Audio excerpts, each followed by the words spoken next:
followed by the Pledge of Allegiance by Supervisor Tommy Cundiff. If you will, please stand. Great to see everybody here today and all those smiling faces out there in the crowd. Let us pray. Lord, we thank you for this spring weather and this rain that we needed so desperately.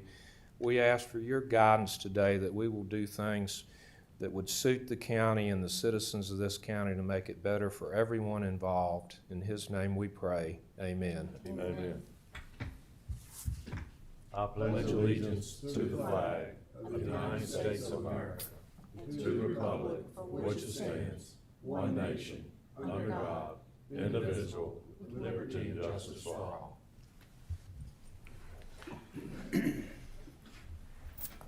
All right, next on my list is the approval of the agenda. I would like to ask supervisors, Callaway Rescue Squad is here, and they would like to have just a couple of minutes to make a short presentation, and I would like to add them to the agenda immediately following the consent agenda vote.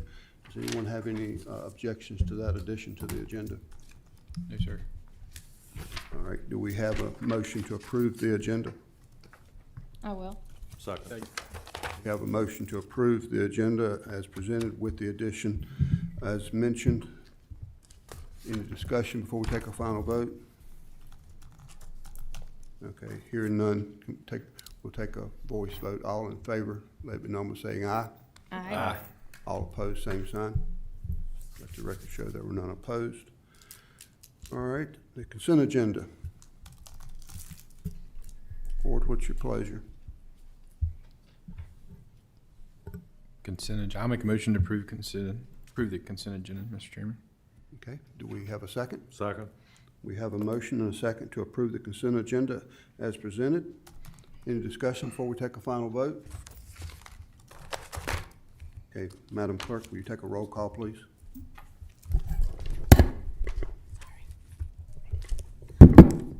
I apologize for that. Supervisor Nick Mitchell, Yes. Supervisor Mike Carter, Yes. Supervisor Tommy Cundiff, Yes. Supervisor Lori Smith, Yes. Supervisor Ronald Mitchell, Yes. Supervisor Thompson is absent for the vote. Chairman Tatum. Yes. Thank you, Madam Clerk. At this time, I'd like to call the members of the Callaway Rescue Squad forward, please, to make your presentation.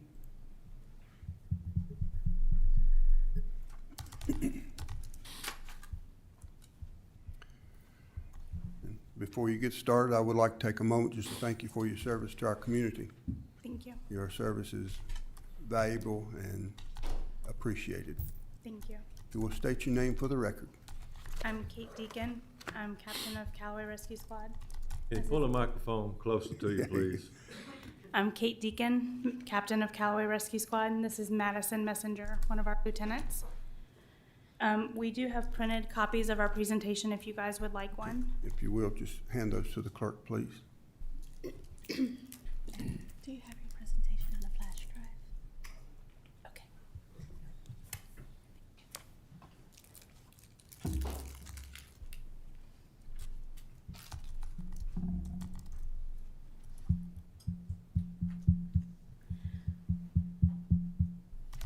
So while those are getting handed out, a little bit about us. We are 100% volunteer. We currently have 6 active volunteers, or 7 on the schedule monthly. 4 of us regularly attend the business meetings and training meetings. We have several inactive, including 2 paramedics. With our bylaws, our run time is 8 p.m. to 5 a.m. We respond during the day as we are able. We do have daytime jobs as our paid jobs. We are working on increasing our presence on Facebook and updating and posting for recruitments and retention, and we're trying to work on a community event for this fall to boost recruitment. So far this year, as of 2 Mondays ago, there have been 96 EMS calls for Callaway during 5 a.m. and 8 p.m. That is 74% of the total calls. between our runtime, 8 p.m. and 5 a.m., there have been 33 calls, which has been 25.5% of the total calls for Callaway. So if we were able to run during our runtime by our bylaws, that's 26% of our calls. So our call volume for our actual runtime is statistically low. We've been working with administration, trying to come up with some type of balance to help with budgeting. We were recently cut on our budget because of our percentage in runtime. A sliding scale had been recommended. I don't know, we haven't had a chance to meet with Billy yet on this, but with the 26% during our actual runtime, I don't know how a sliding scale is actually going to work, so we haven't had a chance to come up with something. So that's still in the works, but that's just kind of some numbers to linger. Some of the recruitment and retention ideas that we have, we've got fundraisers. They're multi-beneficial to increase funds, bring the community together, promote awareness and potential recruitment. We like community events. We like to bring the community together. Callaway has been notorious for bringing the community together for cancer awareness, cancer fundraisers, helping out community members. We can also do recruitment opportunities through this public awareness and health education for like blood pressure screenings and such. We've also talked about doing incentives for members, doing dinner at training meetings, meal incentives for marking up during the days or on weekends, recognitions, ideas for like small gifts for members that go above and beyond, or the member that checks the truck off the most during the year, that type of idea. We've also tried to come up with competition ideas for gifts as well. And that brings us to the why we're here. As you all know, March 28th, a third party let us know about the budget proposal.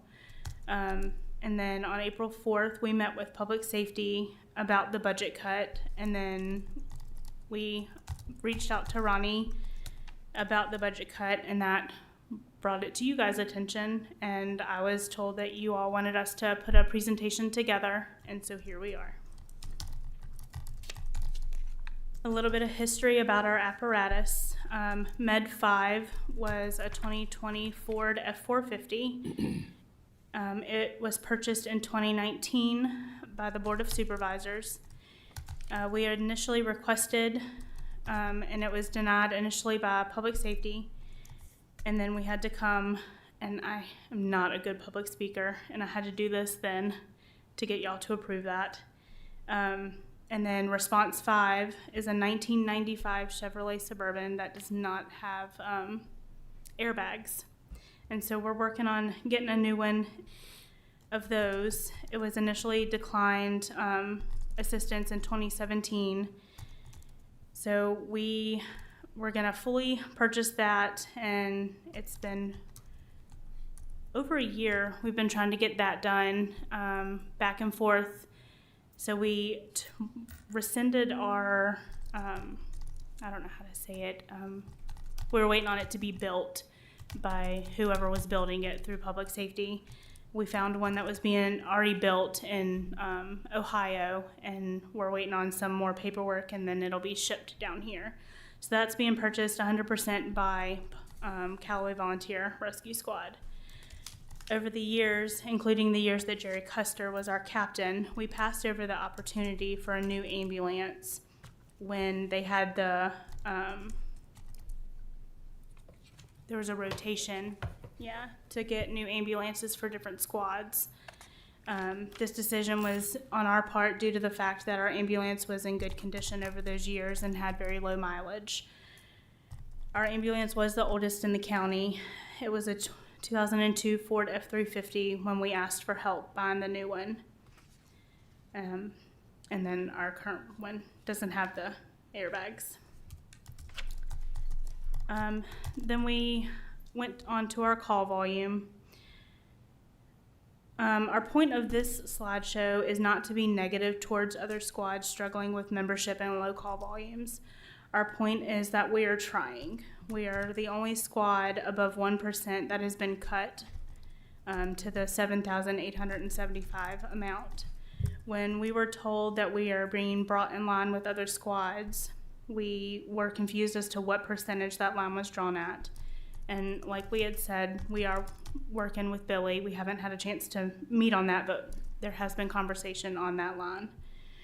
We fully understand that our percentage is low, but we are trying to make efforts to increase this percentage.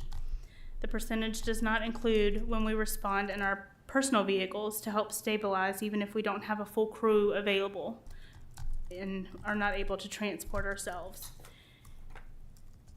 We are still here to serve our community. Some of the calls we respond to in response 5, we don't fill out the call reports either as a public service effort to cut down on costs. That may not be right, but that's how we view it. This may not be best logistically. We know that there are a lot of struggling members in our community, and we want to make every effort that we can to help them. For the paid staff, we have heard that there are paid staff marking up for Squad 9. I'm not fully aware of all the details, but with that being said, should those calls count towards their percentage? And are those shifts for them paid as well as or volunteer hours? If they're volunteer hours, can we not have paid staff that wish to volunteer with us do the same? So over the years, we have had paid staff that wish to volunteer with us, but they can't due to being paid full-time for the county. There's discrepancies with that. Kate, did you say that Squad 9 is paying people to run calls? Is that what you just said? I'm not sure on all of those facts. I know that there have been paid staff that have marked up on Squad 9, occasionally at least. I don't know all of the details, but that is what I have been told.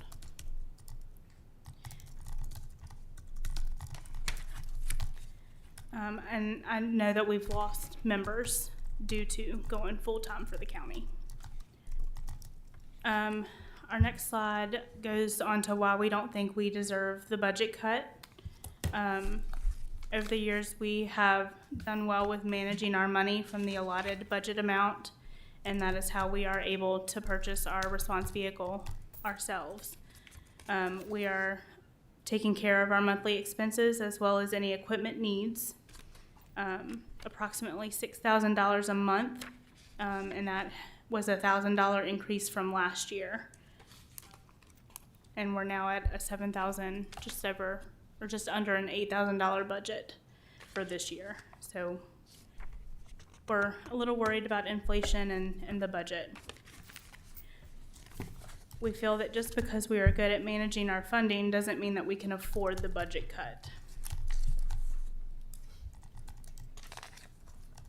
Purchasing of medical supplies and building maintenance. Public safety does help with a lot of the supplies such as ice packs and bandaging and blood pressure cuffs and fluids, that type of thing. However, the big expenses such as a cardiac monitor is roughly $35,000 to $40,000. The manufacturer's recommendation for life expectancy is 8 years. We asked for our current life pack, we asked for help in purchasing one. Public safety helped in obtaining a grant for half of it, and we were responsible for the other half. And we weren't given any money out of the public safety budget, it came out of ours. The pagers are roughly $500 to $700 per pager, depending on the type of pager. We just purchased 3 new pagers out of Callaway's budget as well. The county just went to new pagers. Currently, we don't need new pagers. The only reason we would need new pagers is if we got new members. So at this time, that's not a concern, but if we do get new members, that'll come out of our budget as well. There is help for that if we are able to get that, but there's concern just due to history that we won't get that help. Let me ask you, you mentioned a grant for some of this equipment. Do you all do your own grants? No, that is filed through Billy Okay. in public safety. Okay. The Lucas 3, it's the chest compression system, is roughly $12,000 to $15,000. Life expectancy on that is 8 years. That was also obtained half through a grant and half through our funding. Stretcher batteries are $750, and we purchased our extra stretcher batteries. And then public safety does maintain the stretcher system maintenance for us. We did throw on the public safety mission statement. The Franklin County Department's public safety is dedicated to providing emergency services to include, but not limited to, fire, emergency medical services, animal control, and emergency management that are delivered in a timely and efficient manner by well-trained and dedicated career and volunteer professionals. We truly would like to see our squad grow and respond to as many calls as we can to help our community.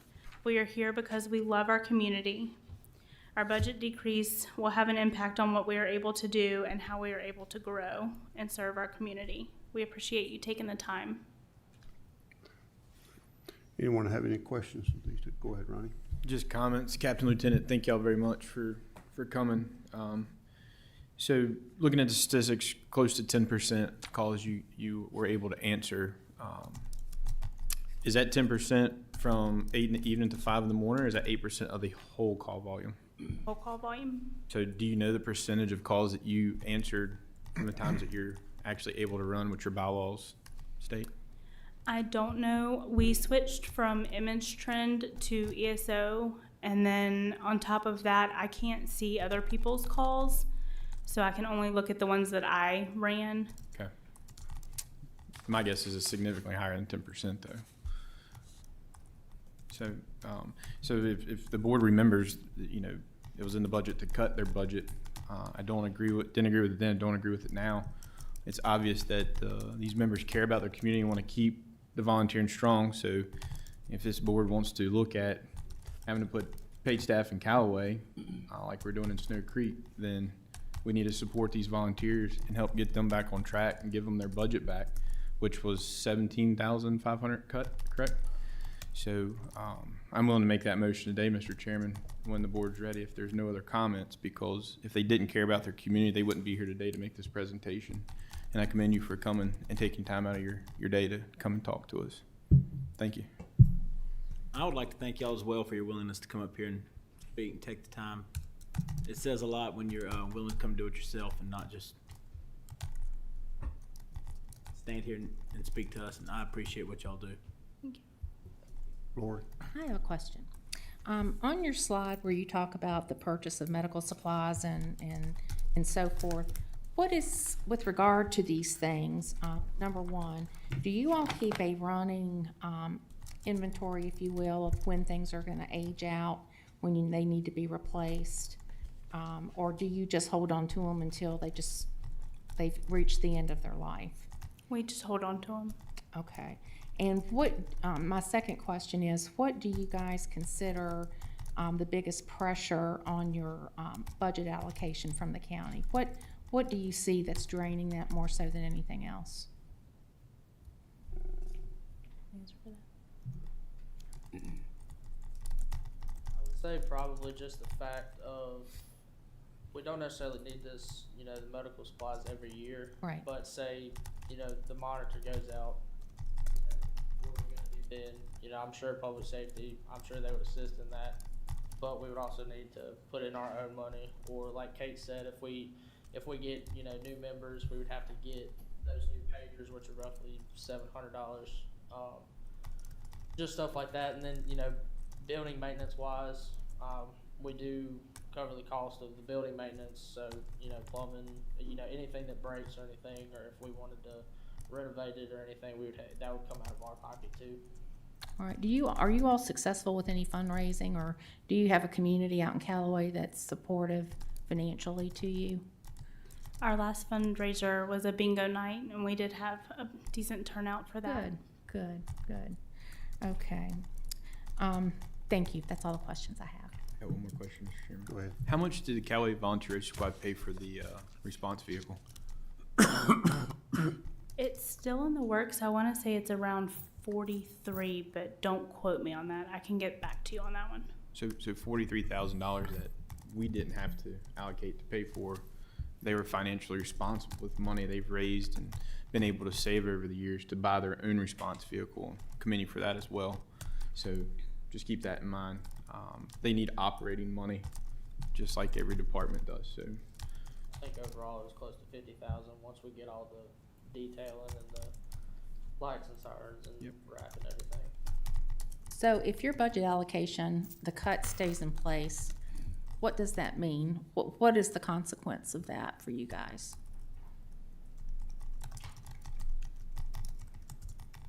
If inflation does not continue and our monthly expenses stay at approximately $6,000, that means we're able to save approximately $1,500 to $1,800 to $1,800 a year.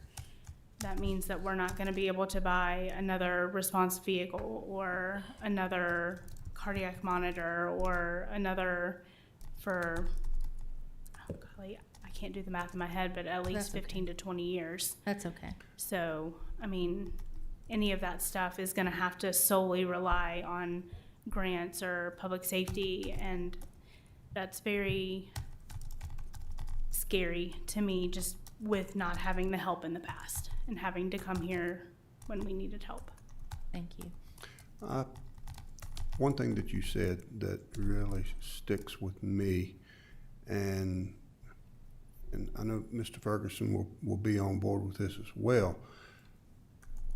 Our volunteer rescue squads have no business needing to purchase these big ticket items like a cardiac monitor. That's I something agree. that the county needs to be paying for. I agree. And we need to, that's something that needs to be included in our capital expenses, and we need to be covering. Y'all don't need to be out there working your tails off to buy these $50,000 ticket items. That's something that we need to be providing for you. And that's something, you know, that we need to address. And, you know, we've already passed our budget for this upcoming year, but next year, when we start our budget discussion, we need to take all this in consideration. And we probably need to start making sure that we inventory all of our volunteer rescue squads and fire departments and see what big ticket items are coming up that we need to put on these capital improvement lists. Your members are right now putting countless hours into serving the community. And I know because I'm a volunteer myself, and there's countless hours that you put out serving your community. And then when you, on top of that, have to come in and have fundraisers to help pay for some of these items, that's a bit much. And so that's kind of where I'm thinking. I will tell you this, I don't know if we're gonna approve any more money for you or not. Right now, I can't answer that. But if we don't, you keep operating the way you need to, and if the money runs out and there's still a need, you let us know through public safety, and we're not gonna let you go. We're not gonna let you make you do without. As long as you're serving your community, it's our job to support you. We're gonna do that. Thank you. Mr. Cundy, if you had a comment? Well, I was just gonna reiterate that, I know the volunteers, especially rescue squads, are having a hard time. That's a known fact. But the cut was probably done by the, I don't know how to say this, the board's, the instructions we gave Mr. Ferguson, are the ones that, weren't performing or that. So I think we need to reinvestigate you all and bring it up and come back again and see what we can do. But don't blame Mr. Ferguson. He was only following the guidelines that the board gave him. And so maybe we need to revisit some of the guidelines. I'm not promising you anything. I'm just saying that at least you came forward, you told us you're having problems, and we need to listen. That's what I think. Right. Anybody else have any questions or comments they'd like to make these two? Mr. Chairman, I'll just make one closing comment. With respect to the cardiac monitors and all of those things, to me, that is the cost of doing business and having first aid provision, just like the hoses on the fire trucks and so forth. And I agree with our chairman, what he just said, and the way I do things, at least in my world, I think public safety should have a database of every piece of equipment that's on an ambulance, and when it's purchased, when it ages out, and then follow up on that, and then you build your capital, account accordingly, so that you all aren't caught in that 11th hour and, we got to go to the Board of Supervisors because we don't have a cardiac monitor, and you may be weeks or months without it because of supply chain issues. We should never be caught in that situation. And I don't hold you guys accountable for that. I just want you to know that you all should not have to be responsible for purchasing equipment that goes on the ambulances. I think that is patently unfair and it's unreasonable. What's the pleasure of the board moving forward? Because they need to know if they've got operating money for the year, Mr. Chairman. Can I ask a question before we Go move ahead. forward? I'm curious, this money that was cut from these different squads, how was that money reallocated? And that's probably more a question for Mr. Ferguson, I assume. What do we do with this money that was taken away from these squads?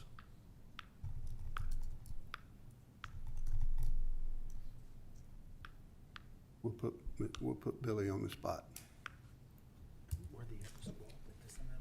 The money that was Some from- cut from Callaway's operating budget went back into the general fund, is my understanding. It wasn't reallocated within the public safety budget. And I believe the money that was cut in previous years was utilized to up the allocations to the fire departments and some of the other agencies that were covering calls.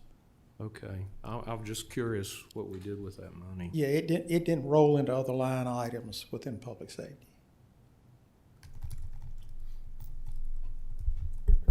As of today, how does the Callaway Rescue Squad stand financially as far as your money-wise? Today we're okay. Today, you're okay? Yep. So if this is something that we maybe do a little research on and try to get back with you in a month or so, it's not going to hurt you. Correct. I would like to, this is something we need to address, but it's a big picture we need to address, make sure we address across the county. And so, if you will, hold on your motion, and let's do some homework on our end, and we want to fix this. Thank y'all for coming, Thank you, and thank guys. you again for your service. Thank you all very much. Thanks for coming, guys. Appreciate you. Okay. Todd Daniels. A lot of guts to come in like You're that. not I kidding. appreciate him You're doing it. not kidding. Mr. Chairman, good to be with you today, you and the members of the board. Before I get into my report, I just wanted to comment on the recent USA Amateur National Championships that we had a small part in that, and I myself had a very easy part. It was just when somebody you work with raises their hand and says, hey, I'll do it. It makes it easy, right? And that was Brian and Lisa too. Brian was in the command center, in and out during the event because we had some roads closed in the county. I know Michael and Paul and others were heavily involved, and from our viewpoint, piece of cake. Went great.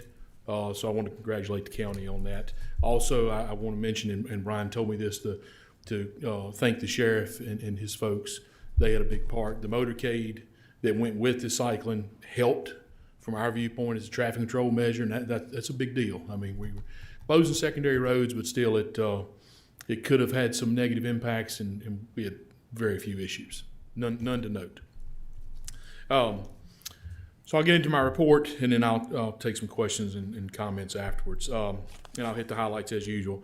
So Route 40, right here, not far from us, we completed that pipe replacement and got it paved. That's a big deal.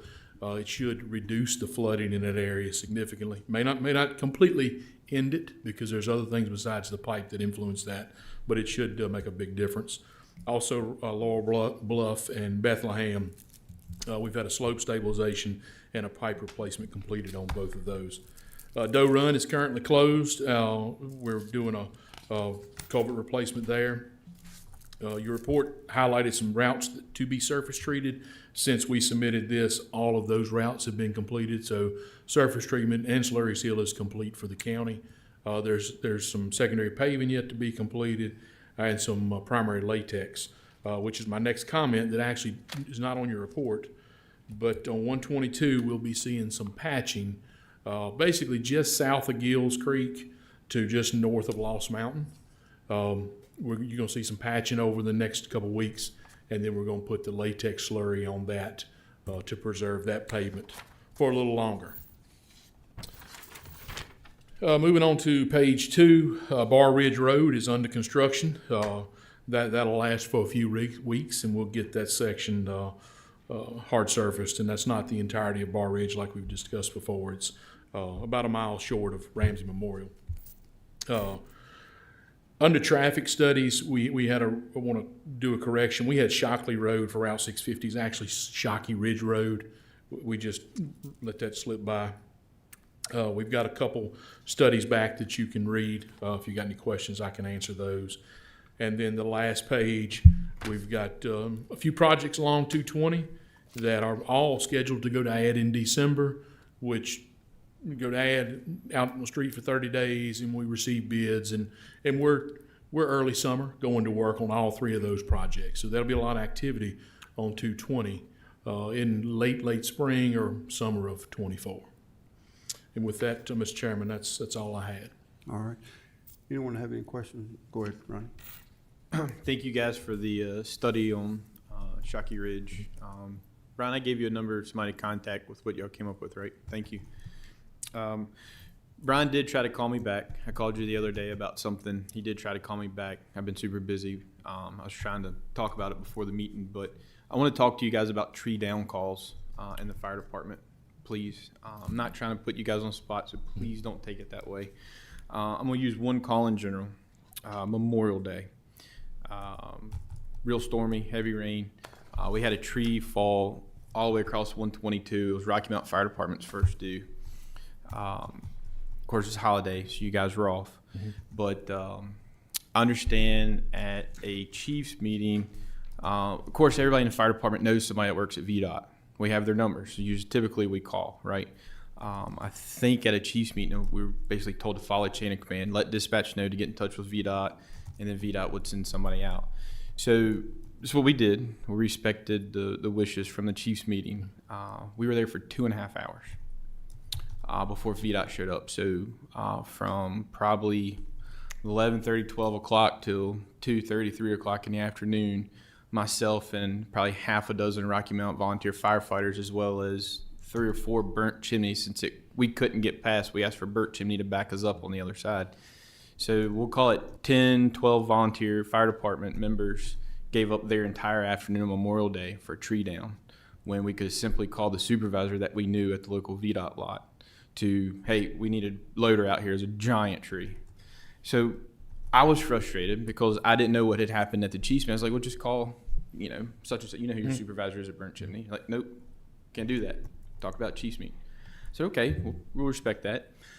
So the problem I had is once the VDOT individual got there, is like, well, I just found out about this 30 minutes ago. They sent him to a tree down on Boone's Mill that was nowhere near as much of an emergency as what we had. We had 122 shut down for 2.5 hours. So my question is, when they're calling for snow, we have tons of people on standby, whether it snows or not.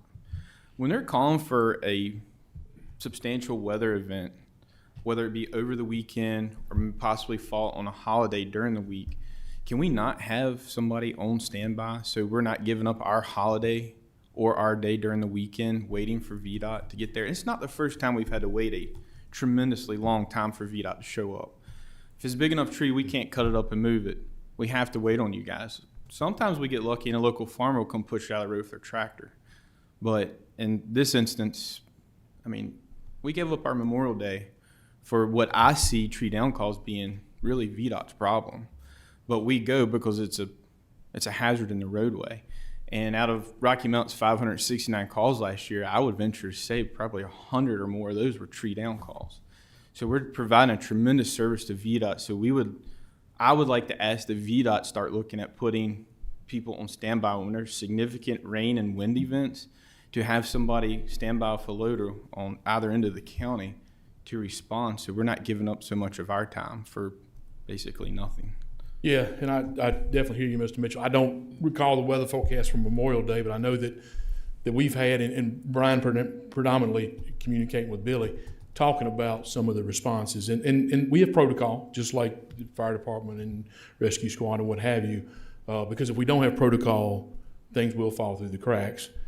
What I'm not 100% sure of is the communication between whether it be dispatch and our TOC, and yes, they are steps that take time. But for the boards, for everybody else that don't know, so the protocol is something happens, tree down, crash, we got to close a 220 southbound for whatever reason. We need to call VDOT, whether it be a trooper, whether it be a fire chief or whoever. They'll notify, I assume, typically dispatch. So I don't know all the county protocol, but then in that scenario, dispatch would notify our TOC. They got a direct line, they know who to call, they got the numbers. And then TOC pages us. They page us out. We've got a pager now. It's not a fire or a rescue squad pager. It's an old pager.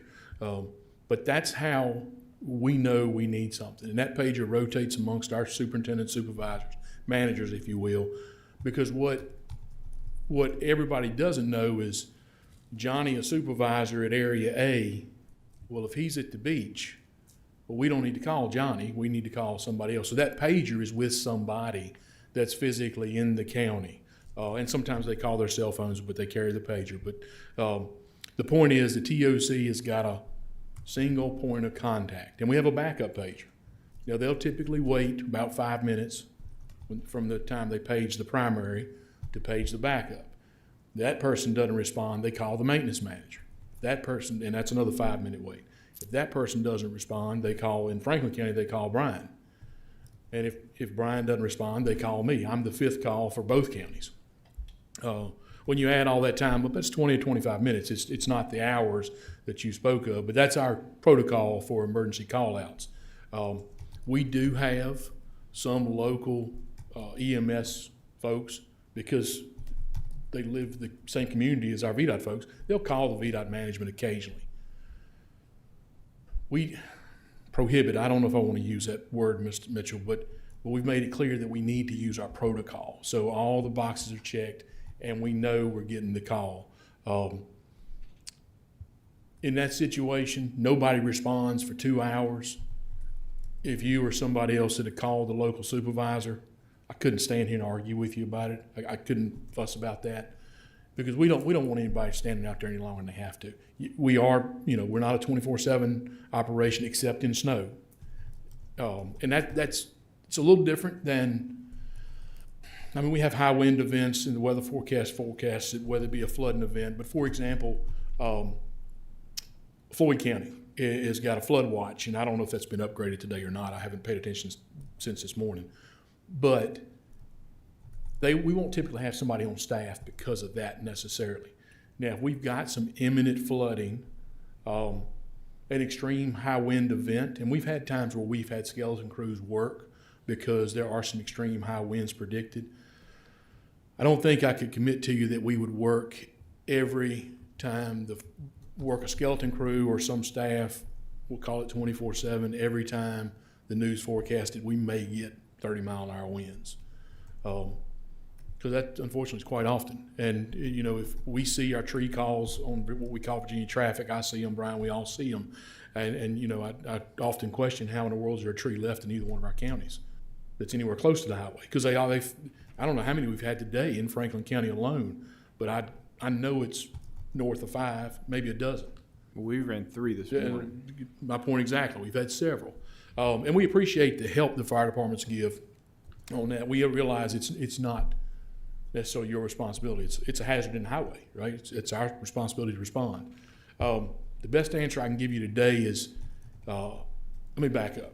So I know that we've been talking about with Billy somewhere or another that I think there were some emails sent to the TOC. And that's probably not the best way to do it. We'll work on that, because as you know, in an emergency, we don't want to send an email and say, hey, I need you. You got to pick your phone up and call. And I'm getting way past what I know, but we're working on some of that communication to make sure that the call's getting made and somebody's answering the call. So our guys know, hey, it's time to go to work. Let me just make a point though. I bring this up to benefit you as well. Do you know how many tree down calls we respond to where we never ask for VDOT's assistance? I don't, but I'm sure it's a lot. It is a tremendous amount. It's going to get to a point where we get a tree down call, it's in the road, that's VDOT's problem. Then your guys are going to be working just like a volunteer fire department. They're going to be responding to tree down calls every day of their life, every weekend. We're providing a tremendous service to VDOT, getting a lot of it. I mean, we took care of 3 this morning. We didn't even think about calling VDOT. Got there, we can handle, we'll drag them out of the road, cut them up ourselves. But I think if the chiefs are going to get upset enough that, like, if we are sitting on the side of the road, especially on a holiday where we like to be with our family for 2.5 hours, we're going to stop going, because it's ultimately y'all's responsibility. So I bring it up to benefit you just as much. All we're asking is for you to take it to the higher ups about when it's high wind, heavy rain. Memorial Day was a heavy rain event. Not a lot of high wind, but it was enough rain the ground got saturated and we ran a lot of tree down calls. That's all we're asking. Because when the guy finally showed up, he showed up in a pickup. So once he showed up, yep, we need a loader. 30 more minutes, loader finally showed up. And it might have been closer to 3 hours we were there, Todd. I can go back and look at the call report, but it was Memorial Day. So, you know, our families want us home as much as we can possibly be. So please help us with that. See what you can work out with your higher ups, and look at when they're calling for heavy rain and even high wind, try to have somebody stand by on a loader on the maybe east and west side of it, maybe like Callaway and Burnt Chimney, so that, you know, we do have access to it, because it's very frustrating. And I hear you, I understand. I apologize for the Memorial Day that it takes that long, and I don't know all the specifics, Yeah. but it's something we will definitely. Following the chain of command is broken right now, and following the protocols. If we're going to follow protocols, let's have some better protocols. That's all I'm Understand. asking. Thank you. Yeah, hi, Todd.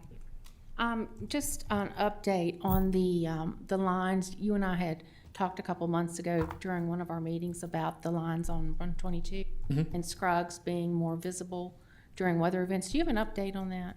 So Scruggs was repainted, I don't know if it's been a month ago now probably, so very early in this season, Scruggs 616 was repainted. It was retraced, yes.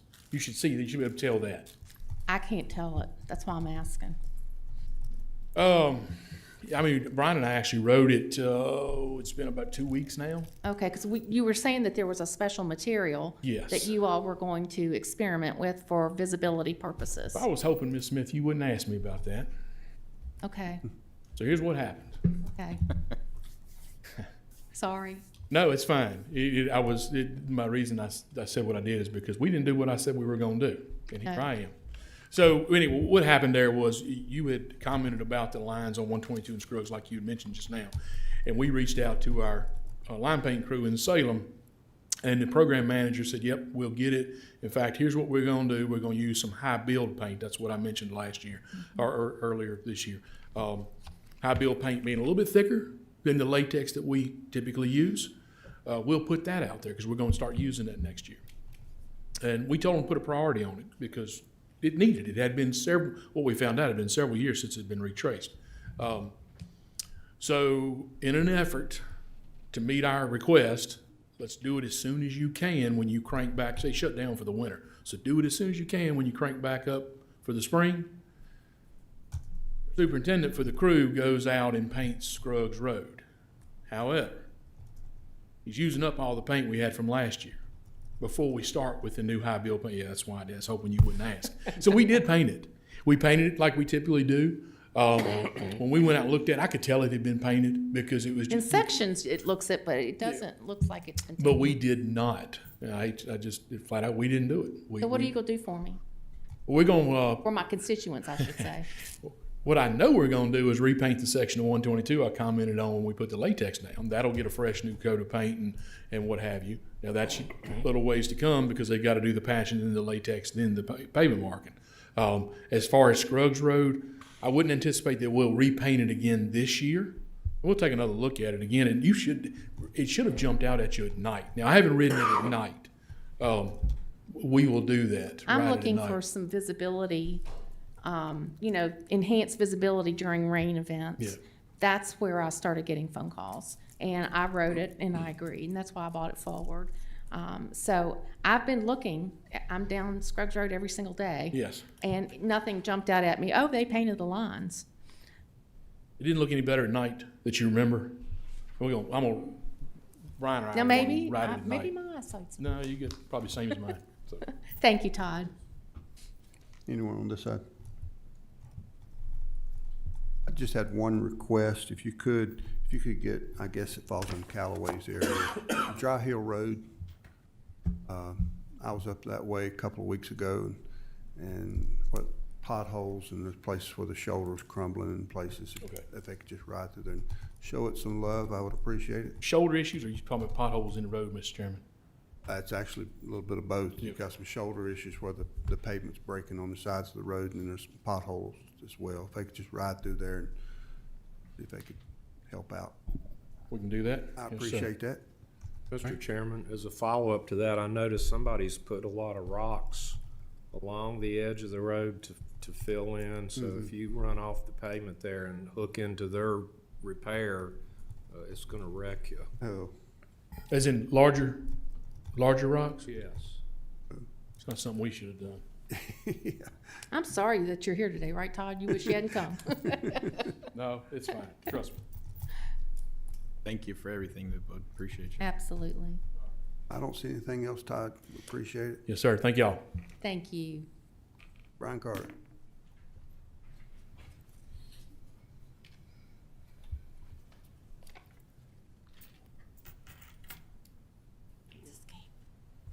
Escape.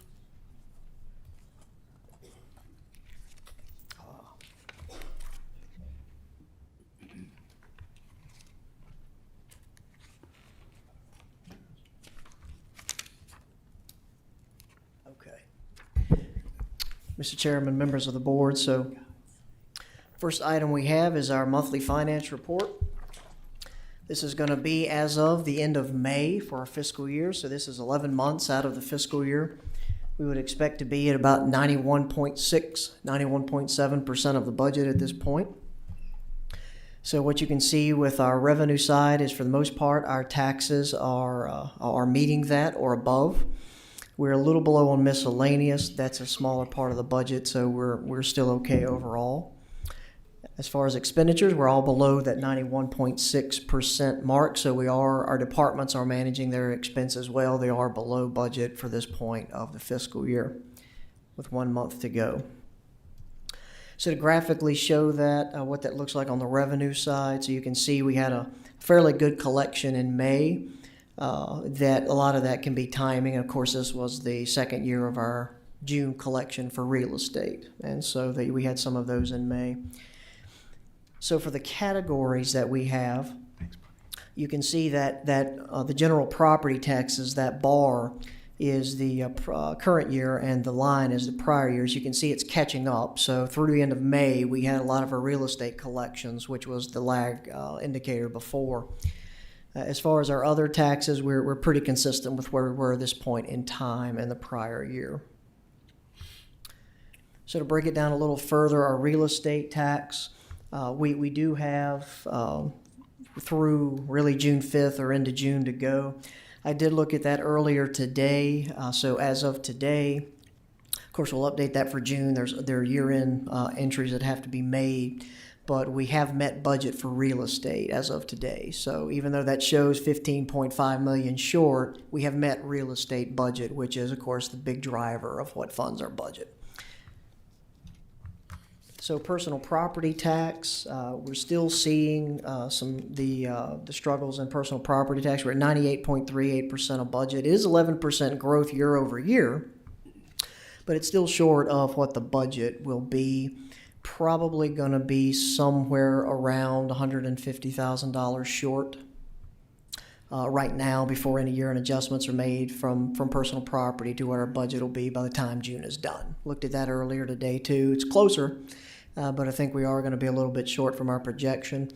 If you remember, of course, that was one where we reduced the assessment 22%. We tried to project, and then we pushed that as hard as we could to fund several things in the budget. So we're pretty close. I mean, out of a $15 million number, I'm okay if I'm $150,000. That's pretty close. I would like to be on the plus side of that, but percentage-wise, it's not a big deal. But did want to make the board aware of that.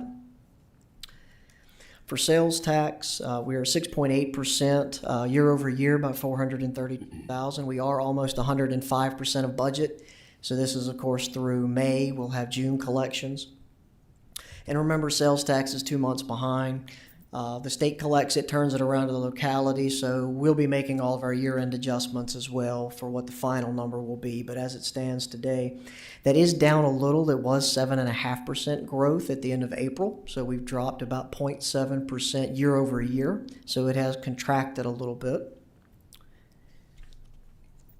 And we're seeing a similar thing, although pretty statistically comparable.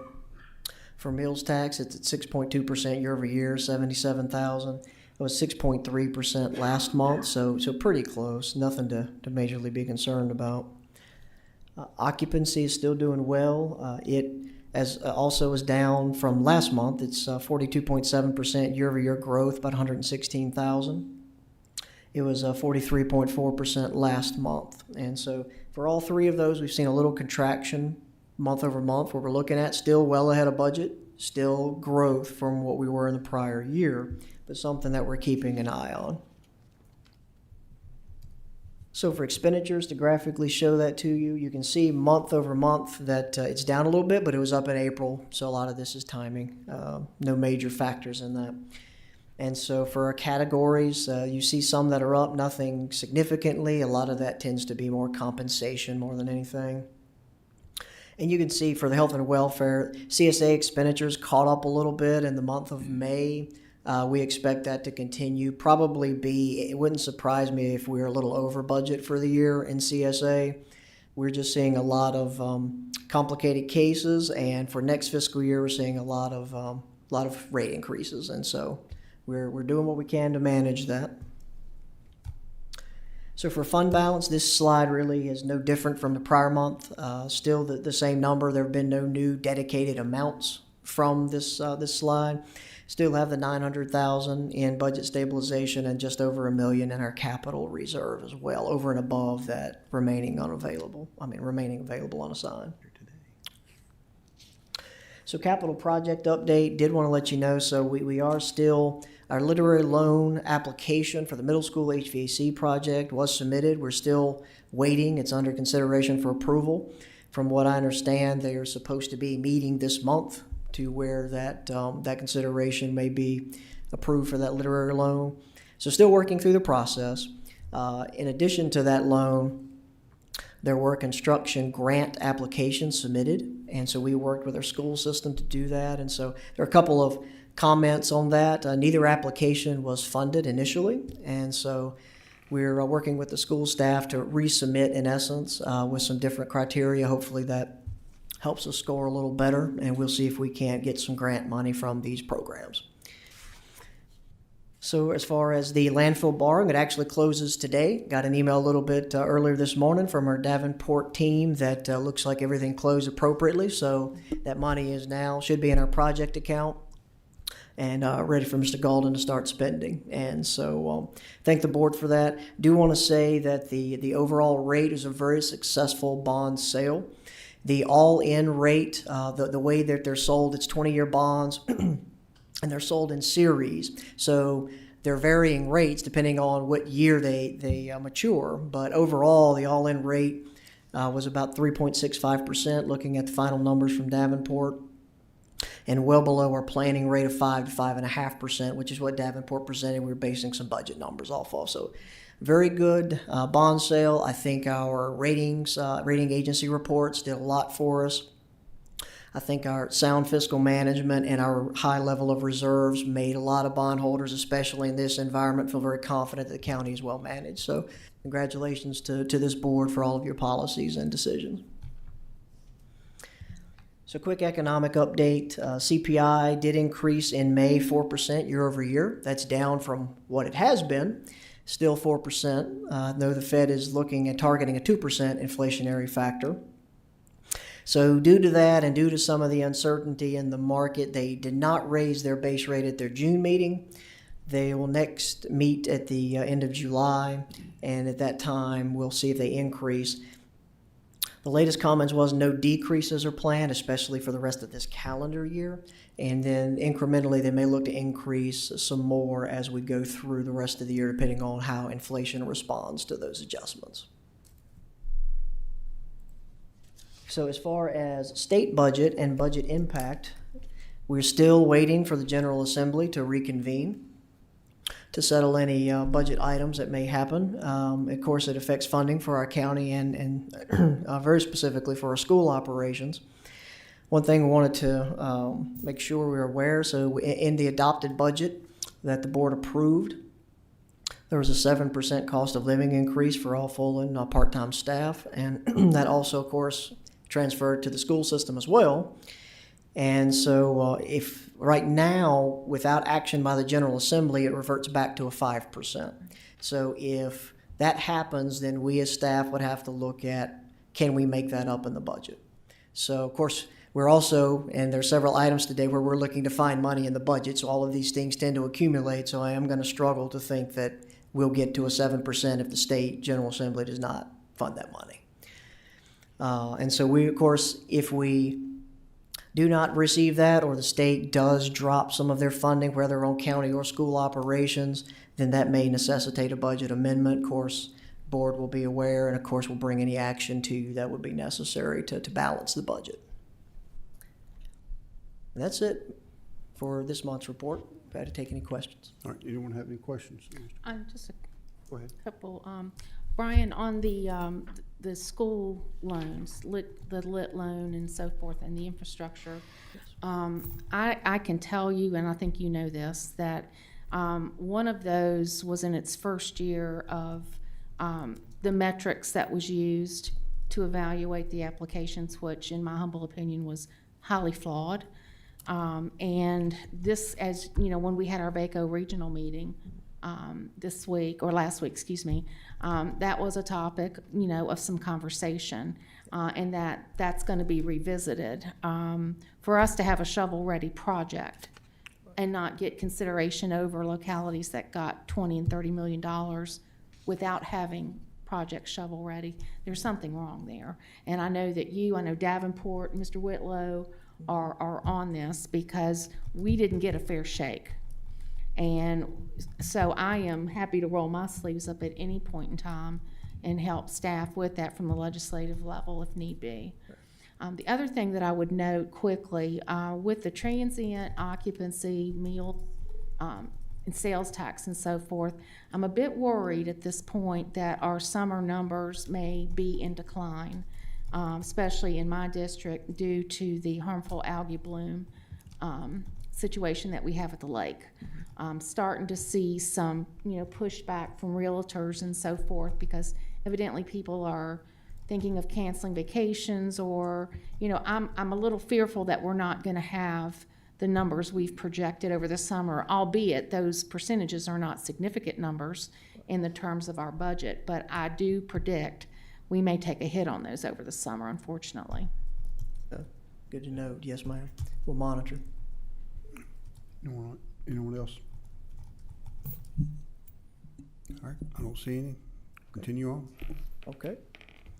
So that's it for the finance report. The next item up is the budget appropriation for fiscal year 2024. And does everybody have a hard copy of the slides and the resolution at your, okay, it's coming around? Okay, very good. So we will, do we have the? Right next to it. Right next to your monthly report. We are not sure. Is that it? Go up. We are not trees. No, I mean the PDF of the appropriation. Mr. Carter is, Yeah, but I mean the Pulling up the, PDF of, that's presentation. PDF of the resolution on here. Okay, no. Okay, that's fine. Load it real quick. pulling That's up okay. the presentation. I would just add, I'd like to thank again the staff and the board. As you already know, this board adopted our budget a couple of months back. We've been patiently waiting on a couple of things. One specifically, a SAFER grant from the federal government, which was really filed almost 2 years ago. And we have still yet to hear from that grant. And so staff has repeatedly reached out to the legislative offices. The thing with the SAFER grant, it expires in 3 years. So in 3 years, it's an ongoing cost. And so whether the grant's approved or not, it's an ongoing cost. Yes, monies are needed. But in terms of waiting that long, I think the board, when the board adopted the budget, was of the understanding we would wait as long as we can, and then if we had to, go back into the line items and look at some of the areas where we can make up that difference. Mr. Carter will walk the board through that today. Then secondly, of course, the Commonwealth of Virginia, the House of Delegates and the Senate, as Mr. Carter already alluded to, put forth 2 budget amendments to the state budget with a 7% cost of living adjustment. And of course, the skinny budget, which has been adopted, the biennium budget of the state, is 5%. It is expected following today's primaries that the General Assembly may reconvene this week or next week. That's a possibility. It's not a fact that will happen. And so we as a county now then have been to the 9th hour or 11th hour, if you will, to appropriate the money that the board has already adopted in the budget. And so we have that before you today. I think if the board just keeps in mind that whatever happens at the state level, if there's additional revenues or whether it's additional or less, of course, budgets are fluid and they can be amended.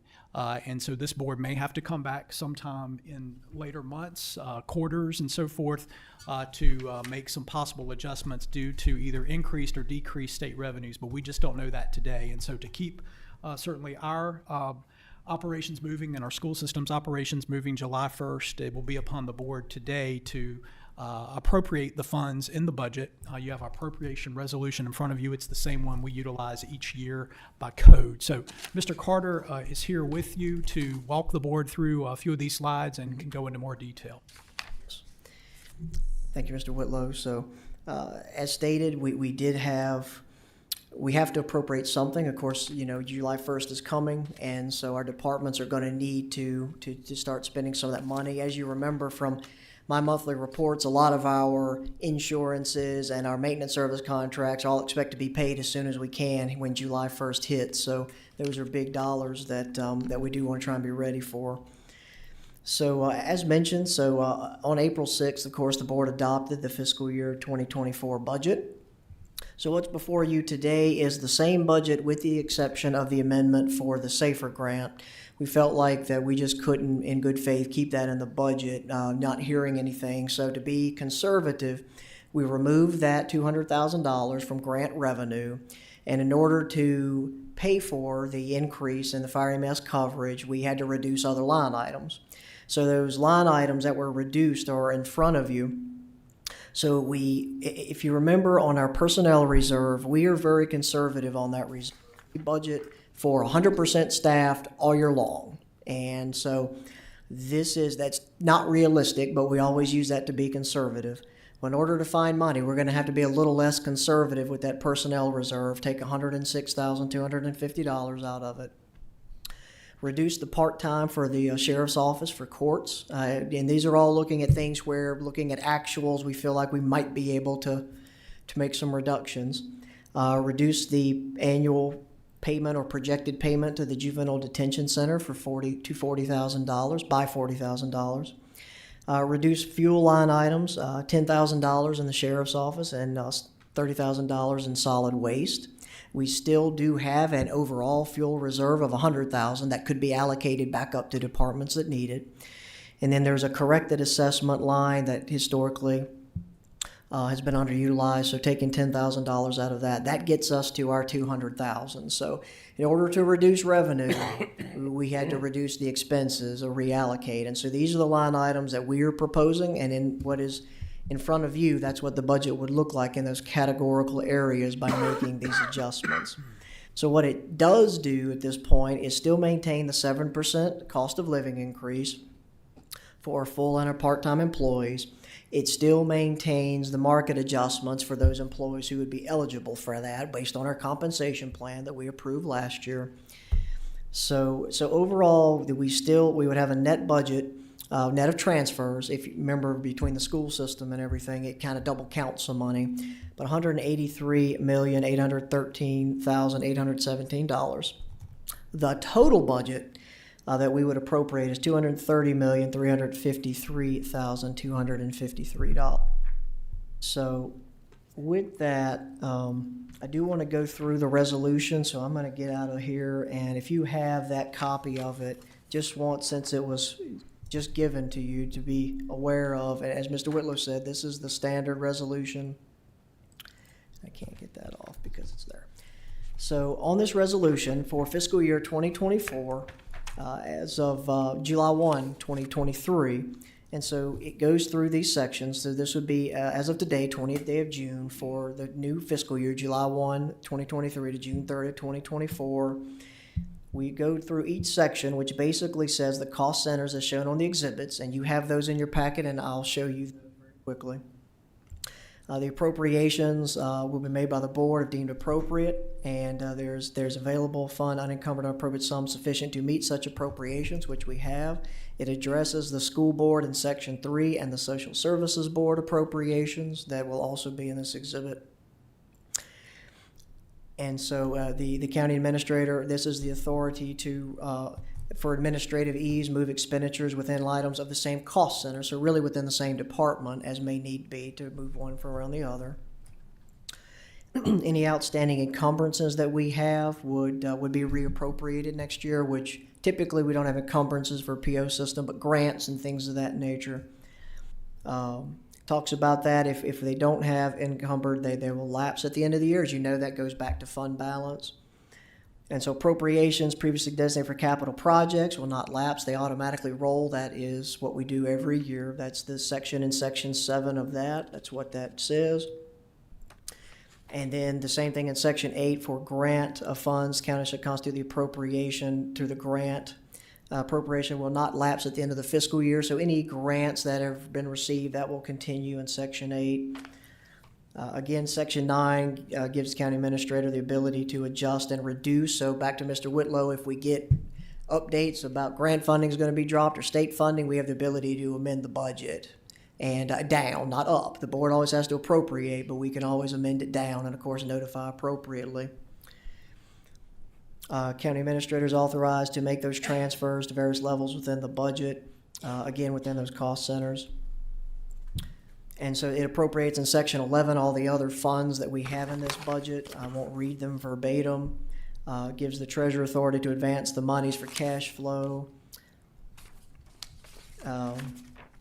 So section 14 is intent of this resolution, funds be expended for the purpose indicated in the budget. So you're aware and comfortable with how we present it to you is how you're approving it to be spent. And so section 15 authorizes the county administrator to pay for, through checks and payments, all the things that are in this budget that you authorize. That gets into just generic. So section 17 talks about the revenues received by the board, the school board, the social services, not included in the estimate, may not be expended until the board, it comes back to the board essentially is what that's saying. So as we get during the year additional grants or additional money, that comes back to you through supplemental appropriations. So none of your actions take care of any of those. It's just what's presented to you in that total budget today. And so basically, this supersedes any previous resolution, and so it'd be effective for July 1st, 2023 at the start of the new fiscal year. So that's the resolution. And then the exhibits that were referenced in that, this goes through each of the categories. Now, this is summed based on revenues and then expenditures. And this would go back to that original April 6th appropriation. Will not go into specific line items. The one thing I will point out is, if you notice here on about the second column, midway down, it says Safer Grant. That number is now 0. That was $200,000. And so that's really the only change on this page. So there's the total budget that we mentioned of the 230 million, the net 183.8 million. The expenditures are broken down by your functional levels, mainly department. So you can see that again, no real change other than those line items that were mentioned previously in the presentation. And the school system is still receiving the funding that was adopted by the board at April 6th. And then our other funds that would be necessary to appropriate. So you see the two numbers, the 230. So we have 230 million in revenues, 230 million in expenditures. Those are the exhibits that we have. So pending any questions, what staff would be looking for is for the bullet on this slide here to a motion to appropriate the fiscal year 2024 budget totaling the 230 million with the amendments as presented to you and described previously. Be happy to answer any questions. All right. Anyone have any questions for Mr. Carter? Go ahead, Mike. Thank you, Mr. Chairman. I'd just like a little clarification on the $40,000 line item, Juvenile Detention Center. What is that, Mr. Carter? Yes, sir. So we're a member of the Roanoke Valley Juvenile Detention Center, the Roanoke Valley Detention Commission. And so as part of that, we estimate what the budget will be based on one population and two operating expenses for that detention center. And so similar to the way the Western Virginia Regional Jail operates, we pay a proportion of the number of kids that we have in the center based on the other partners. And so our estimate, we budgeted a worst case scenario. Since the board adopted the budget at April 6th, the Detention Commission has actually met and appropriated and adopted their budget, which and Franklin County is estimated to need less money. Okay. So that 40,000 was freed up from that, but that was subsequent action to the estimate we had at the April 6th adoption. Okay, great. Thank you. Yes, sir. Anyone else? Okay. If there are no other questions, board, what's your pleasure?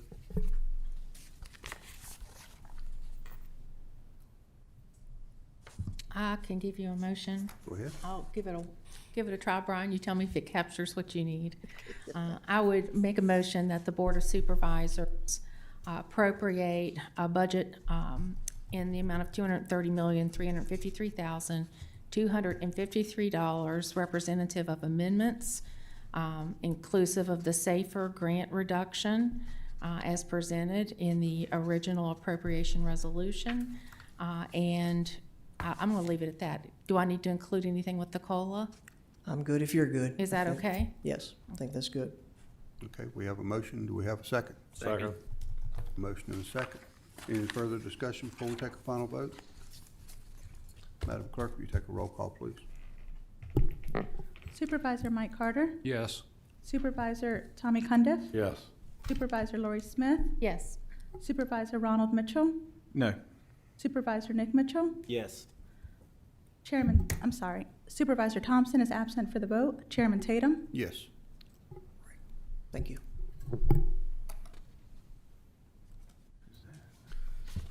Okay, Mr. Carter, I think that's all you had. Thank you, Brian. Mr. Galvin.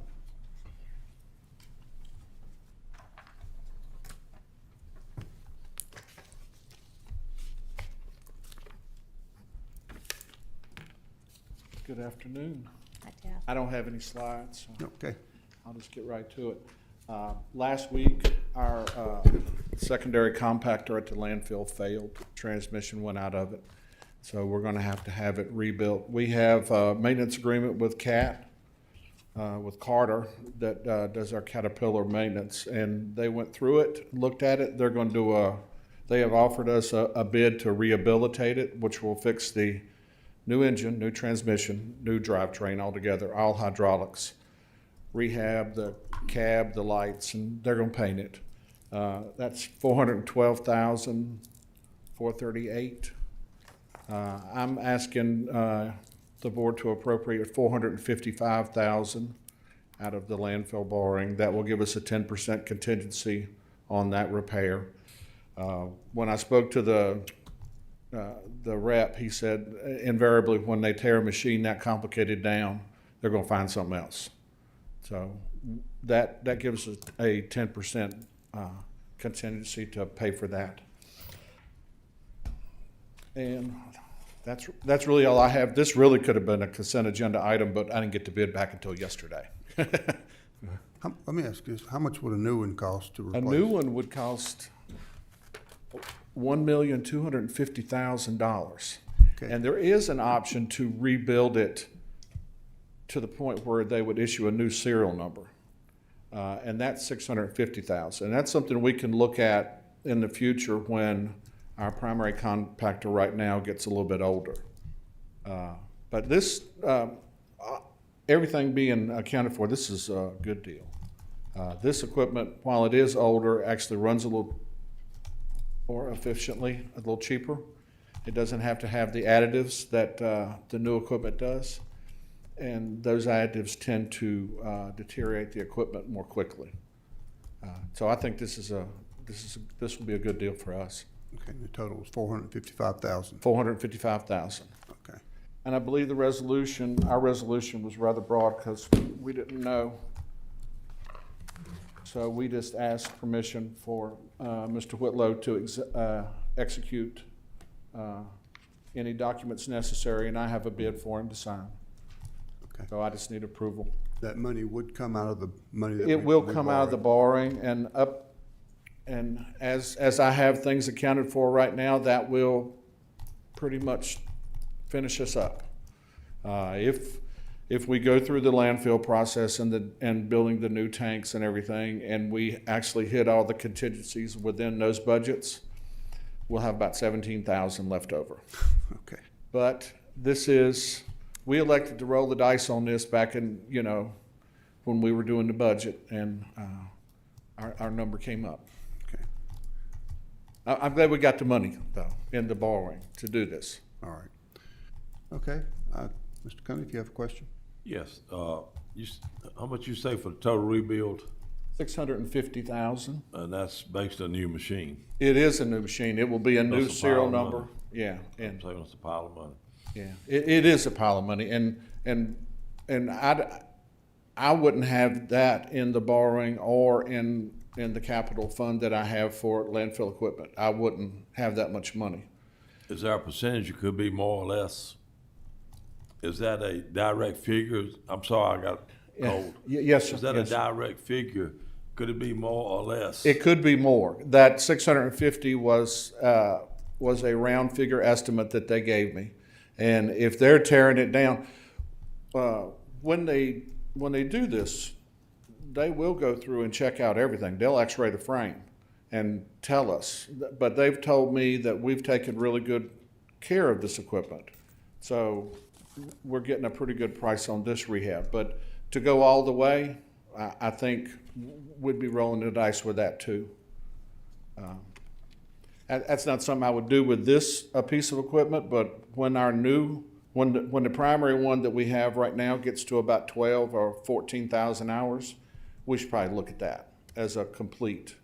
But even that being said, with this rehab, with just doing the powertrain and the hydraulics and everything, we get a 3-year warranty on all work that is done.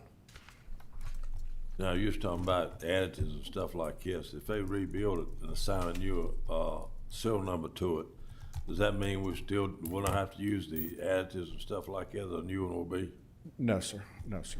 If it's a new machine, it'll still use the additives. But I believe if they rebuilt the older one we have all the way back to a new serial number, it would be the same machine. Okay. It wouldn't have to use the DEF or any of that stuff. Okay. Yeah. Thank you, sir. Yep, thank you. Any other questions? All right, do we have a motion? Mr. Chairman, I'd like to make a motion, please. Go ahead. I move to approve the compactor rebuild as presented and authorize the county administrator, county attorney, and director of public works to execute any documents necessary. Okay, second. Okay, we have a motion and a second, Madam Clerk. Mr. Chairman, just to clarify Mr. Cundis' motion, now that we have that bid in, to approve the compactor rebuild as presented and appropriate up to $455,000. I believe Yes, sir. that if Yes, sir. that- Yes, sir. That's something we were also not able to add until just now. Yes. if that's understood to be in the motion, I guess. Okay. Any other discussion before we take a final vote? Madam Clerk, we'll take a roll call, please. Supervisor Tommy Cundiff, Yes. Supervisor Lori Smith, Yes. Supervisor Ronald Mitchell, Yes. Supervisor Nick Mitchell, Yes. Supervisor Mike Carter, Yes. Supervisor Tatum is absent for the vote, Chairman Tatum, Yes. and I apologize, Supervisor Thompson is absent for the vote. Okay, thank All you. right, thank you. Thanks, Jeff. All right, Steve Sandy.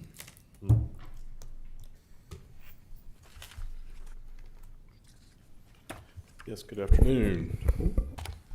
So I appeared before you back in April, and we talked about the Ferrum master plan.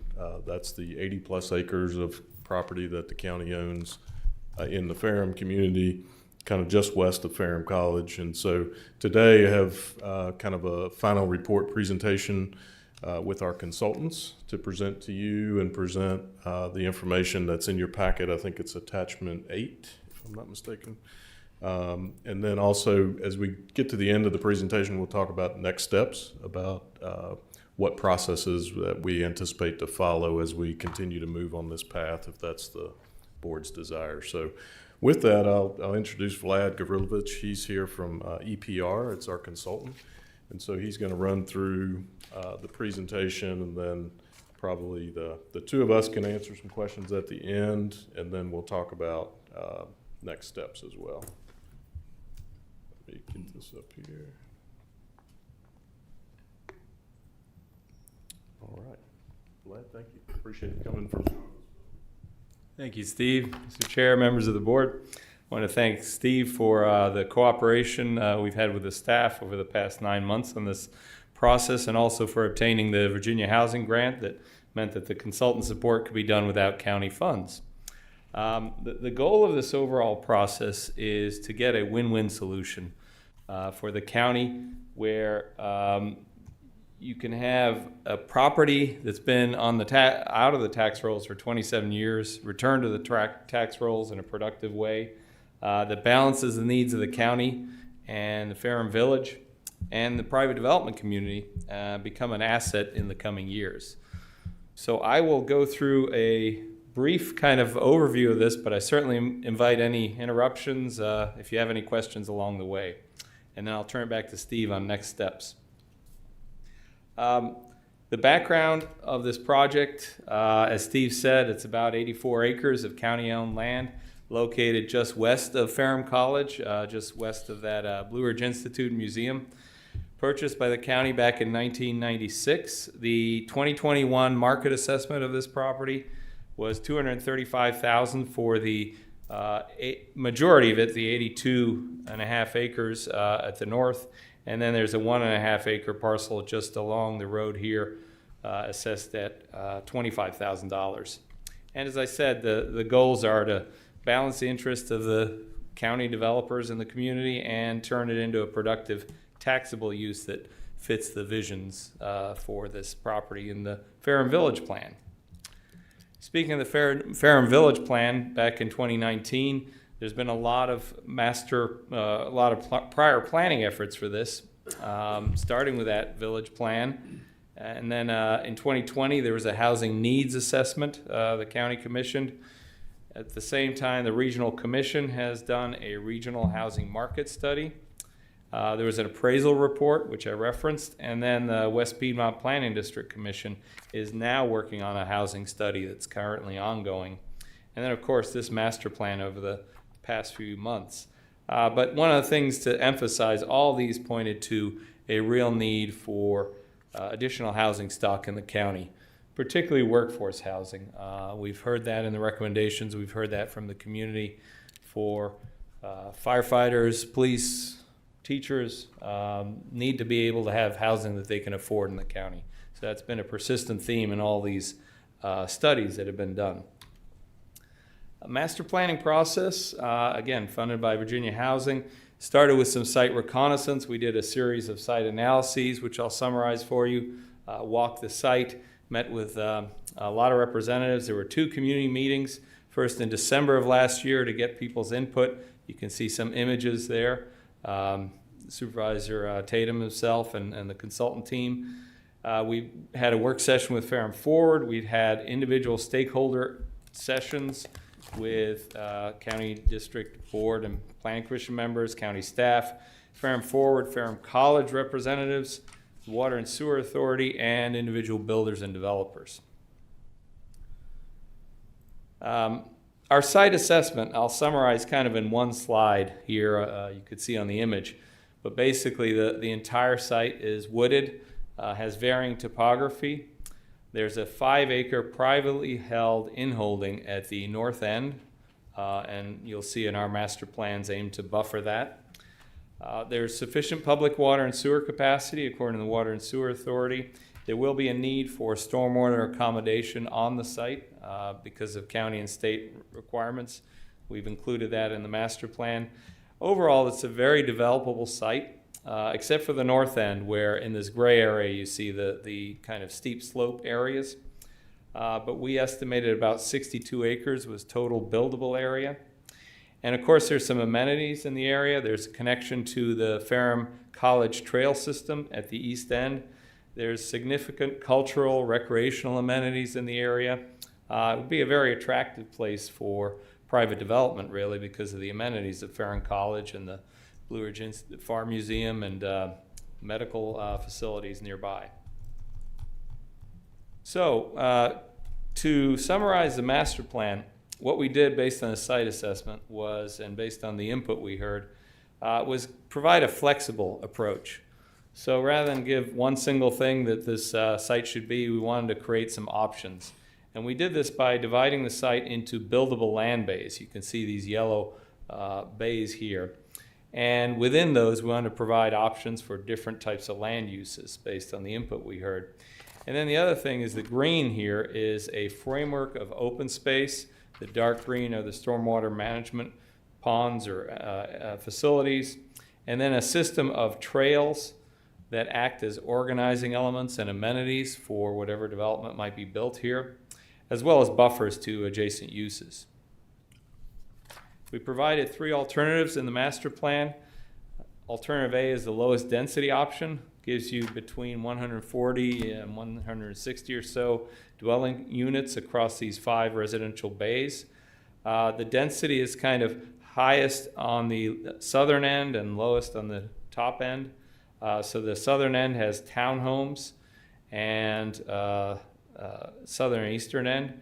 And then there are small lot single family at the far south, medium lot single family in the middle, and larger lot single family at the north end.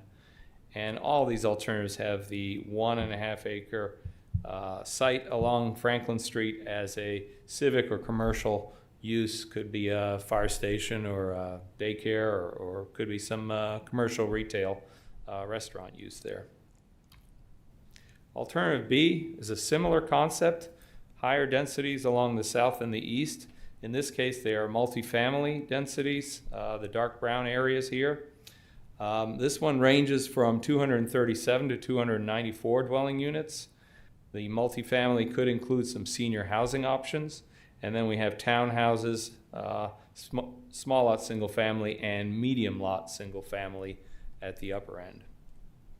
And finally, alternative C is the highest intensity option, but it's a different concept. So we're scaling the density up from the south to the north. Your multifamily, the dark brown, is at the northern end, buffered more from the existing development on the village. You have your townhouses in the middle here, and then small lot single family at the southern end closest to the village.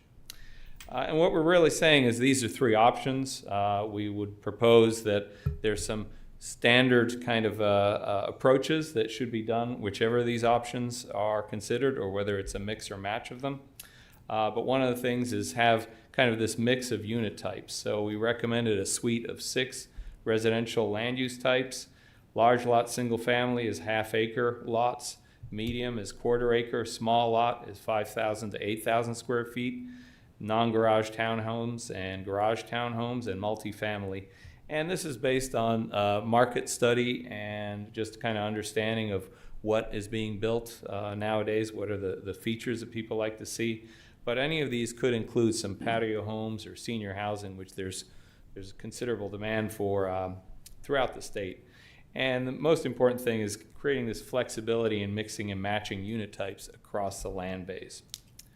Within that, though, we wanted to have some development guidelines to create this sense of place, support the economic development of the site, and enhance community well-being, things that we've heard in our outreach. These guidelines in the master plan could be used by the county to ensure the quality of development, as we'll see in putting out a request for proposals and evaluating those development proposals.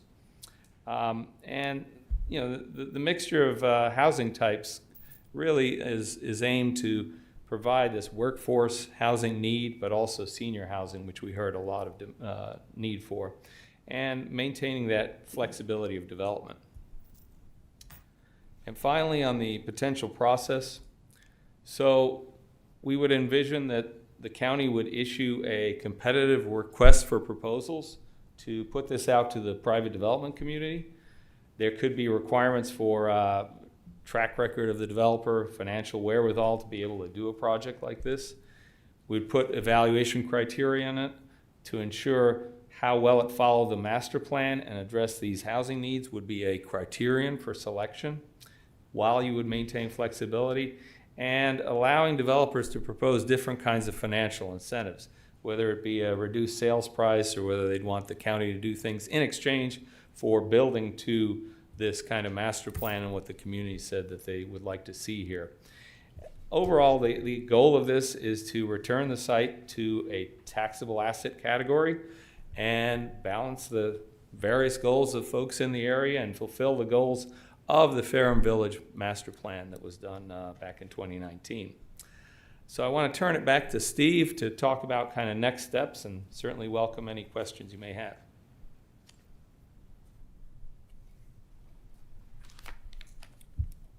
So next steps is we do want to get some questions and comments from the board. So we kind of have two action items, if you will.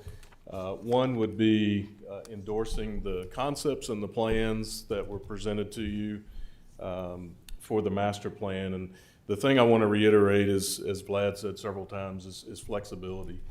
We've tried really hard to come up with a master plan that was not so rigid that someone had to fit specifically into a certain peg. And so we really wanted this to be a flexible document so we could have potential partners that would submit proposals to develop this property in some way, shape, or form.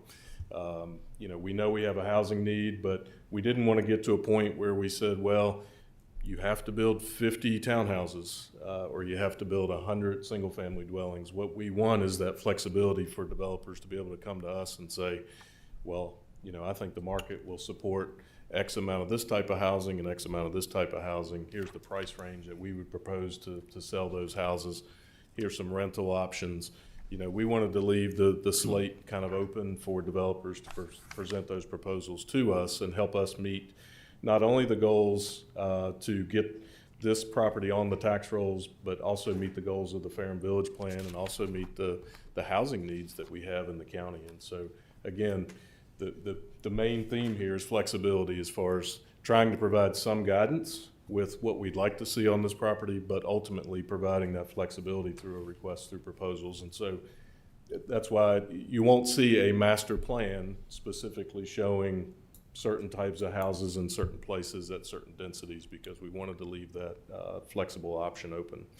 And so what we would like is to get some sort of endorsement of the concepts that will finish out the grant part of it, which EPR has been working on. And so whether we finish that out today or we bring that back to you next month for final endorsement, we can do that depending on the feedback and the comments that we get. We'll work with our consultants to wrap that up.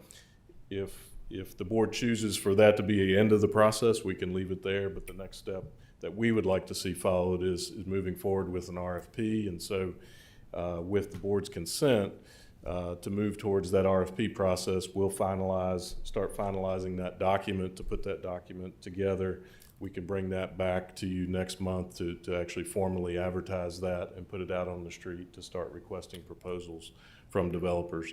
I think we would look at putting out that document for probably at least 45 days. As Vlad said, we've talked to a number of builders and developers during this process, so we have a list of those already that may be interested in developing all of the property or a portion of it. And so I kind of relate this to something we did a few years ago with the broadband plan. If you recall, we put an RFP out for proposals from broadband companies, and we said, give us any and every plan that you have for broadband. It can be to serve the entire county, or it can just be to serve a small portion of the county. We're looking at the same thing here, is if you want to develop the whole 80-some acres, then give us a proposal for that. If you're only interested in 20 acres, give us a proposal for that.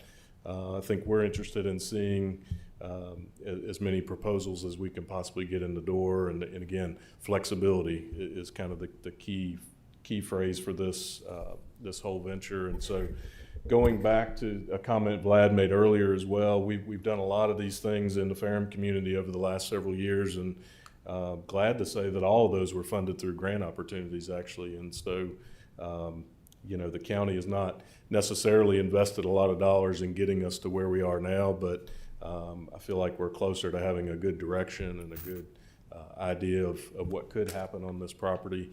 Through this process, we learned a lot of things from the community about what they wanted to see, how they wanted to see this property develop. You know, I think for the most part, I think most people didn't like the higher density option. I think most people preferred the lower density option.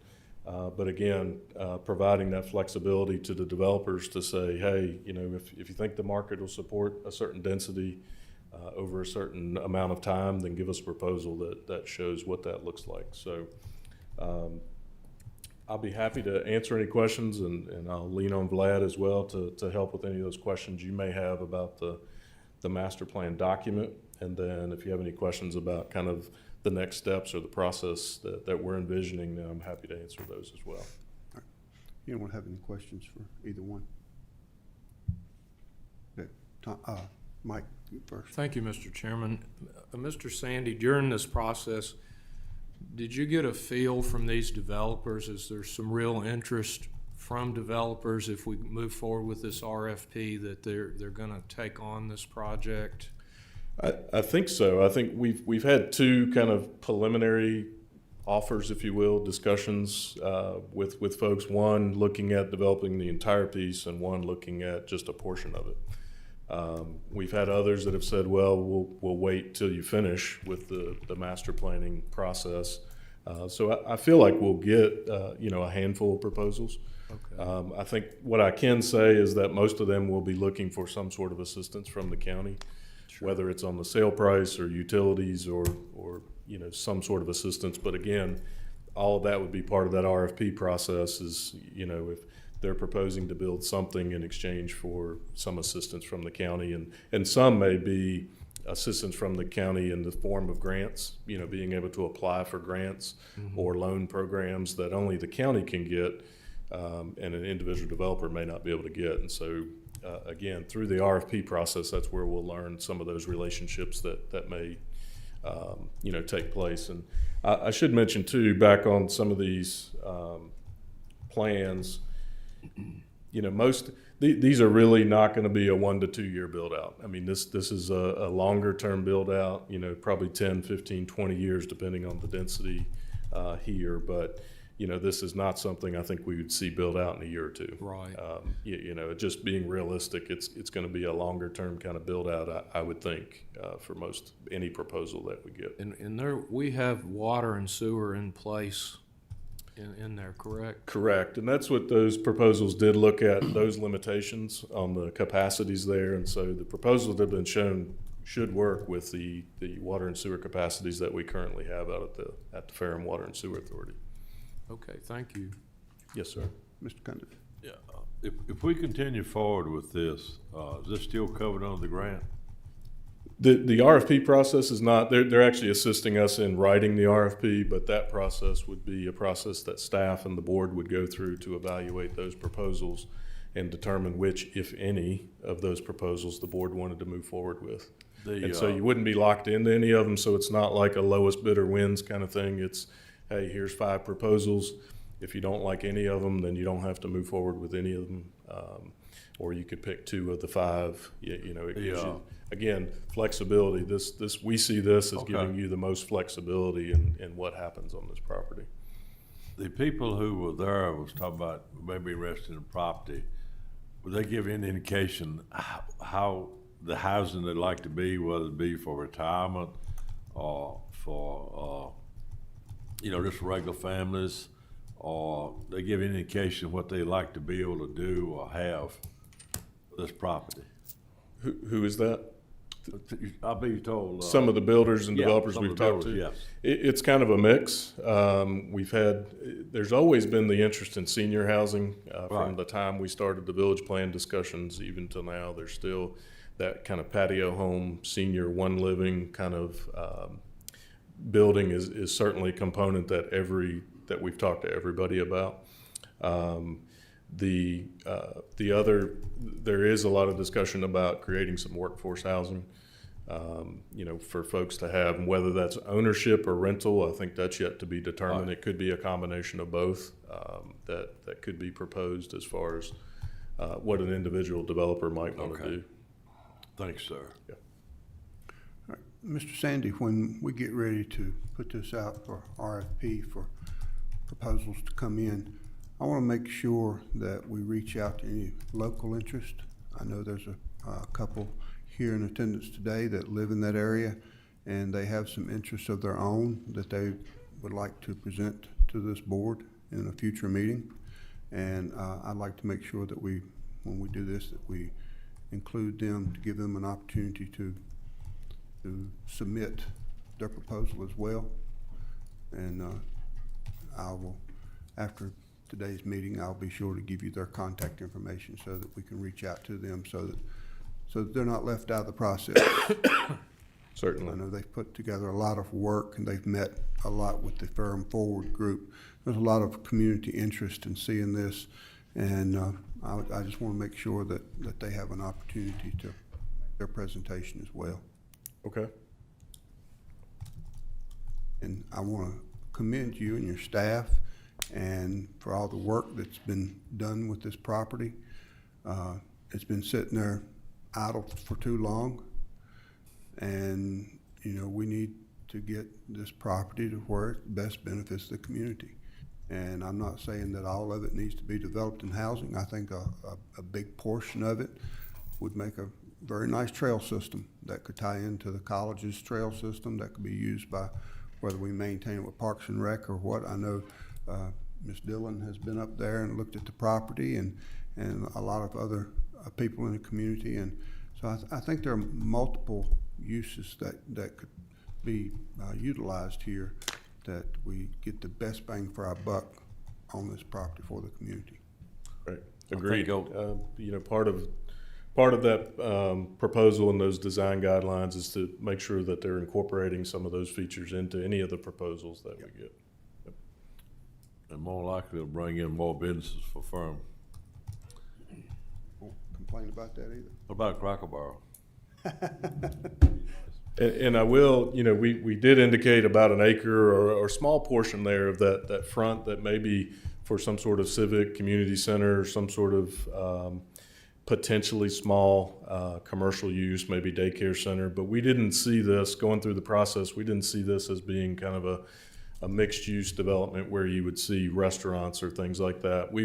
From a village plan perspective, we'd really like to see that back down in the core, if you will, of the village, with this area being connected via sidewalks and other ways where people could walk down to either Tri-Area Community Health or down to restaurants and so forth. So I do want to make that point, is that not that someone couldn't develop it commercially, but we really didn't see that as the kind of the ultimate use for this particular piece of property. Yeah, We that saw area is really not conducive for. We saw it more as some sort of a mix of residential uses. Seems to fit best in this particular location. I personally like the low-density residential use connected with some type of park system. Anyone else have any questions or comments for Mr. Sandy? So if I could get concurrence on the moving forward with the RFP process, then we can bring that back either on consent agenda to put the RFP out, or we can bring it back as a board item next month to continue to move forward on that. Board, what's your pleasure? Make a motion Okay, go to ahead. approve. I make a motion to endorse the presented firm property master plan documents developed by the EPRPC for the 82-plus acre county-owned firm property, and authorize county staff and a consultant to work with the county attorney to develop the necessary RFP requests for proposals. Documents to begin the process of soliciting possible development proposal in accordance with the public-private education facilities and infrastructure guidelines. Okay, we have a motion. Do we have a second? Second? We have a motion and a second. Any further discussion before we take a final vote? Okay, I see here that we do not need a roll call, so all in favor, let me know by saying aye. Aye. All opposed, same sign. Records show there are none opposed. And thank you, Mr. Sandy. Great, thank you. And thank you to the community. They really came out, gave us a lot of feedback on this effort, and thanks to Vlad and the staff at EPR for all their help as well. Appreciate that. According to my schedule, we're scheduled to take a break, and so we'll take a 10-minute break.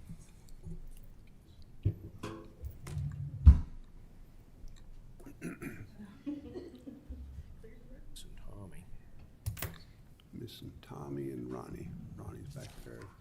Tommy might be on the phone checking on his wife.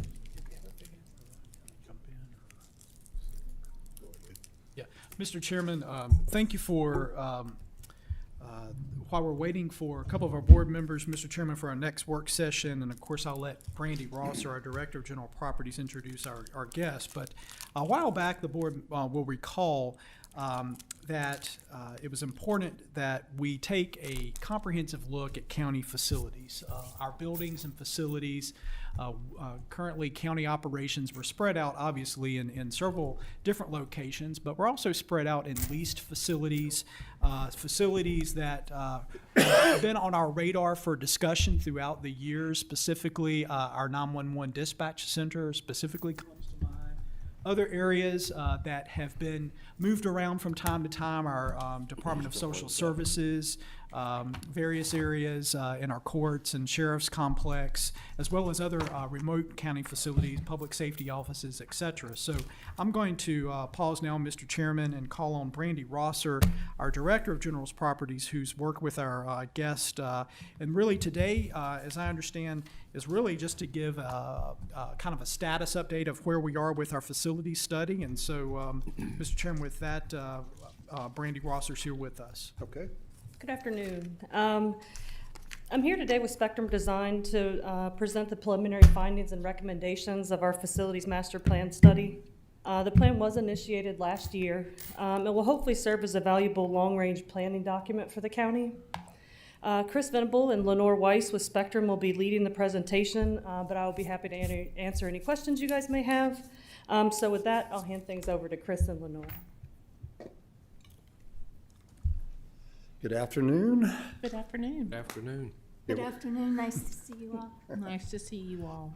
Yes, so we really started this last fall and spent time going through many facilities and interviewing staff from various departments. We'll go over those in a minute. We have submitted, I guess, our preliminary. It's good to get it all together. We're reading it now and finding things, making sure we're communicating it correctly. We've had a chance for staff to start looking at it and get their feedback. Now it's in written form. We're going to go over the kind of high points of what we're seeing. The report, as is drafted now and the final, does have specifics on each building as far as building assessments, the architect and engineers' narratives of what we saw, and the conditions, some things that may be a code issue that needs to be addressed or some functional issues. All that is in greater detail than in the book, but we're not going to go over that today. And also with some of the scenarios, we're starting our cost budgeting scenarios with those, so you can start planning if you do want to proceed with any of these recommendations. What is that? We're just trying to get some models for that so you can use them to make your next few decisions. So the purpose of today, we're going to cover the purpose of the facility study, which facilities we looked at departments, and the recommendations. We'll conclude with that. So we really were trying to come up with a space needs analysis, and that is really based on staffing and expected growth. And some departments are running pretty predictable, small growth, nothing much over the years. Others have had quite a bit of growth, and they anticipate even more. A lot of those are in some of the social services and courts departments. We'll go into that in more detail. So that has been highlighted. With each of those, we are trying to see how they can best fit within these facilities, because often they're landlocked in the building they're in. So it doesn't make sense that they can expand there. If they expand, maybe someone else be in a different facility. We looked at their square footage now, the square footage that they should have by their current program, the square footage we would project 5 and 10 years out. And then we made recommendations for immediate things to be addressed, short-term needs, long-term needs, and so on. So that included the meeting with the clerk of the circuit court and the clerk of the general district court, the clerk and judge of juvenile and domestic courts, Commonwealth's attorney. We met with the Sheriff's Department that works in the courthouse for security and the bailiff staff, the J&D Court Services, Department of Social Services, E911, the Sheriff's Office, Public Safety, and Library. And they were really all over the county. We had a pretty good tour of most of these facilities. So we visited the animal shelter, which is under Public Safety. Again, the courts departments, Circuit Court, General District Court. We looked at the physical spaces, a lot of the holding spaces that are behind the scenes, but very important how they function. We looked at Commonwealth's attorney, which are, again, they are in a very cramped space right now. The sheriff's security and the bailiffs, maybe repeating myself, sorry about that. And then library, public safety, both at Rocky Mount and Westlake, and Sheriff's Department at Rocky Mount and Westlake. So, Lenore? Okay. So we'll start with the public safety building in Rocky Mount. It is, you really need a purpose-built facility. The space that they're in is leased. We understand that the landlord may not extend the leases. They're spread out over 2 smaller buildings, neither of which are large enough to accommodate them. In addition, ideally, some of the vehicles would be garage kept and that type of thing. So we looked at then, well, if we had another facility within Rocky Mount, what would be ideal? You need one that is close to 220 and 40, located where access is easy to get onto the main road and go in either direction. So it needs to be either near an emergency or traffic signal. So we also understand that it may take a little while to find the perfect spot for them and to allocate all of the funds, et cetera. So we're recommending the possibility of relocating public safety to the lower level of the Franklin Center for now. And that will, it's not large enough to accommodate them long-term. It's pretty close to being able to accommodate where they are right now, but for future growth and some of the positions that are anticipated, it won't be large enough for them to stay there long term. So we would recommend within 5 to 10 years that you would look for a more permanent location for the public safety building, and either purpose-build a facility or look at relocating into an existing facility. One that has come on the radar is that the National Guard Armory on Donald Avenue may become available, and it appears to be large enough with the rest of the site and close enough to the main street for a possible long-term location. It also has a fenced area, and one thing that we were looking at, ideally, that the public safety building would also be able to have space to house the impound lot for the Sheriff's Department, as well as an area for commissioning and decommissioning of the Sheriff's Office's vehicles. because right now they have to travel and have them outfitted elsewhere. So then the next facility that we feel like is probably your second most critical within the town of Rocky Mount is your E911 dispatch, which is located on the first floor of the Virgil Good building. And it's really too small already. There's no room to add any consoles. They share offices. They don't have room to add other offices. There are no bunk rooms or space for them to take showers. So in an emergency type situation, they really aren't large enough to be able to respond to those things. So we are recommending that within the next 5 to 10 years that you consider a dedicated E911 dispatch facility, whether that is a purpose-built or relocated elsewhere. One location that we did look at, primarily because the Department of Social Services expected growth is quite a bit greater than the existing building can accommodate by almost 50%. So the E911 dispatch could potentially relocate to the current DSS facility, and there would be enough room to house their entire program plus a training room that could be shared with public safety. And as I was saying a minute ago, the current DSS facility, they're spread, they're in the schools, but they're also spread amongst 2 offices. They're in the former library as well as in a former auto services location, Randy's Auto, I think. But their anticipated growth within the next 5 to 10 years is more than it would increase their need in the current facility by more than 50%. And neither of the facilities have some of the security enhancements, et cetera, that we would recommend in a Department of Social Services environment.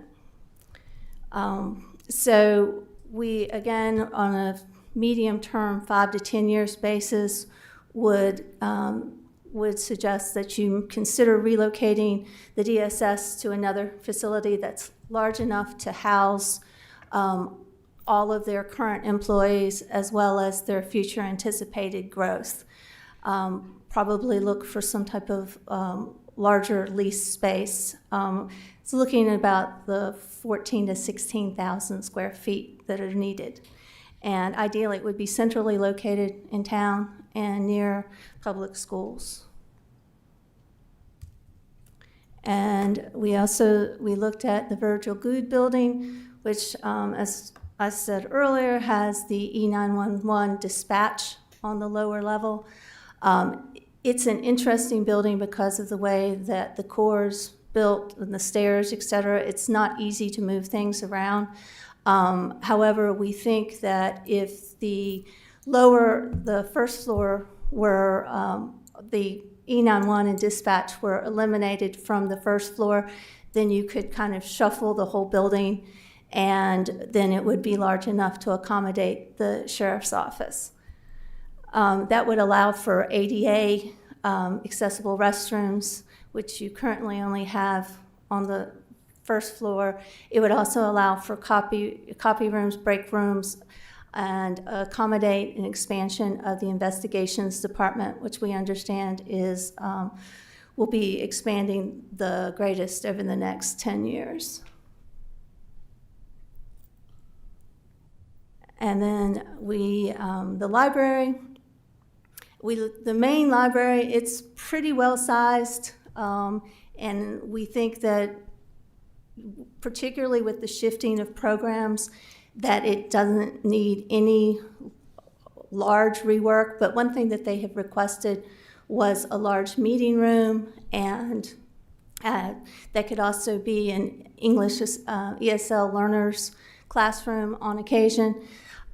So one thing that we looked at was the possibility of taking the local history component and perhaps combining that with central records for Franklin County to create kind of a Franklin County historical area where everything was grouped together. And if we eliminated the local history room from the library, and with the expansion allowable from the removal of the DVD space, et cetera, we think we could accommodate the large meeting room, and then we could have a divider so you could have multiple things going on there at the same time. And then for Westlake, I'm going to turn it over to Chris. It's looking at a public safety facility. I'd say their main space is in the lower level of one of the commercial office buildings there, and across the lot from that is the two-bay garage they have. So right now the garage is actually quite small. They have one a fire apparatus truck and one EMS vehicle.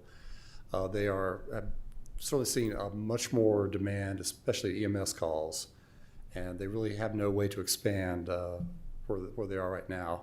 And the office space, they've set up some bunk rooms, but those are also really not adequate. The workspaces just really are not ideal.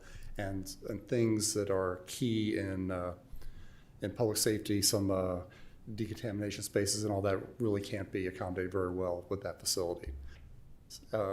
So looking at where they might go with the new facility, we want to think about expansion, getting these proper adjacencies of use in all the spaces, but also where it fits in a site.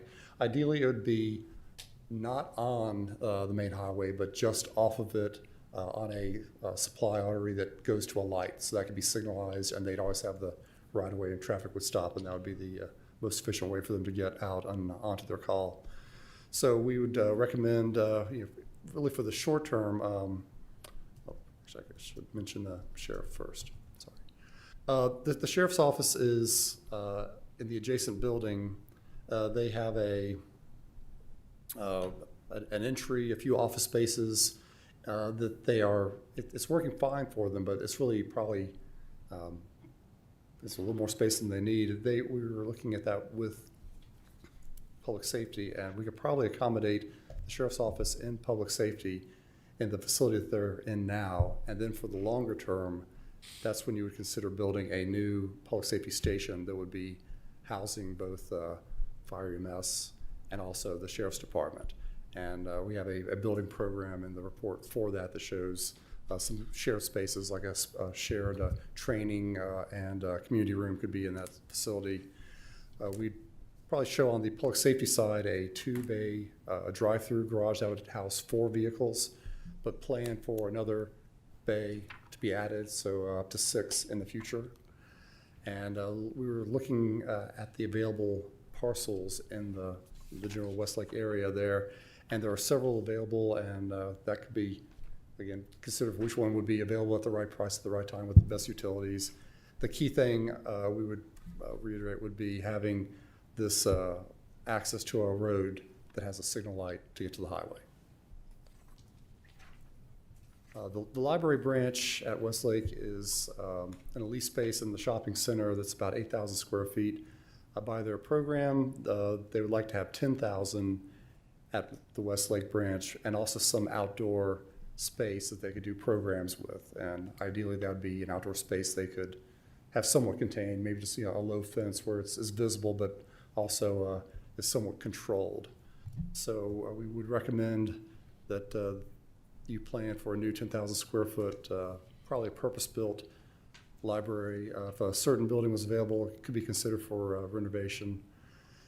And since the lease expires at the end of 2025, that would give you a couple years to do the planning and the construction.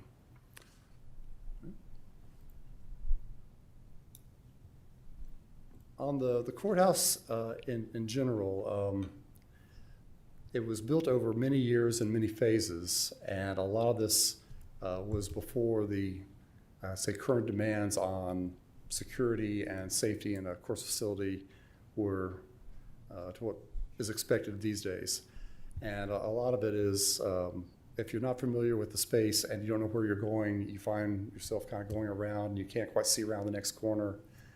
I know some examples. We were talking with some of the officers from the sheriff's department, and they were saying, "Yeah, I know this person's lost. I know where they need to go. Let me go tell them where to go." And yeah, they've seen it enough. They know what the people are trying to get to, but the people are quite confused in the building.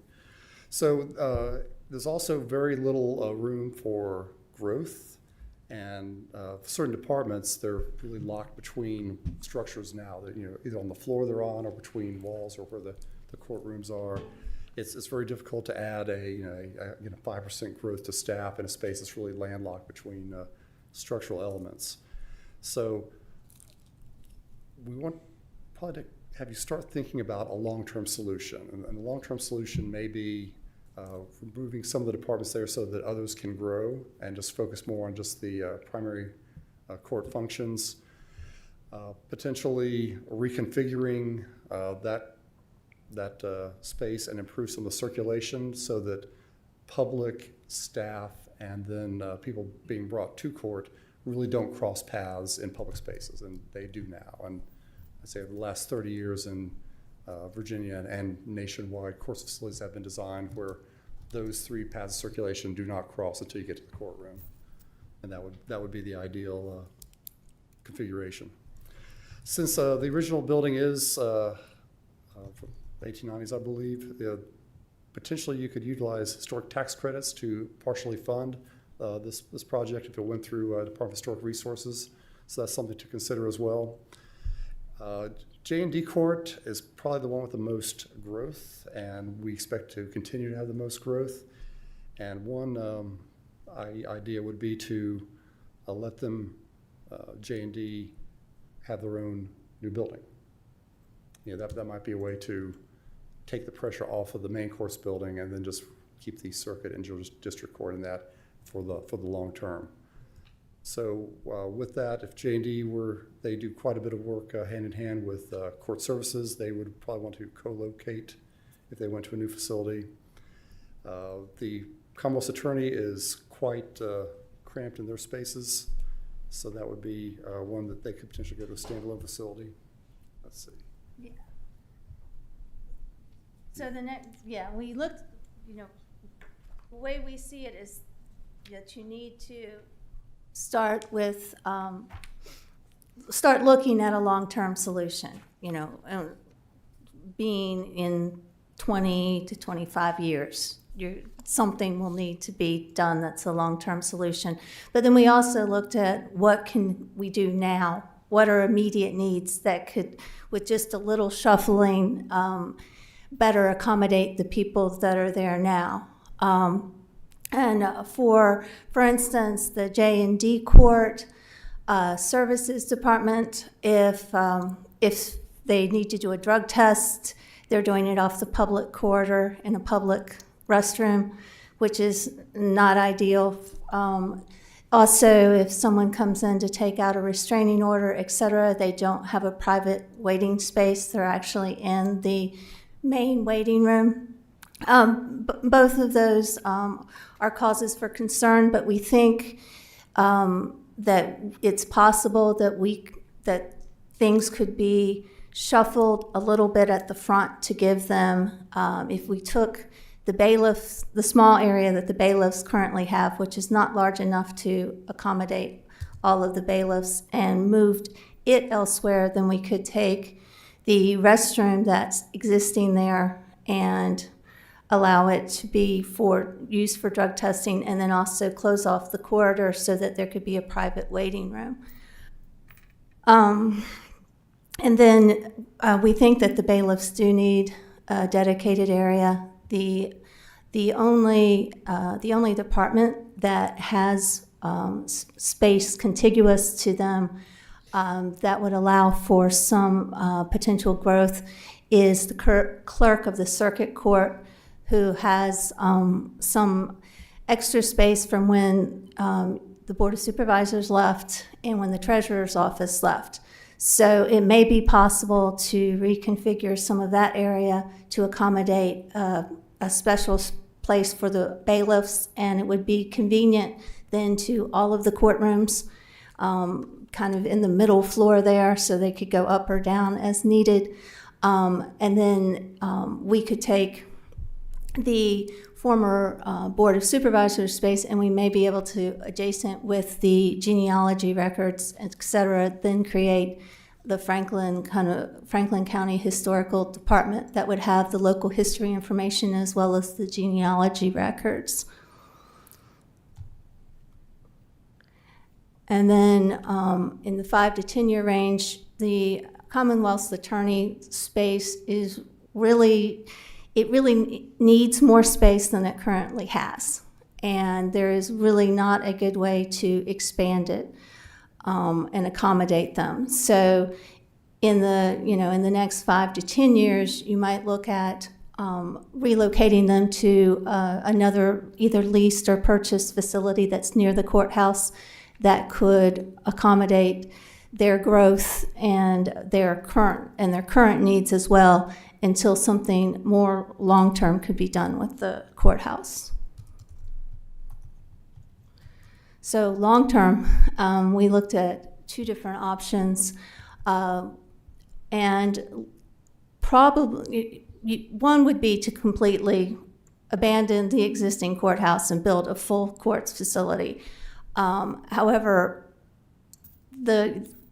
if we were to just remove the J&D component, you could create a J&D court that's becoming more popular around the country, that was dedicated to just J&D court, and have all the judges, the clerk, the court services, and everything in one facility, and then basically take the existing courthouse and shuffle it and get the rest of the departments that are there to the appropriate size with address security and those type of things at the same time.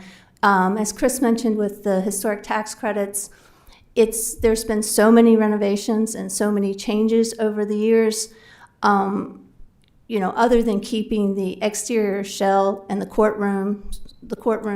original courtrooms, and the vault area in the circuit court area, probably most of the rest of it could be cleaned out, and you could start over and still utilize the historic tax credits.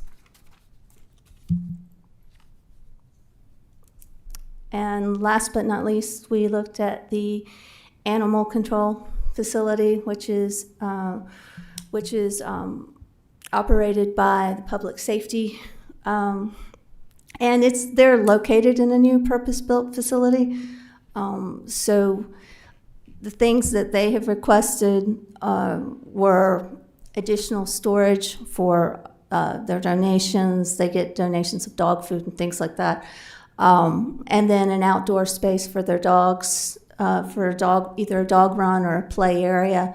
The current site is large enough that we think those could be accommodated in situ where they are now. And our next steps would be to hear from all of you, to take feedback from staff who are currently reviewing the plan as well, and then finalize our master plan. And thank you all for your time. Thank you. Questions? Anyone have any questions? Don't see any. I wanted to add one thing real quick on the next steps. Basically, we're going to take any feedback we get from you and department heads, incorporate them into the results that we have on this study, and that final draft will be coming back to you for your adoption. So you will see the detailed plan before we ask you to endorse it.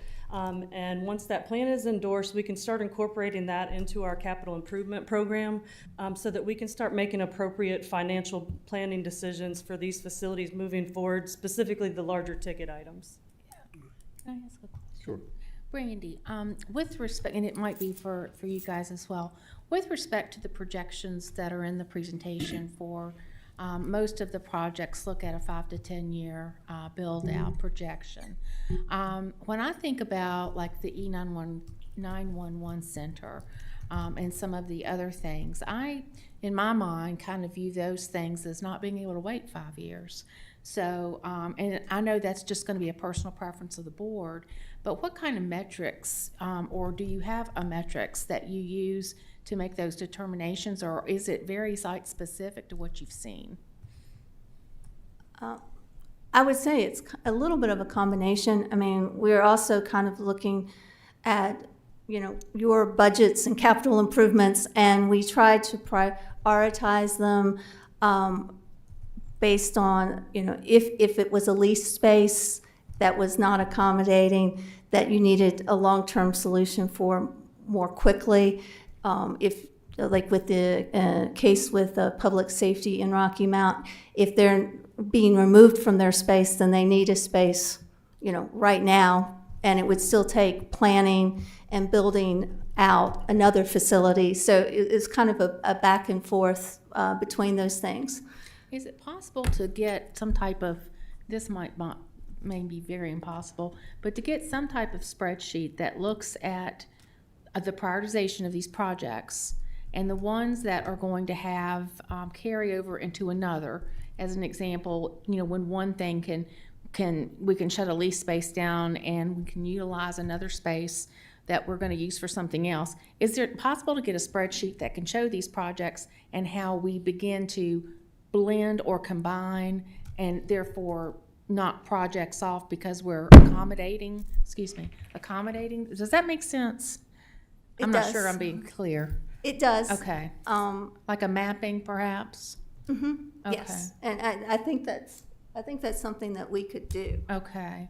It would just be a good visual observation for us to, you know, the slides are great, but when I want to look at the totality of what we're considering, it would be great if I could get an eye shot of what is being suggested to be combined with another facility, and what that looks like from a prioritization perspective. Yeah, I think we could definitely come up with a spreadsheet that would summarize it so that you guys don't have to go through some of the numbers in these documents, because they can be a little overwhelming when you start looking at current square footages and projected staffings. So if we could get you a spreadsheet that would summarize that and also include the dependencies between projects. Such as if we have to move social services to a new facility to accommodate a new communication center, what that would look like on a timeline. And these are these prioritized? We have them prioritized in some shape or form, but I really think that's going to be conversations I need to have with Mr. Whitlow, and possibly Mr. Carter, just to talk about, once we get into the CIP discussion a little bit more, what our funding priorities are and what we feel like we're going to have in 0 to 5 years and 5 to 10 years. Given some of the larger CIP projects that we have undertaken already. Right. Thank you. Mm-hmm. Thank you all for being with us. Thank you. Thank you for your time. Thank you, Mr. Thank Chair. you. All right. With that, we're going to forego that break that's on our agenda, and we're going to go right straight to Mr. Carter. Mr. Chairman, as Mr. Carter comes forward, it's a great segue on the facilities discussion in terms of sequencing and prioritization. We thought it'd be very helpful today. That was really a brief overview of the preliminary space needs study and the facilities and so forth, kind of the immediate needs, as Ms. Smith has referred to, in the next 1 to 5 years, 5 to 10, 20, 25, and so forth. How does that look? But being very mindful also of the overall CIP. As we know, of course, that was adopted as part of the county's budget, looking at the 5-year, but now with supply chain delays, we've had numerous discussions in our public safety work sessions of, apparatus being 2 or 3 years out. The whole world of capital improvement planning has really changed forever post-COVID. And so it's going to be very important that we discipline ourselves as a board, certainly as a community, as we look to all of our capital needs. And so we thought it'd be helpful now then if Brian can maybe walk the board through just a review of what we went through in the budget, but then also maybe some next steps where we can get to help maybe start thinking about prioritizing and sequencing and really how to tackle some of our immediate needs, and then more the middle term needs and then long-term needs. So I digress, Mr. Chairman. Thank you for let me introduce Brian yet again. Brian, thank you. Thank you. Ms. Whitlow, Ms. Chairman, members of the board. So I'll try not to make you tired of seeing me this afternoon. The capital improvement plan, so as you know, as part of the budget process, we do a 5-year plan. The board adopts that every year. Some of the projects, the facilities that were just reviewed have been part of that plan, not to a level to where we have any real cost estimate other than we know we've identified a need. And so as far as some of them, that might be added to the plan. And so what we did want to do is just bring an update where we've kind of been and where probably we're going to need to move forward with some future meetings. So this is a slide you've seen. You saw this in the budget process. This is really not new, but the main point that it's making is there are a lot of infrastructure needs. We know about the school projects for the middle school and the CTE facility. We have the landfill that we closed on today. Of course, that will have continued maintenance and needs as we can move forward. Broadband, we have that. Very thankful for all the grant money that we have diligently sought out, received, and managed. But there is still a piece to that, a local match. Fire apparatus, ambulances, any other facilities, some that were mentioned. And so you can see that due to the environment, there's CPI inflation and then there's capital inflation. And capital inflation is well exceeding CPI. Items that we would buy that would be something like a fire apparatus, that's going up 7, 8, 10%, not 4, 5, 6%. So what we're finding in the cost of these things is outstripping our ability to actually pay for them. And so we talk about that being not sustainable and, of course, needing a recurring dedicated revenue stream to fund capital. So as far as the next year budget, the 24 budget, so we did through appropriation earlier today, still funds that 2.4 million, 1.4 million county and school system local portion. But as we're aware that's well short, we've tried to increase that $200,000 a year. At the current inflationary levels, $200,000 a year really still doesn't get us to the level we need to be to fund capital. So just to take a look at some of these items, these were items that were part of the CIP. Where did Jackie go? Oh, you got it. Okay. Can we hand that? Do you have that? Yeah, we hand that out. So I've got a copy of the 5-year CIP that was adopted. And so to give you an idea of looking at that, these projects were listed in some form or fashion on that. And so the landfill cell 3 construction, that's been bid, that's done, so we know what that is, $6.5 million. A lot of these other projects, we just put a to be determined because they're really not at a phase or a status to where we would actually be able to estimate a cost. We have a number on some of these on the CIP, but it's realistically not a number that we could hang our hat on, especially in this environment. So the same thing with the school projects. There are middle school HVAC and roof replacements. We know that's proceeding. We will be looking at that literary fund loan here in the near future, hopefully. The CTE building, of course, progressing. And so that building comes with an unknown price tag and what we may look at for that as the design phase continues on that. And so, of course, there are other facility needs. There are elementary schools, there's the middle school, there's the high school that still exists today that are going to have needs. They're aging facilities 50 years plus. And so there are going to be renovations and needs well beyond that the school system is going to need. So just to give you an idea of what we're talking about, the need for capital funding, that doesn't take into account the additional capital needs like fire apparatus, utility infrastructure. We talked about the Ferrum housing study. If one of those incentives is utility infrastructure, water and sewer in that property, that's an expensive prospect and venture. And so if we look at things with our economic development, other housing like in Westlake or Union Hall in the South Lake, if that's part of economic development, that comes with a hefty price tag. That's not in our CIP right now. A lot of that we leverage dollars. We partner with the Western Virginia Water Authority, so it's not all on the county taxpayer per se.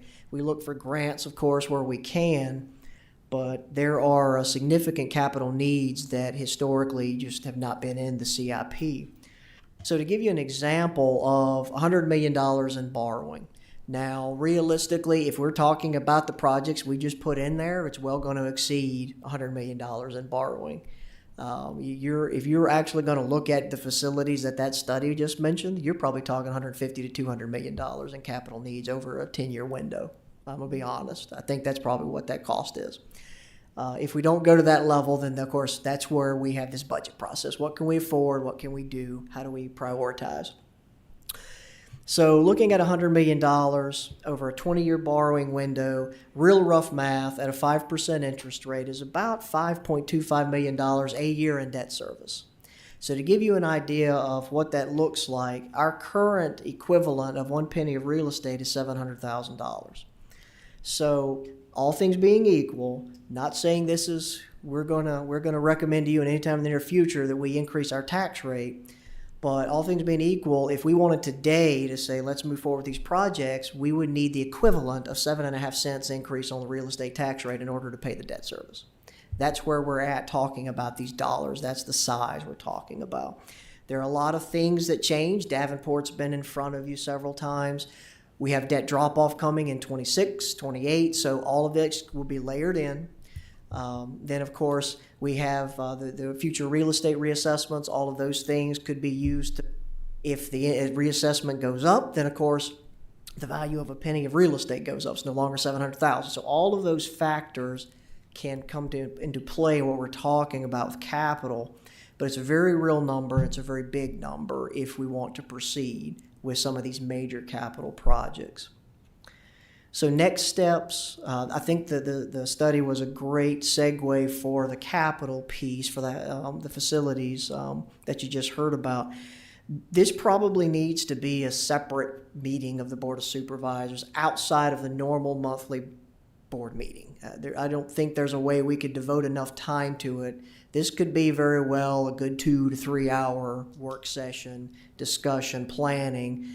Could be combined with the school system. Maybe it needs to be Davenport in. I think those are future discussions. But realistically, if we're going to get a handle on it in time for the upcoming budget process, is probably what we would want to look at. It would be our recommendation. And so, and what we're looking at is late summer. If something gets pushed, but we're thinking late summer, maybe by September at the latest, trying to get this on the calendar. That would give us some time to maybe finalize the report on the facility needs. We could kind of incorporate some things like that. But one of the things we would want out of that meeting is listed on the bullet points there. And it's so the prioritization would, one, be review of facilities and equipment.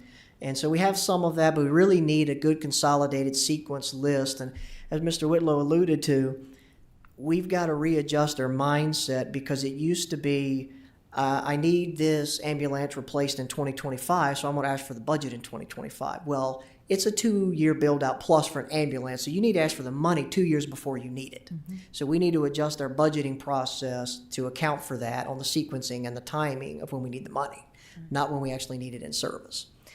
And so those are the things we want to look at to get that timing. How could we build this in?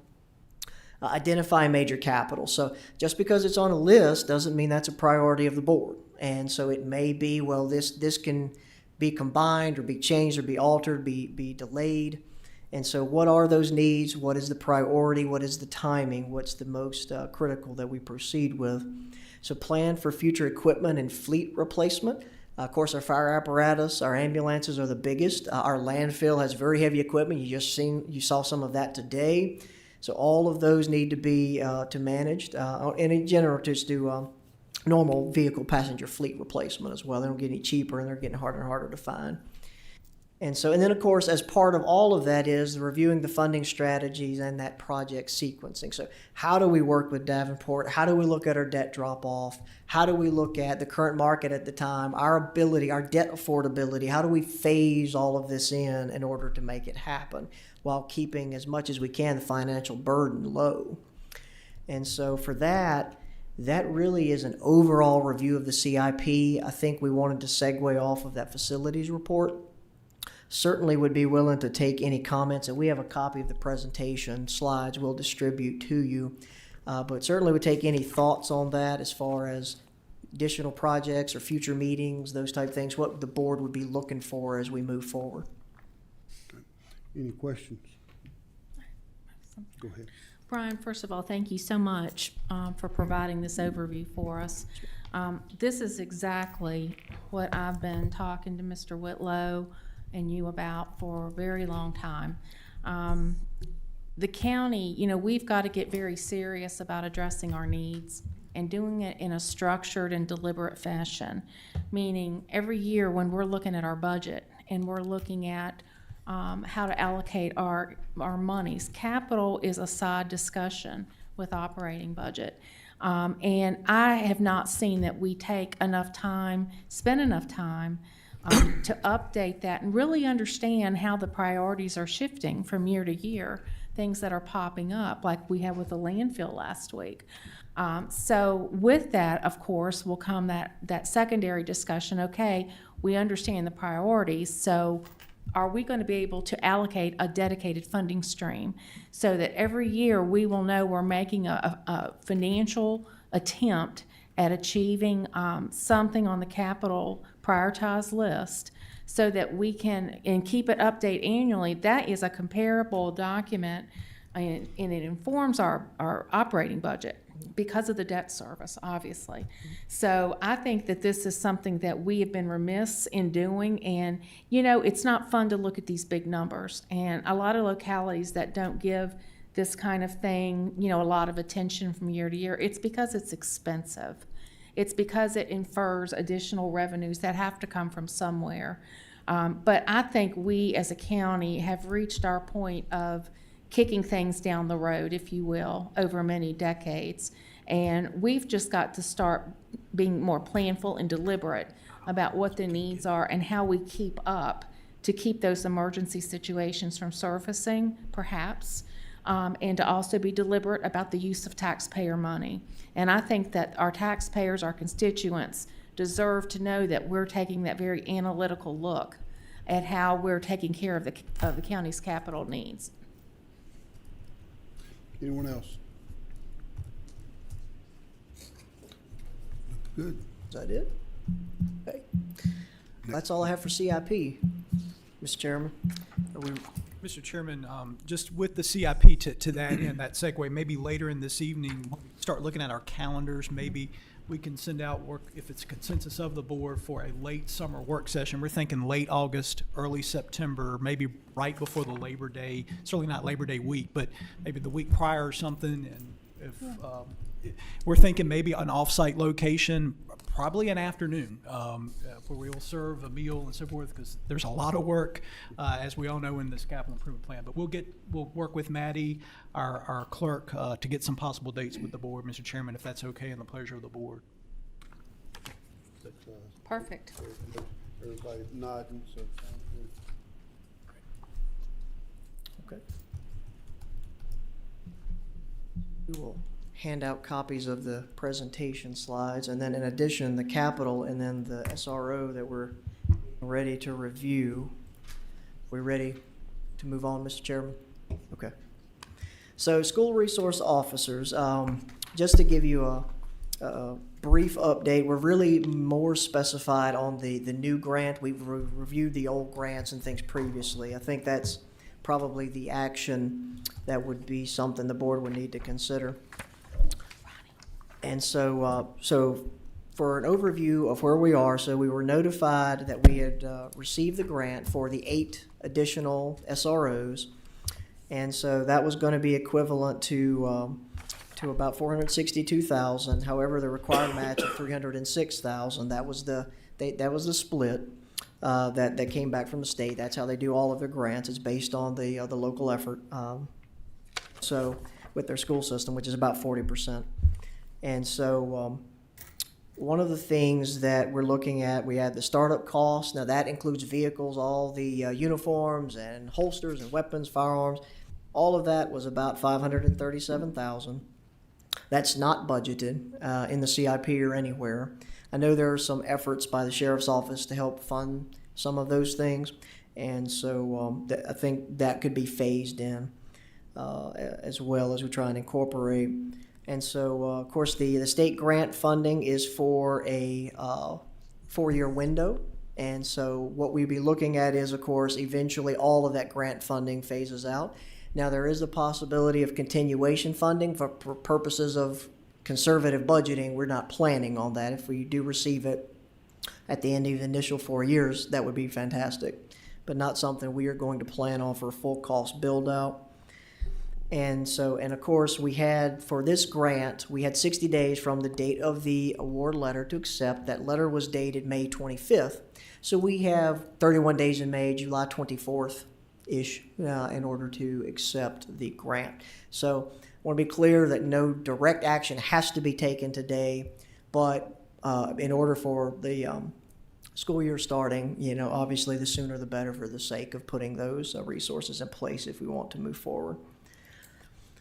So as far as the new grant funding, it's for the 8, but when you look at the previous with the 6 and the 2 that were existing before that, just want to remind you, full build out, this is about a $2 million operating cost to the budget with all full-time staff. And so that's what we originally presented to you last month. That number is still the same, that we would be looking for to fund in 4 or 5 years, essentially. Capital costs would be about $1 million over a 5-year period when you factor in the vehicles and all the things with estimated inflationary pressures. Again, this does assume full-time SROs.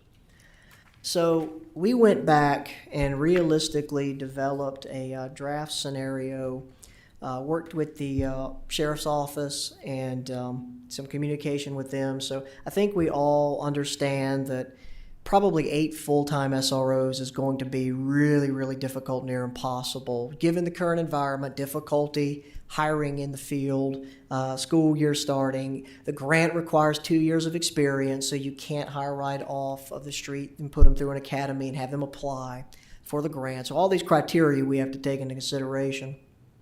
Then there's a factor of how we pay for it. So what we looked at in the budget is where we might be able to find some money. Of course, we just dedicated $200,000 for fire EMS coverage. We had to cut line items in the budget to do that. So what do we do with SROs? We could look at those existing line items that have already been cut. How far do we go? So we created the scenario of all part-time as probably the most feasible that we could do for this upcoming school year, this upcoming fiscal year. Could you do some full-time? Yes, it costs more money. We can start from there. But I think for what's feasible, what we can identify and find in the budget, what we're looking at, so if you look at this draft scenario, the main line, does this mouse work? Yep. That we would want to make sure about is the 8. So if we went with 8 part-time, and what we would be looking at is $30 an hour, and it would be limited to, we would want to cap that at the 1,500 hours per year for the sake of benefits to save the cost savings there. Realistically, 8 hours a day for the 180 days of instruction is right there at that limit anyway. So we're okay. We would still have a full coverage during the school year. The grant won't pay for the officers to be doing after-school activities or ball games anyway, so we're not losing anything by going part-time in that sense. So that number, our local match would be that $154,318 that would be here.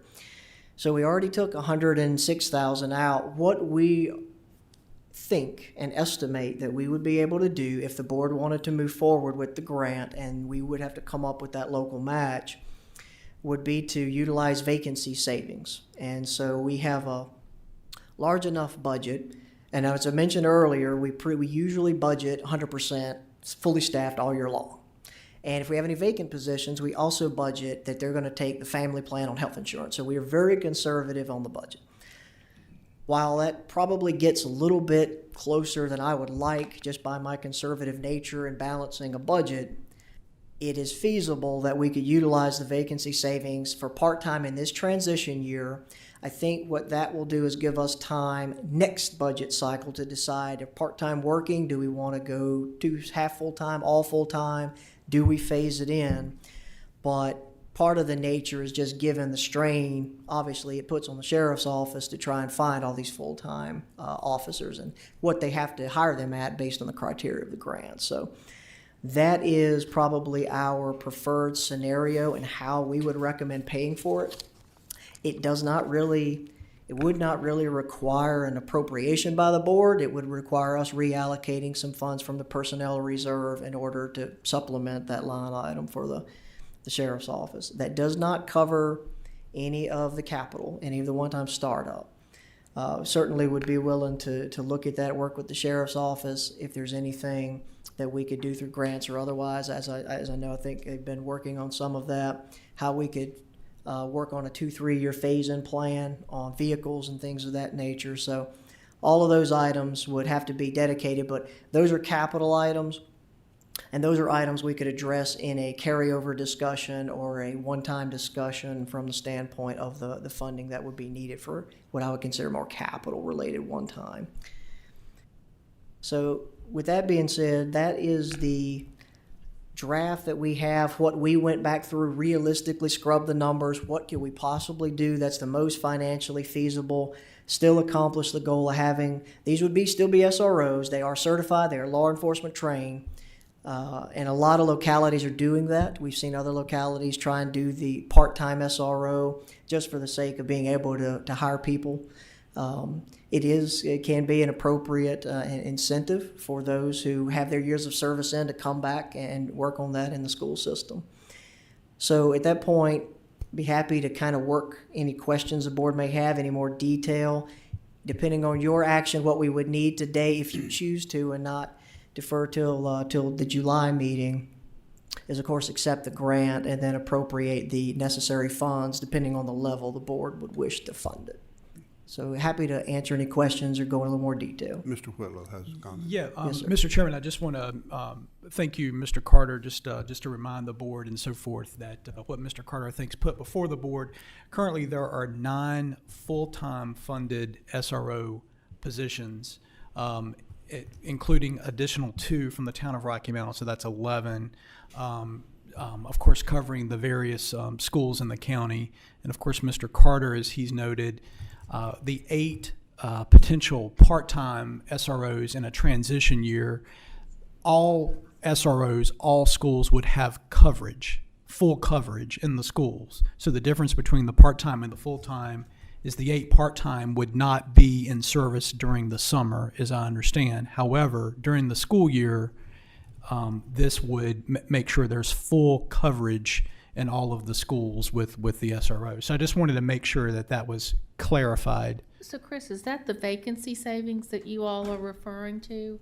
Is the summertime piece, or because that's a question I was going to ask, Sure. Is clarity on exactly which vacancy savings you're referring to? Vacancy savings would be countywide. Countywide? It's not just sheriff's office, it would be countywide vacancy savings we would have to pull from in order to find the funding for And that is just not a static number from year to year? That's It- correct. Right. Yep. It would ebb and flow. Yeah. It will, and that's historically, we feel like, here's where we've looked at, we feel like historically we can meet that number. If we fill all of our positions and they stay staffed 100% during the year, we're not going to have vacancy savings. And so then realistically, by that point, we'll have a mid-year look at revenues. Hopefully we have some that are outperforming budgeted expectations. We may have to come back and supplement.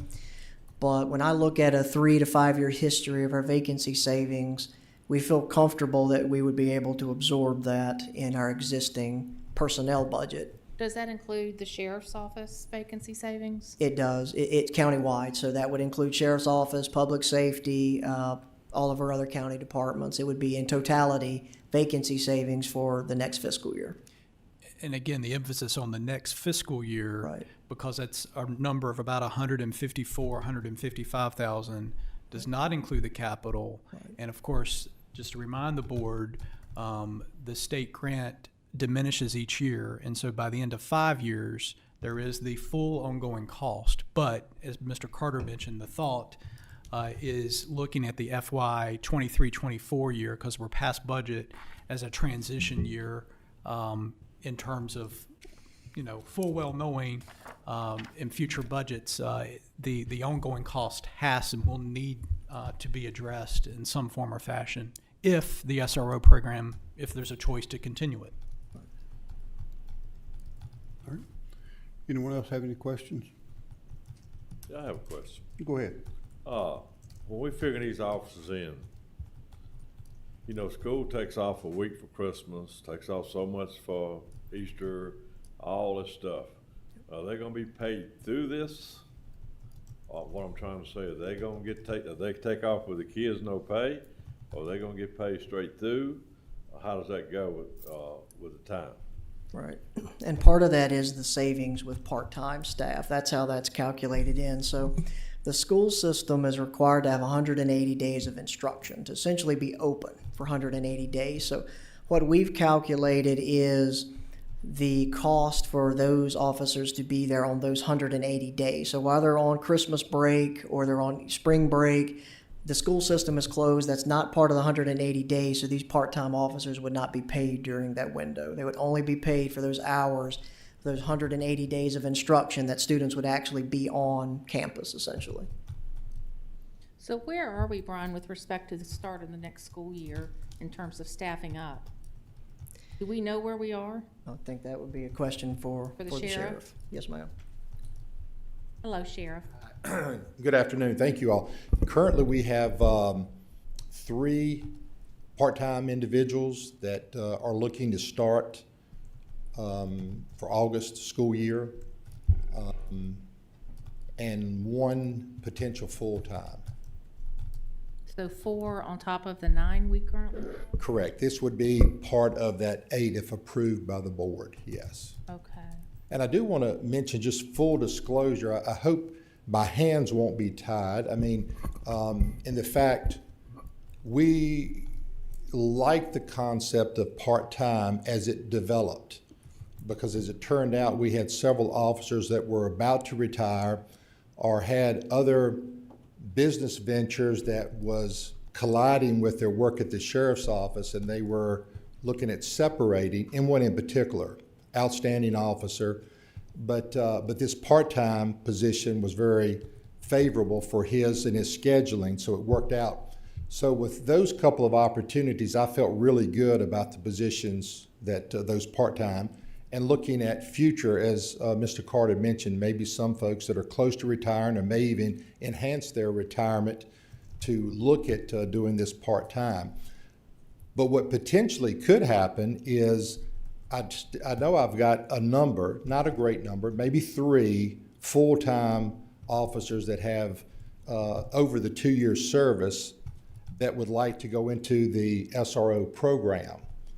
So if I were to hire somebody that is a certified police officer, to bring them in and transfer that in their position, take one of the full-time and move the full-time person over, that certainly is going to encroach upon some of these numbers we're talking absolutely. about. But it helps me get to the 8 end goal that we're looking to do. Now, that could happen, it may not happen, it may happen. I just don't want to come back later and say, whoa, wait a minute, they're not part-time, we don't want to do that right now. I think that's Because I think the goal is to hopefully be as constructive as we can with the budget, knowing the restraints, but to ultimately get to all the schools have the full coverage as the goal is. Anyone else? Don't see any. We had till July to move forward, is that what you said? 24th.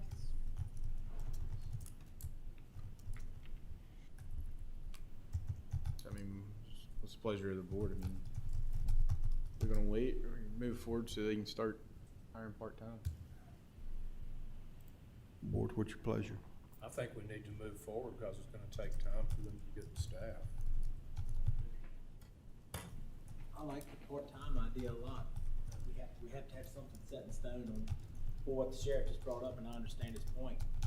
To get to the full 8, he needs to move people over, and he don't want to be held down, but that could have huge effects on our funding. Yeah, I mean, if we have to, Switching from trying to full-time. Full-time, that by the part-time benefits and all, what's the difference in a part-time and a full-time? That makes me very nervous, Nick. It really does. We gotta have that set in stone, that can't be up in the air. But I like the part-time idea, I like that a lot. Yeah. I think that would be, if that's where we want to go, then I think for us, it would be this is the dollar amount, and that's part of that scenario.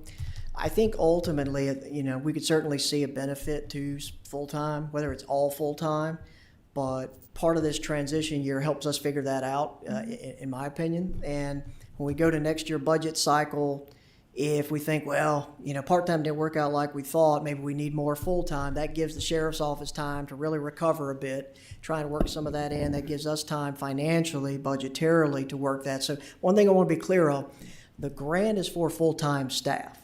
So just because we may choose to use part-time money, it does not affect the grant. So that money would be there from what we have heard if we want to move forward in year 2, I'll say, of the grant.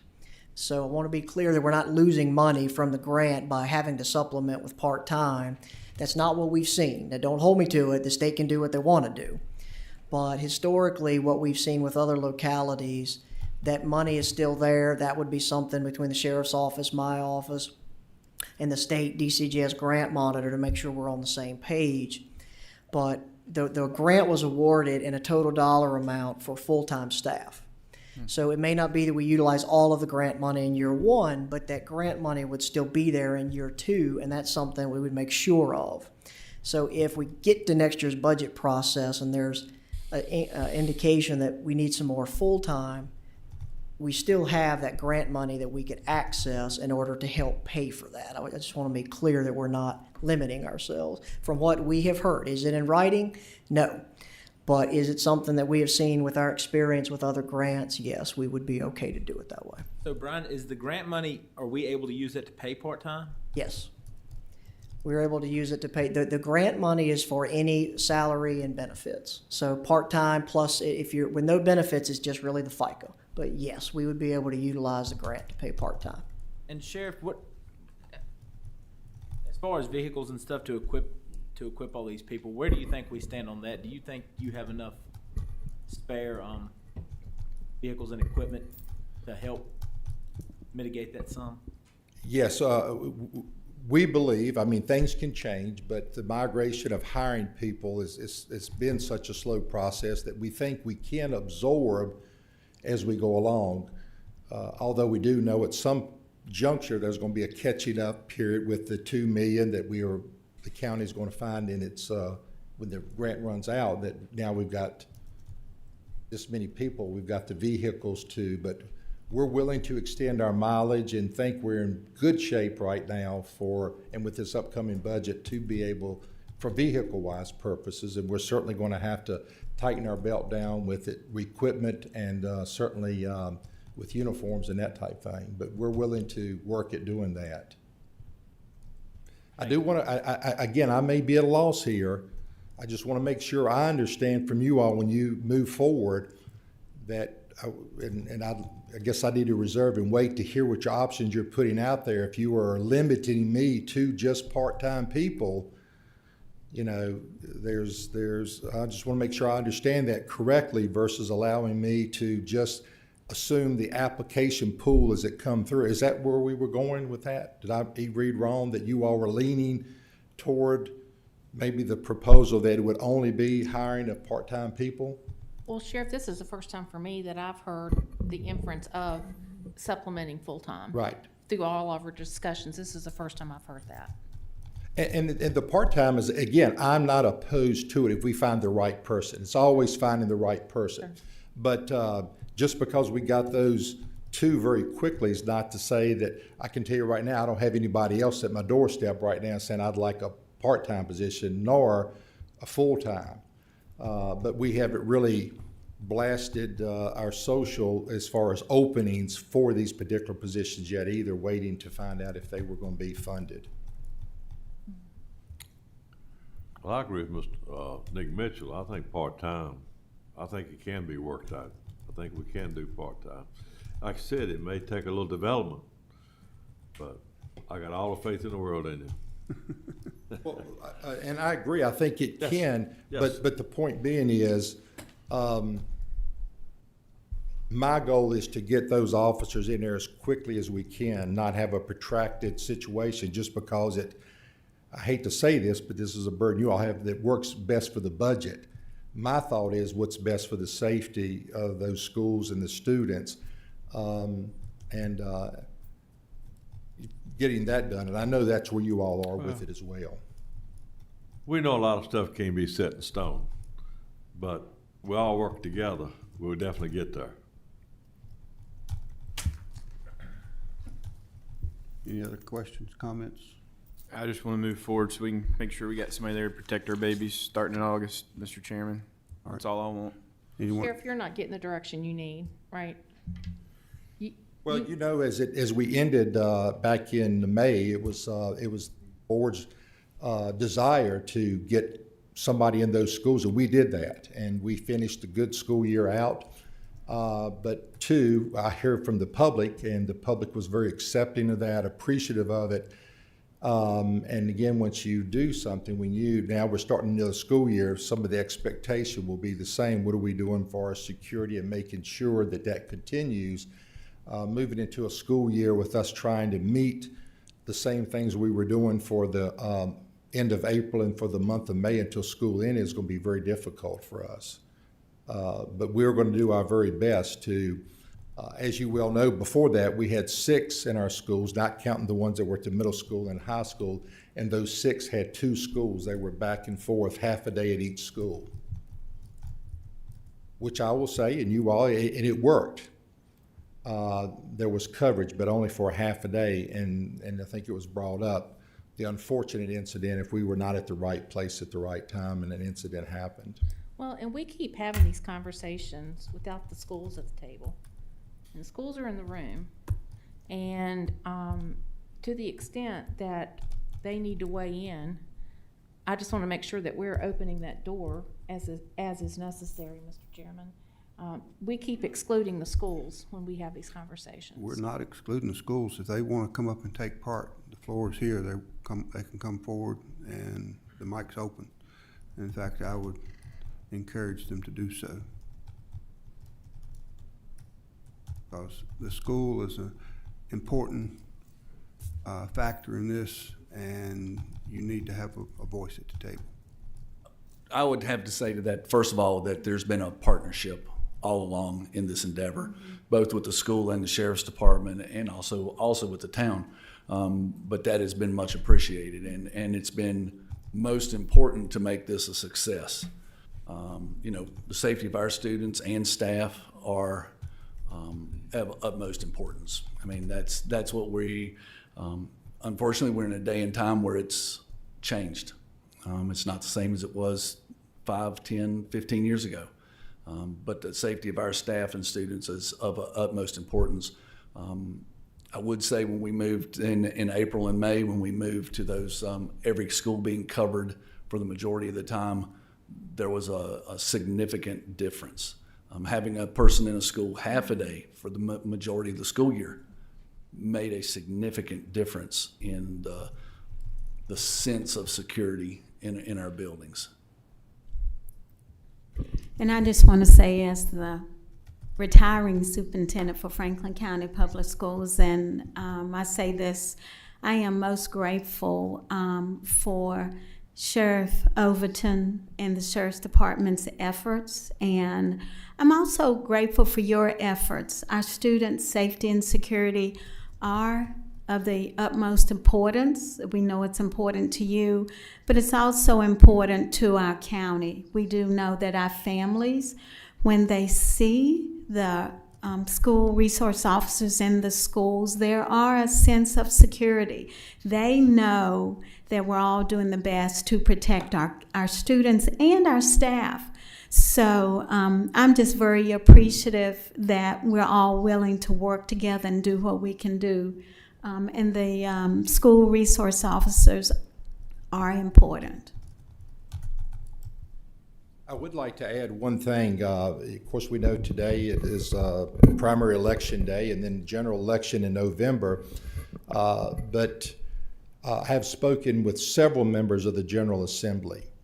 We as the Virginia Sheriff Association are pressing them. And I know when we were in one of our recent budget meetings, it came out that unfortunate that, I mean, it's a very large, expensive adventure, as most projects are anymore. But it was indicated that we just don't know that we'll see any movement, as tragic as it is. Well, I know we reached out to our association, and we have been reaching out to many members that are running and new people that are running and emphasizing to them the importance. And just a couple weeks back, there was a shooting. 2 were killed at a graduation in Richmond.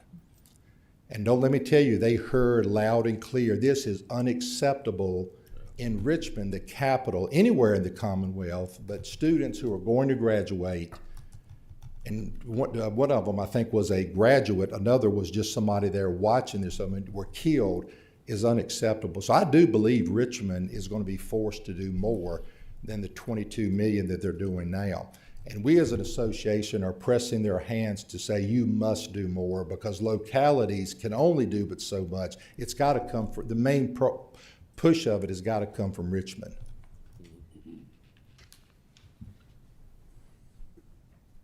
Did that create any more questions or comments from anyone? I'm ready to make a motion on whatever the board's comfortable with. Floor is We're open. comfortable with 8 part-time. Let's move forward, start hiring. Mr. Chairman, I feel, as the sheriff just said, as a local body, the 8 part-times, from what I just saw in Brian's, that's what we can afford. I would support it, and hopefully, as the sheriff said, going forward, we'll get more state funding, but that looks like a suitable path for us with our limited resources. Okay, well, we need a motion whether or not to accept this grant, and whether or not we want to do that in the way of part-time positions. So the floor is open. I'm ready to make a motion, Mr. Chairman. Go ahead. I make a motion to accept the grant and hire 8 part-time positions for the upcoming school year.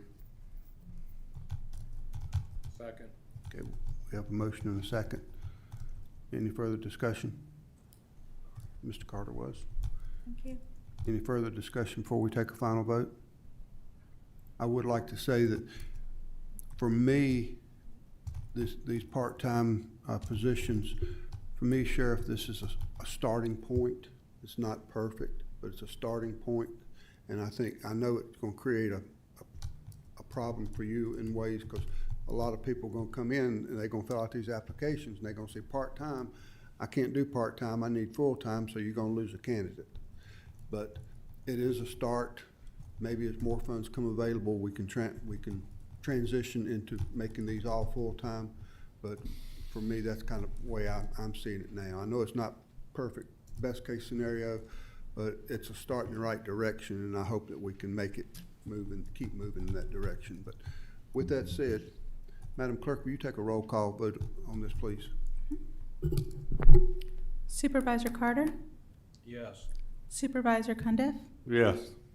Supervisor Nick Mitchell? Yes. Supervisor Ronald Mitchell? Yes. Supervisor Smith? Yes. Supervisor Thompson is absent for the vote. Chairman Tatum? Yes.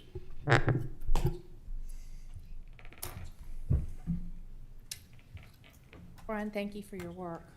Thank you. Thank you very much. Appreciate it. All right. I guess right now it goes to County Administrator for upcoming events and other matters. Sure. Mr. Chairman, members of the board, I'll be try to be as brief as I can because I know we're running on time. Of course, earlier the board appropriated budget funds for the budget, so I know we were holding our calendars for next Thursday, June 29th. Of course, we no longer have to hold that date. If the General Assembly does meet between now and June 29th and does something squirrely with state revenues and so forth that we will have to come back and do something different with the budget, we'll do so, but that relieves some pressure off the board having to meet on June 29th. Speaking of June and next week, June 27th, I think the board received information. The economic development staff has been working with our consultant on the draft economic development plan, Cultivate Franklin County. And of course, they'll give an update next Tuesday, the 27th. I believe it's at 6 p.m. at the Pig River Community Center. Just a couple of other follow-up items this evening. I mentioned the CIP work session. Of course, we can circle back to that in terms of a date. Would also like to thank finance staff, especially Mr. Brian Carter. He has worked so tirelessly with our bond rating efforts and so forth, with our financial advisors and bond counsel, and there's been a lot of documents back and forth out of his office and my office over the last month or so, and just a word of appreciation to him. And then he already said a word of appreciation to the board, a sincere appreciation to this board and previous boards for the fiscal discipline in the management of the county. I think resulted in an excellent borrowing that was very competitive in terms of saving our taxpayers in terms of interest requirements. And so kudos to all that is involved, and I know there was a lot of hands in that. Our bond ratings were reaffirmed. Appreciate again Vice Chairman Smith and accompanying the financial advisors on the meeting with the rating agencies. I would add a couple of things. I'd be remiss. I know Mr. Paul Chapman is in the room. And Kevin Tosh and others in the room. You heard from Todd Daniels earlier and so forth. Just a big appreciation for last week. Also appreciation to staff. Madeline Torres specifically, last week's VACO meeting, regional meeting, was tremendous. A lot of compliments from VACO, the Virginia Association of Counties, and a lot of Board of Supervisor members from all over the region. You really helped the county shine, and I really do appreciate that, a sincere appreciation, as well as our 20th year for Antique Farm Tractor Days.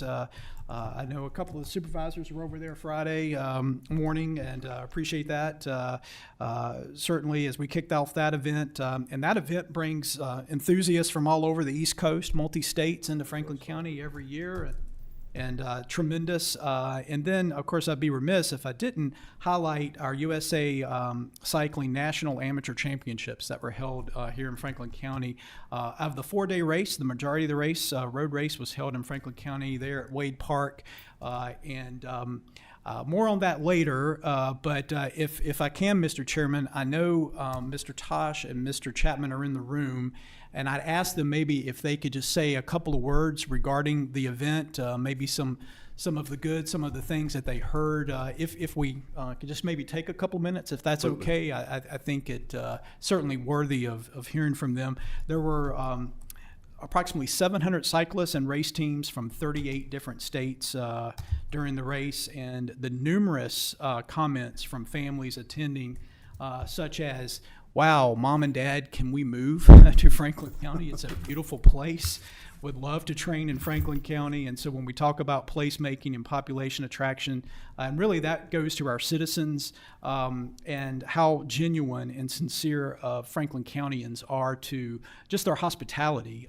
And I know this was an inconvenience for some, certainly in the Blackwater and Blue Ridge District with some rolling road closures over 2 days. We certainly aren't perfect there, but really appreciate everyone's understanding. So I'll pause there. Thank you, Mr. Whitlow. Yeah, I still have a smile on my face. What a great couple of days. I see that smile. It won't go away. Yeah, it was great. Yeah, and so thank you all for supporting this event. It was, it's always a little bit nervous going into these things, but it turned out to be a big success, a big learning curve for all of us, but it was a big hit. So big thanks to Mr. Tatum, Ms. Smith who came out, Mr. Mitchell, and Mr. Cundiff who came out and participated in hanging awards, seeing exciting starts, seeing close call finishes. It was a great couple of days. But as Mr. Whitlow actually participated in one of the award ceremonies as well. And yeah, it was a great couple of days. I guess the takeaway I took the most is all the participants, how they raved about Franklin County. People would come out of their way because they'd see me with a Parks and Rec shirt on to say, oh my gosh, the scenery around here is gorgeous. This course was the best course we've ever raced on. Everyone here is so friendly and welcoming. They just raved about what a nice place it is. And there's been so much excitement after this event, well, even during the event and afterwards, about exciting new things this might lead to. So I think that we'll see some exciting things come as a result of this. But again, we had, I'm a little competitive. It's good to see that we hosted, at this 4-day event, we hosted the majority of it. We hosted 2 days of the event. We had 379 athletes from 38 different states. So our portion of the competition by these 4 days was the most popular. And their talk, we'll have some economic impact numbers here soon, but being that we had the most participants and the most days of participation, I'm hoping that we'll see the highest number of economic impact. Last year, they had a $1.2 million economic impact on the region, so I'm hoping we'll see a significant portion of that. I guess I get lucky. Kevin and I are up here, can see you all face to face, but we played a small portion of this success, and tons of folks played a huge role in this. Public safety, they were out there just the entire event and helped organize the safety of all that. The sheriff's department with their motorcade and all the things they put into that. Of course, tourism, GIS did some amazing things with mapping and tracking. Public Works closed down their collection site for a couple of days, but was smart enough to actually do some painting on it as it was closed. Other county staff, Mike Burnett and Steve Sandy, were there volunteering. A number of other people were out on the course. And I'm going to just speak really quickly on my staff, like Parks and Recreation staff. Ben Newbill, Matt Ross, Greg Clemens, Zach Sink, Jeremy Hartzell. Those guys put in came in early and stayed really late. So, but yeah, VDOT, State Police, VDEMS, Health Department, it went on and on. Just so, yeah, we're lucky up here, but it was a ton of folks that put a lot of effort into making this success. So we don't want to, overlook those folks. So maybe Kevin has a few things to share. Absolutely. Not to take up any more of your time this afternoon. It's always interesting to see your hometown and your locality through a different lens of folks who don't live here and get to see it. So we have a couple of opportunities. This is a video that was shot by a creative director for USA Cycling, and it just showcases the natural beauty of Franklin County. It opens up with a shot of a cow that was on the side of the road, and it's going to close out with a family who on one of the streets there on the course made signs, and one of the signs that the little girl was holding just said, "Go strangers, go." It didn't matter to them who it was; they were just excited. But again, the top tier talent here. But again, you just see the natural beauty of Franklin County was definitely being showcased throughout the 2 days, whether it be through video, whether it be through photos. But again, you can just see just a small snippet of what Franklin County had to offer over those 2 days. That's the photo finish. I think that Mr. Cundiff got to see 3 millimeters, the difference in that race. Wow. It was, again, just an exciting opportunity for Franklin County. So we'll let this video kind of close itself out. Then there's a couple of photos, again, of just the 2 days. But the opportunity for placemaking for folks from all across the country to come into Franklin County to see the opportunities that we had to go to our local restaurants, to stay at some of our local accommodations, to shop at our local grocery stores. Again, it was just a great opportunity and a big win for our region. And then just looking at some of the photos, again, just the magnitude and the scale at which this national championship brought to Franklin County and the notoriety that it brought to Wade Park. And again, you can't look at these photos without seeing the natural beauty that was on display for Franklin County and just the excitement. Don't know if I would look like this if I was in the middle of 108 miles of cycling, but again, just lots of opportunity to showcase to people from all across the country. They raved about the course, they raved about the locality, and as Paul said, kind of the friendliness, and again, all the volunteers from all across the region that kind of came out.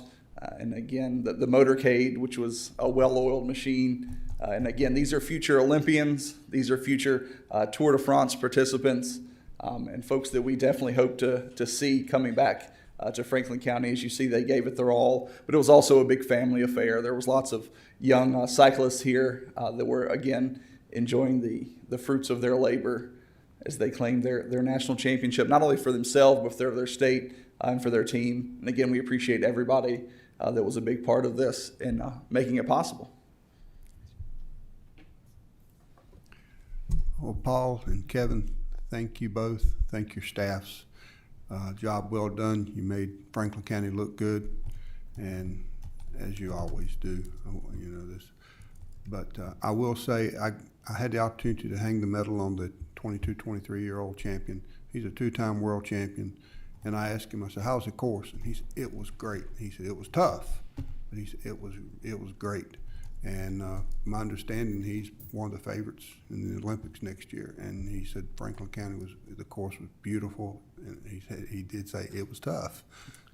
His father raced with Lance Armstrong for 7 or 8 seasons. Yeah, he's the big name. He can't be. And I talked to some parents of the 15, 16-year-old bracket, and they had been to 15 or 16 races nationwide this year, and they said that our Wade Park in this community where it was at by far above all the others they'd been to across the country. So, Well, I like to add that the event put Frank County on the map, but our people also put Frank County on the map. It's people like you all that, the staff, everybody. I was there, I enjoyed talking to the people. I talked to several of the bikers, you know, they talk about how they just appreciated being here in Frank County, and we really appreciate us hosting it. And, but I never heard anybody say anything bad. And that attracts back to our people, and I really appreciate it. Thank y'all so much. Ronnie? Yep, thank you guys for all your hard work. It was pretty cool stopping by. There's one group that make sure it gets added. That's Rocky Mount Volunteer Fire Department. We staff 4 firefighters and a fire truck both days the whole time, so make sure that they get in your list of groups that help. Appreciate it. Thank you guys so much. You made us proud. Thank you. Good job. All right. On my list here, I overlooked one of the biggest, Virginia's Blue Ridge. They're, of course, the organization that brought USA Cycling to the region. And I failed to say their name, and they were huge. John Oney and Christine McCormick were kind of our, the 2 main people that we worked with. There's a bunch of other people with VBR, but I just needed to bring their name up too because they're such a big role in this. Thank you all. Good job. Thank y'all. All right, County Attorney. Thought we forgot about you, Are didn't you with us, Mr.? I'm here, and we had talked last time about our mobile food truck ordinance. There's a draft of it in your agenda packet, and the next step, I think, would be to schedule a public hearing. So if it's something that the board feels like we ought to do, I know the commissioner is certainly in favor of it, then we should go ahead and give the notice. The other thing, as a point of privilege, has nothing to do with law, but granted, the bicycling did a lot for the county. There's one other sports thing that happened last week that did a lot for the county. What? Young man named Nick Robertson. Yes. Yes. And I was afraid nobody was going to mention it, and I'm a baseball fan. Yes. Has been pitching for the LA Dodgers. Just like in the cycling, this is all a pyramid type thing. Yes. All these kids who start out riding bicycles, you get to that, and all the kids who start out throwing baseballs, not that many of them get to where he is. Thank you for bringing that Pretty up. impressive. That is very Pretty darn impressive. Great kid. I also went to JMU. I wanted to say that for the county administrator. They may not have been in the College World Series. Other team, but it, Well, Mr. Chairman, if you're ready for a motion, I'd be happy to make it. I'm sorry, Mr. Mr. Whitlow. Chairman, Please. Madam Vice Chairman, one thing specifically on the proposed ordinance as proposed, of course, the section on the tax levied, on each mobile food unit, there shall be a license tax of per annum per year. Of course, that would need to, and of course, I see our commissioner is not here, but I do understand, of course, Madeline Torres, our clerk, of course, worked extensively in the commissioner's office. And the general, I think, in terms of some other localities, and I do not want to get this wrong, Madeline, in terms of the typical, if there's a typical average and so forth of that annum amount for the tax levied. And I'd spoken with Margaret, the Commissioner of the Revenue, and she said those are items that she was going to look more into, and she was going to be presenting them to the board before the public hearing. Okay, great. So that can be set at the public hearing. Can the rate yeah, be but we're set? going to have to advertise a You have rate. to advertise Yeah, the I rate. thought we would have to advertise the rate, so. So if Margaret can get to us so that we can put it in the, the ordinance and we advertise it, and then she can go ahead and explain it at the public hearing, it'd be great. Thank you. I'm sorry. Thank you. Oh, thank you, thank you. Okay, board, I would make a motion that we set a public hearing in the near term to advertise an ordinance to amend Article 8, license taxes of Chapter 20, taxation, to add a license tax for mobile food units. Okay, we have a motion. Do we have a second? Second. All right, we have a motion and a second. Any further discussion before we take a final vote? Okay, all in favor of this motion, let me know by saying aye. Aye. All opposed, same sign. The record show there were none opposed. All right, we take a little break and then come back and go into closed session. Yeah, I think we would need the motion, Mr. Chairman, to go in closed session. We probably have dinner here for the closed session, so if it's a pleasure of the board, I think we could do that back in the conference room with closed session over dinner. I would add, Mr. Chairman, there's one other item, and this was included in a communication to the board. And back in January, the Public Safety Department did a work session with the board, and we discussed various fees. I know our fire marshal is with us, and several of those fees were presented. Some of those fees have not been updated since 1988, specifically on hazardous materials and what have you, in terms of explosive storage, things of that nature, fireworks and so forth. That list of fees, again, was in your communication last week. Just want to get that back on the board's radar for the board's consideration, because that would also require a public hearing. And so whatever the board's pleasure is, whether it's this evening or in the future, to really look at those fees. I forgot to mention that earlier. And Mr. Ferguson mentioned to me, and I wrote it down and still forgot to bring it up. I guess we need to take a vote, and we don't need to wait on this. I think go ahead and set a public hearing for it. Do we need to set a public hearing for fees? I don't think, I'm trying to remember now. I don't think so. I think that because we call them fees and not taxes. I think it's a portion of the county code. I think Mr. Sandy is. Are we ready for this? Particularly the fire marshal fees say that it has to be established by ordinance. Okay. From the governing body, and then the other one Chris mentioned was already in the code, and so we're doing an amendment. So we're doing it that way? To that one, yep. So. Is it required by state code to be in as an ordinance? It doesn't, it says ordinance, but it doesn't say it has to be in the county code, but I think once. One in front I was just of the wondering other. if there was a way to do it so that we won't have to go through amending an ordinance every darn time. Yeah. Yeah, so. We can take a look at that. I think either way, you have to do the public hearing. Yeah. Okay. Or Ms. Smith said she doesn't feel comfortable with moving forward with this tonight. Anyone else have any thoughts I on mean, this? if I'm wrong, somebody tell me. I just don't, are we ready to do this tonight, Mr. Didn't sound Brown? like it. Huh? Do we know what we need to know to enact these fees tonight? Well, you'd have to have if you have to have the public hearing, what you'd be doing is setting a public hearing for it So at the that next we meeting. did decide we need to set a public hearing? Yeah. All right, then I'm cool with that. Okay. Anybody else have anything? Oh, goodness. Someone want to make a motion on a set the public hearing for this, or do y'all want to? For next month's meeting? The move? Yeah. Is that a motion to have the set the Yeah. public hearing? Okay. Do we have a second. Second. We have a motion and a second to go ahead and set a public hearing for the fees Makes sense. of public safety. Any further discussion before we take a final vote? All in favor, let it be known by saying aye.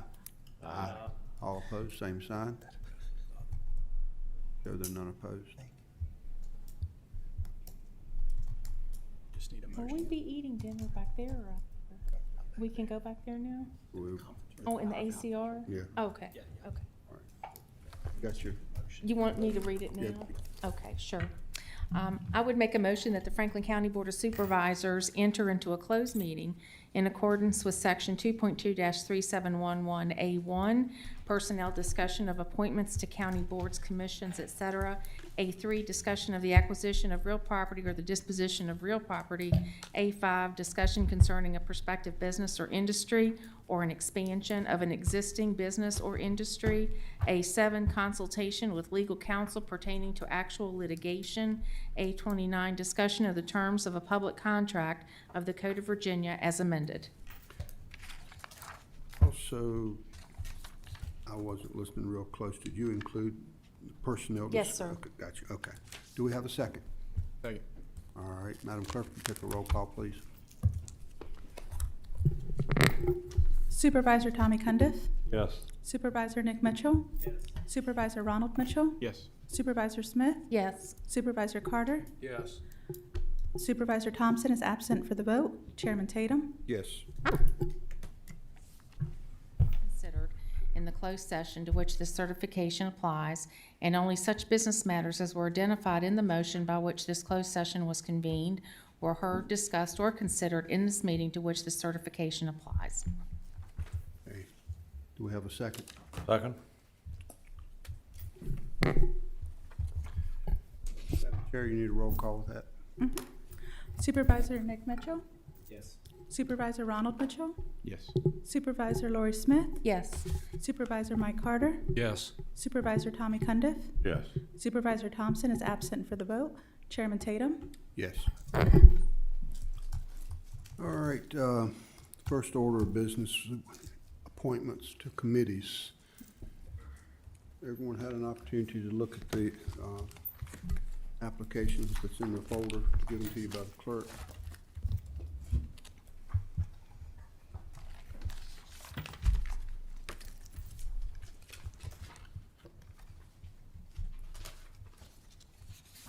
Can you make that one for me? Sorry.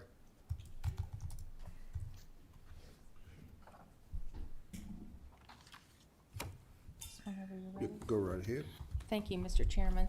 I would like to make a motion that the board appoint Taylor Kyle to serve on the CPMT board for, I think, a term, it's an unexpired term, correct? No, it's CPMT. It's CPMT, Madeline. 2-year term. Yeah. Okay, for a 2-year term, thank you. That would be my motion. All right, do we have a second? Second? All in favor, let it be known by saying aye. Aye. All opposed, same sign. Okay, and there was another application in the folder. Anyone like to make that a motion?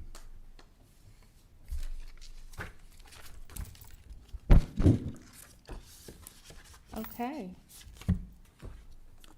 Y'all have too much dinner? Mr. Chairman, I would offer a motion to appoint Barry Ferguson to the Social Services Board. And for the term of, how long, Brian? DSS? Tommy? DSS Board? What about it? I'm sorry. Term, 4 years? Is it a 4-year term or? 4-year term. 4-year Or term? 4-year Okay. term. I'm sorry. Okay. Thank you. My head's not very clear tonight. Do we have a second? Second. All right, we have a motion and a second. All in favor, let me know by saying aye. Aye. All opposed, same sign. While you're at it, can you make that one? Mhm. That one for the Recreation Commission? Okay, gentlemen, I would like to make another motion to appoint Terry Dameron to the Parks and Recreation Commission for a term of I think that one's 4 years. 4 years. 3 years. 3 years. 3 years, okay. There's my motion. Okay, we have a motion. Do we have a second? Second. Okay, we have a motion and a second. All in favor, let me know by saying aye. Aye. All opposed, same sign. You need this one too? And we'll make that one for me as well. Sure, sure. I would make a motion that we appoint Bethany Worley to the Library Board for a term of 4 years. Thank you. Do we have a second? Second. We have a motion and a second. All in favor, let me know by saying aye. Aye. All opposed, same sign. Yeah, I think that took care of, oh, Nope, not another one. Yeah, and I think that's a 2-year term. It's the parent rep and Parent the rep. CPMT. I think Lori would be familiar with that. All right. All right, so, okay, we're with Diane? Okay. It's June 30th. Yes, happy to do that. Gentlemen, I would also make a motion to reappoint Diane Lovell for a second term on the CPMT board for another 2-year term. Okay, we have a motion. Do we have a second? Second. All right, we have a motion and a second. All in favor, let me know by saying aye. Aye. All opposed, same sign. Let the record show there are none opposed. Anything else? Mr. Chairman, I just would like to thank those that are willing to come forward and serve Absolutely. on our boards and commissions. Absolutely. All right, Ms. Cooper.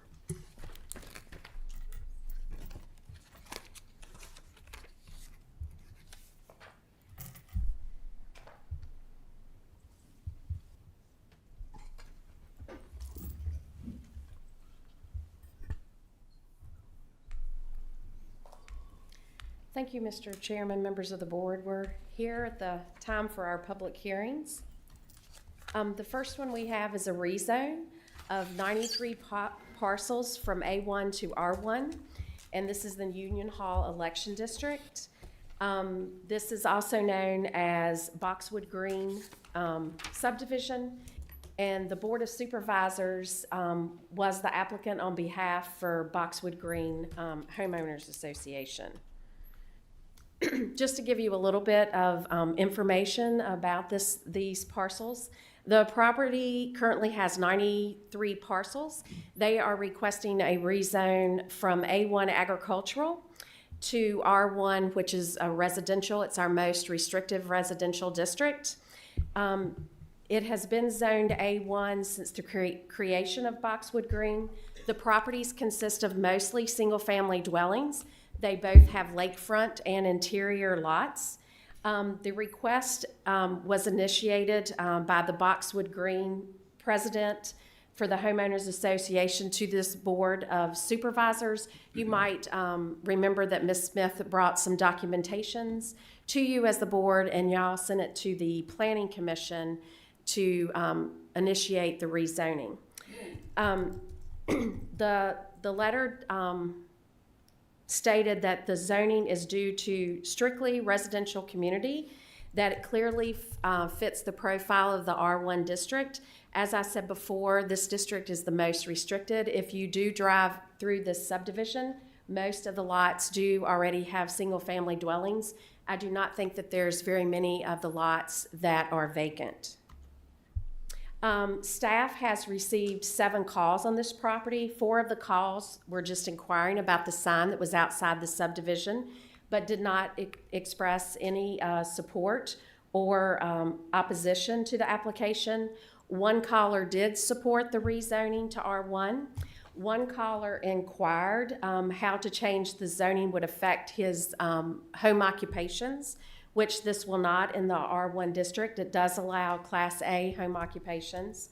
1 caller who was not a resident of Boxwood Green inquired about the posting of the sign and wanted to know if the Homeowners Association had the power to change someone else's zoning, and of course they were told they did not.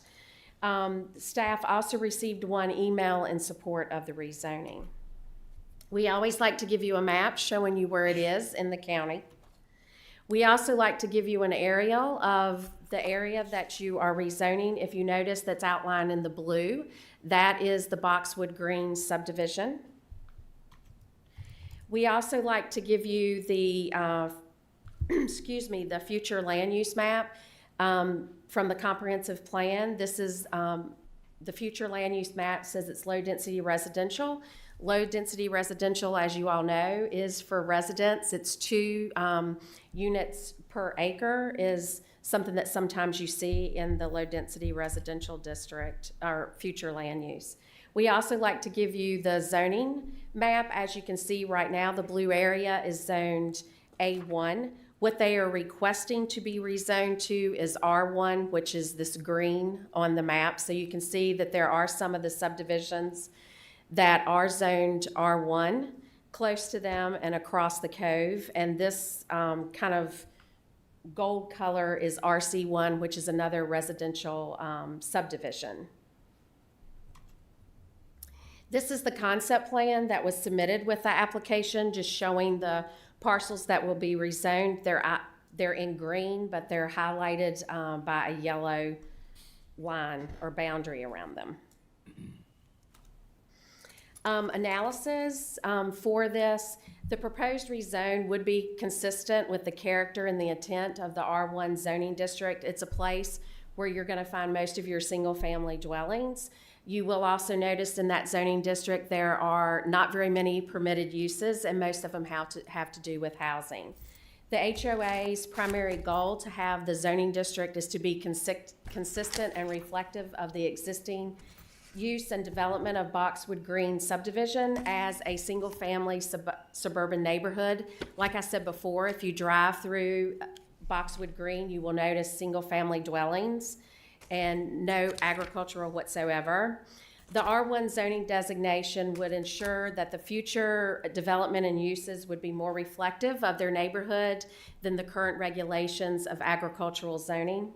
Given the location and nature and objective of the rezone, staff concludes the proposal would not be substantial detriment to adjacent properties or change the character of the zoning district. It would also be in line with your comprehensive plan in low density residential if you would rezone to R1. Your planning commission did hold their public hearing. They did vote 7-0 for the proposed rezone of the 93 acres from A1 to R1, and there are no proffers attached to this rezoning. I would be glad to answer any questions that you have, and I think that there is someone for Boxwood Green that would like to speak. Anyone have any questions for Ms. Cooper? Don't see anyone. Thank you.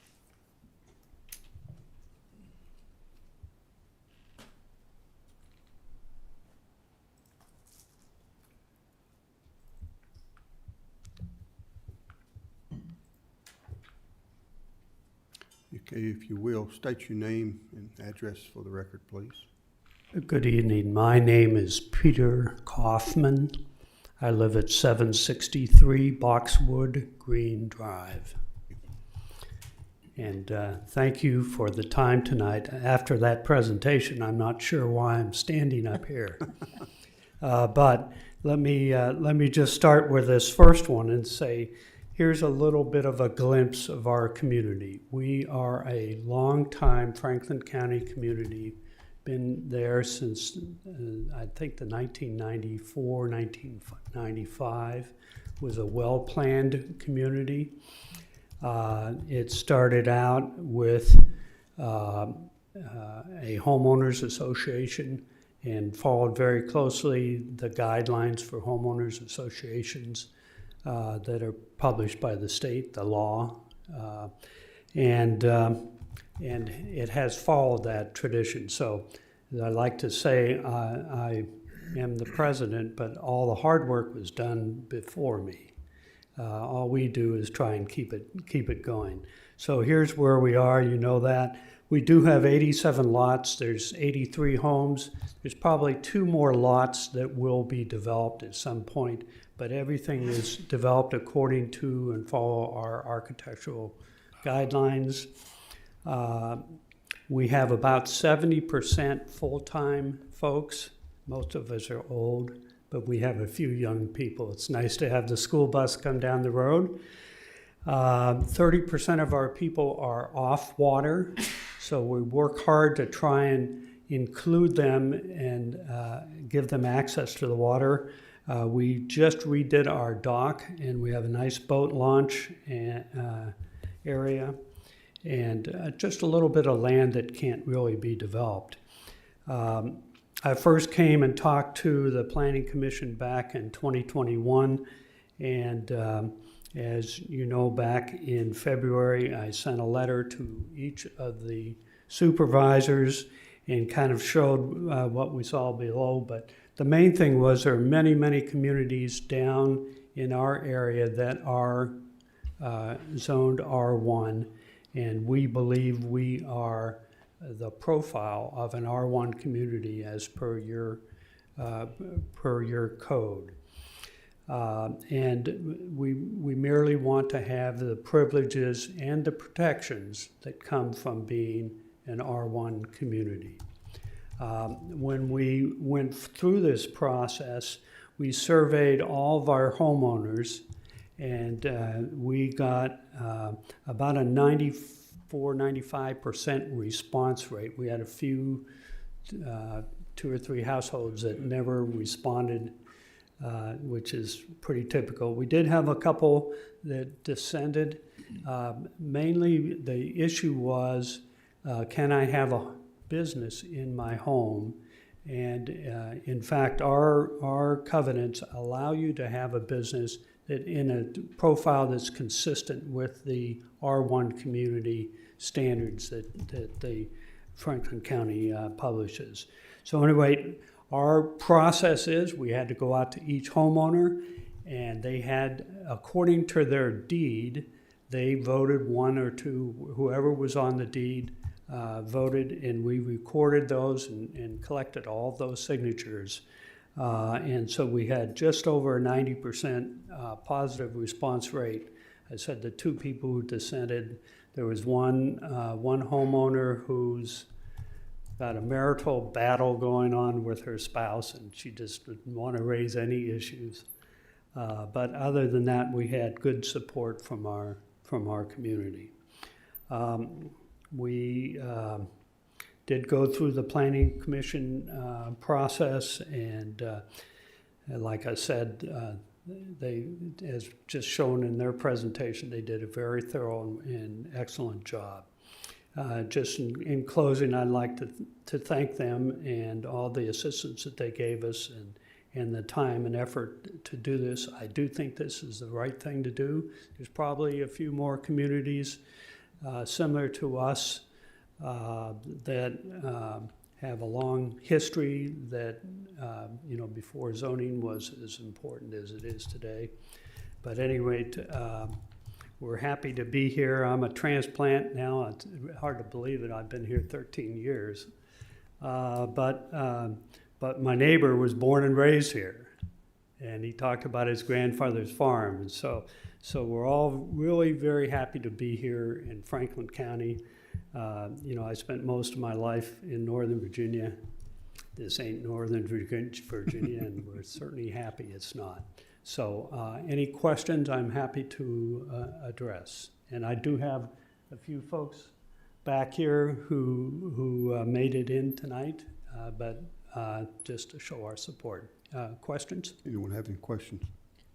Pete, I would just like to convey I'm very grateful for the professionalism and the responsiveness and really the collaboration of Boxwood Green residents to come together and do, something that's important to the entire subdivision. It's been an impressive effort, and I congratulate you all on how you've conducted it.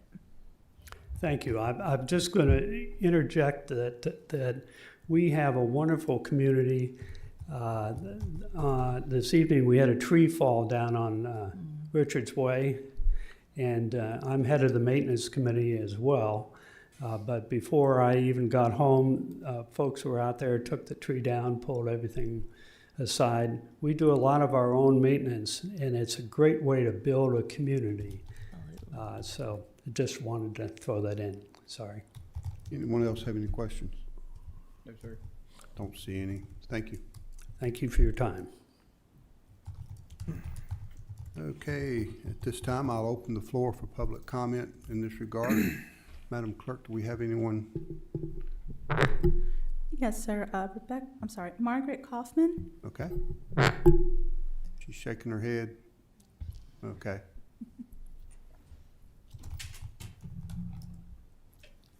I have no other speakers for this item.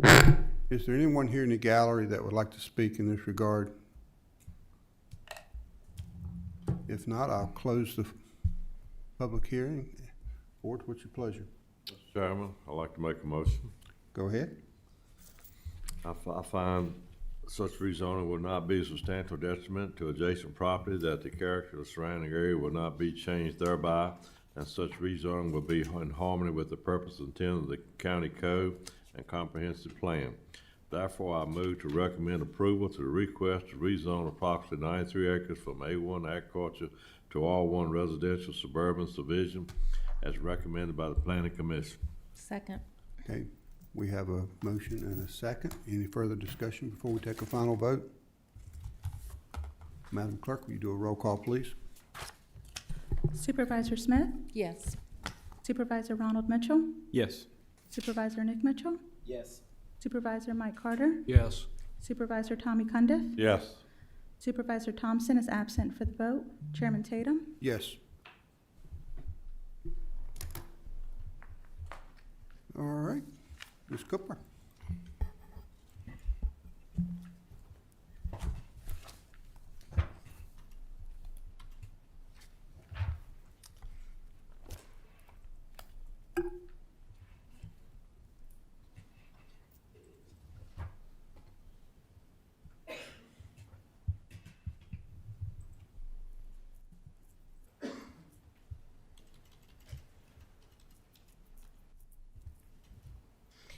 Thank you, Chairman Tatum and members of the board. We're here for a special use permit for American Window Real Estate LLC applicant. They're requesting a special use permit with possible conditions on 4.07 acres of property. The property is currently zoned B2. The property is located on the corner of 220 and Iron Ridge Road. It's also in your 220 North designated growth area and has a future land use designation of commercial mixed use. I've already told you this, but it is on the corner of Iron Ridge Road, which is Route 775 and Route 220. It's Zone B2 business. The property was approved for a special use permit for outdoor display on business property for an auto sales lot. The special use permit this go around will be for outdoor display on business property for manufactured housing sales. The conditions of the special use permit in 2018 was specific for auto sales. That's why we're back here in front of you again today.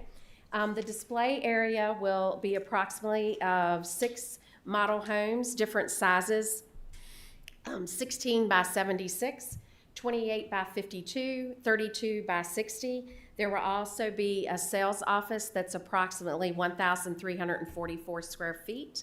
The property consists, like I said before, of 4.07 acres.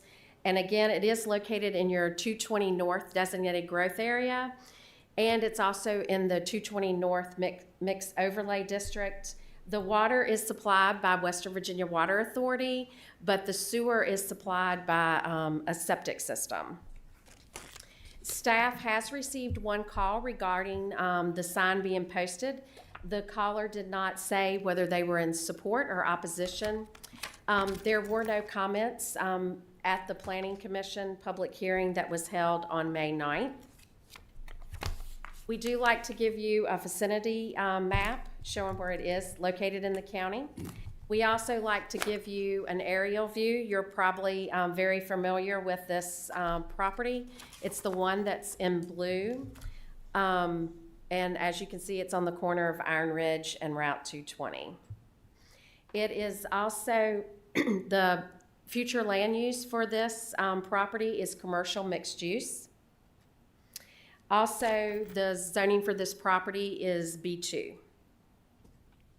This is a conceptual plan. I know it's probably hard for the audience to see, but you will be able to see the location of where the office would be and the parking spaces.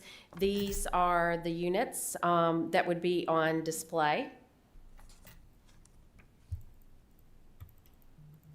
The analysis or staff analysis, there will be minimal impacts. This business-oriented area and will use an existing vacant commercial property that has been vacant for a while.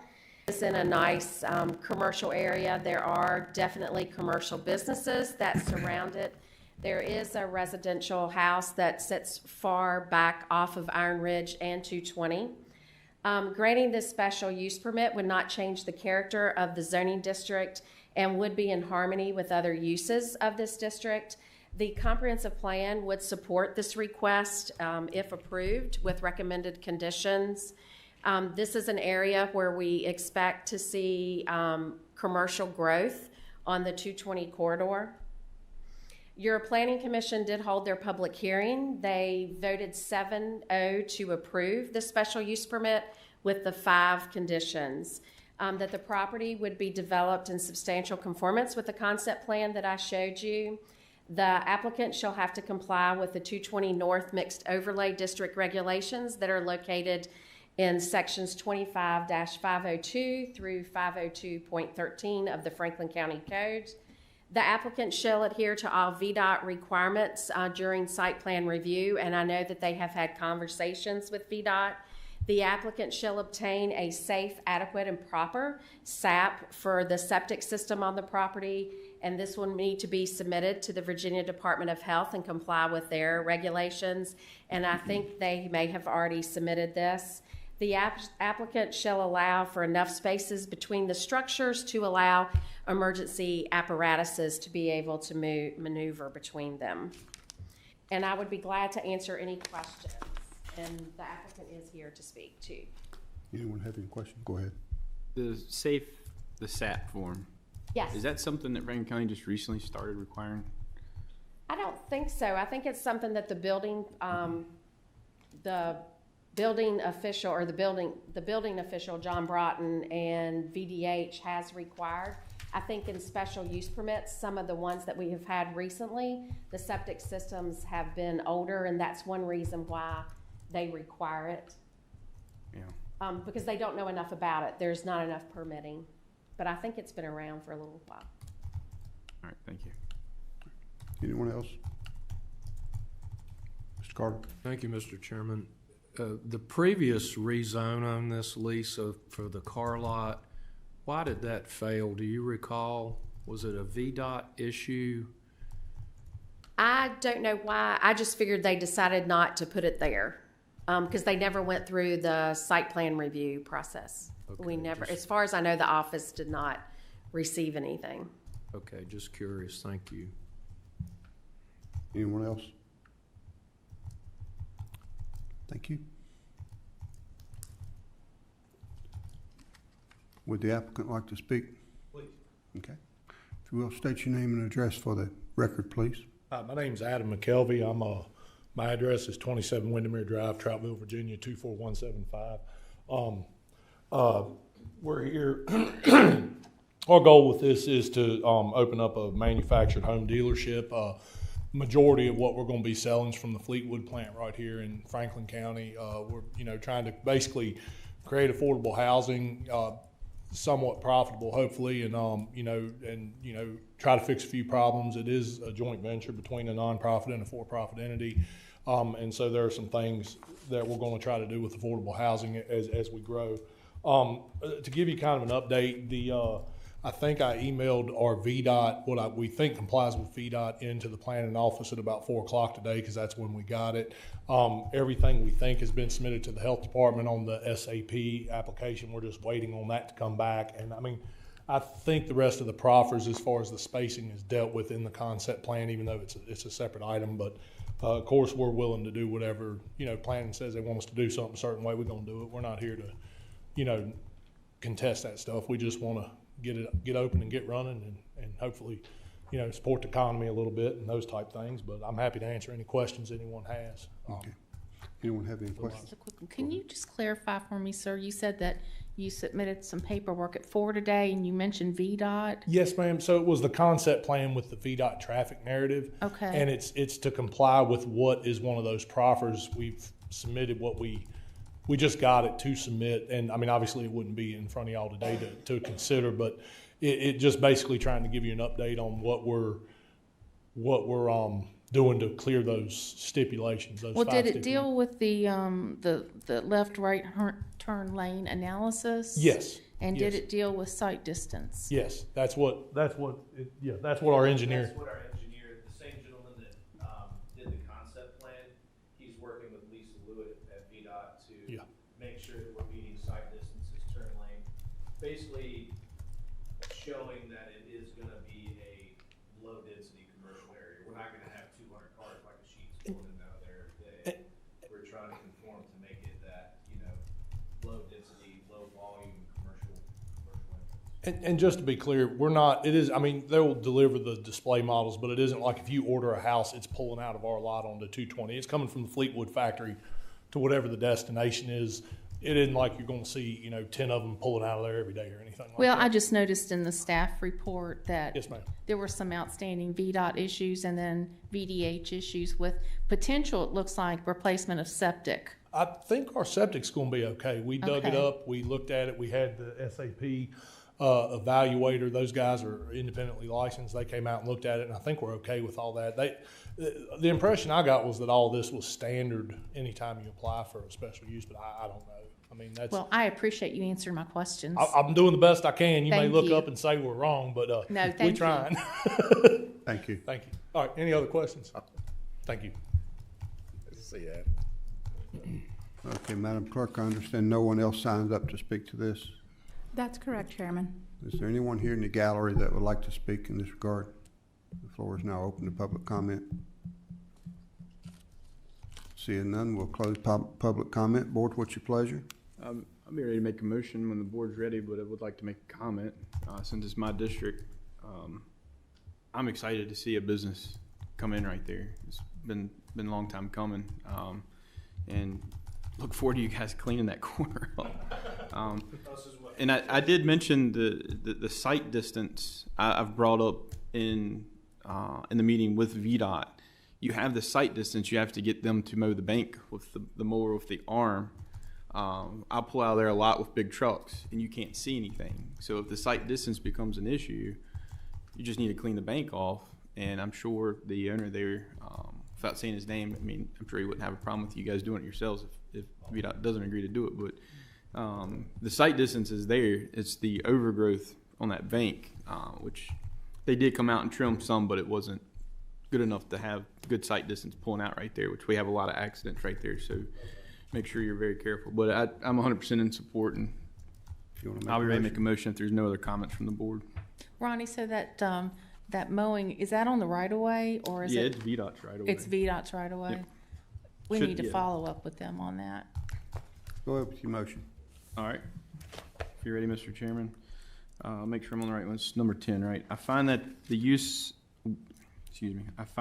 will not be of substantial detriment to adjacent properties, that the character of the zoning district will not be changed thereby, and that such use will be in harmony with the uses permitted by right in the zoning district and with the public health, safety, and general welfare to the community. Therefore, I move to recommend approval of the applicant's request for a special use permit to allow for a, is this a typo? For a 4 outdoor displays, to allow for 4 outdoor displays, Lisa? Is that what that's supposed to say? Or is that just a typo? I think it's a typo. All right. Permit to allow 4 outdoor displays on a business property with the 5 conditions as recommended by the Planning Commission. Second. Okay, we have a motion and a second. Any further discussion before we take a final vote? Madam Clerk, will you do a roll call, please? Supervisor Ronald Mitchell, Yes. Supervisor Nick Mitchell, Yes. Supervisor Mike Carter, Yes. Supervisor Tommy Cundiff, Yes. Supervisor Lori Smith, Yes. Supervisor Thompson is absent for the vote. Chairman Tatum, Yes. Great. Thank you. Ms. Cooper?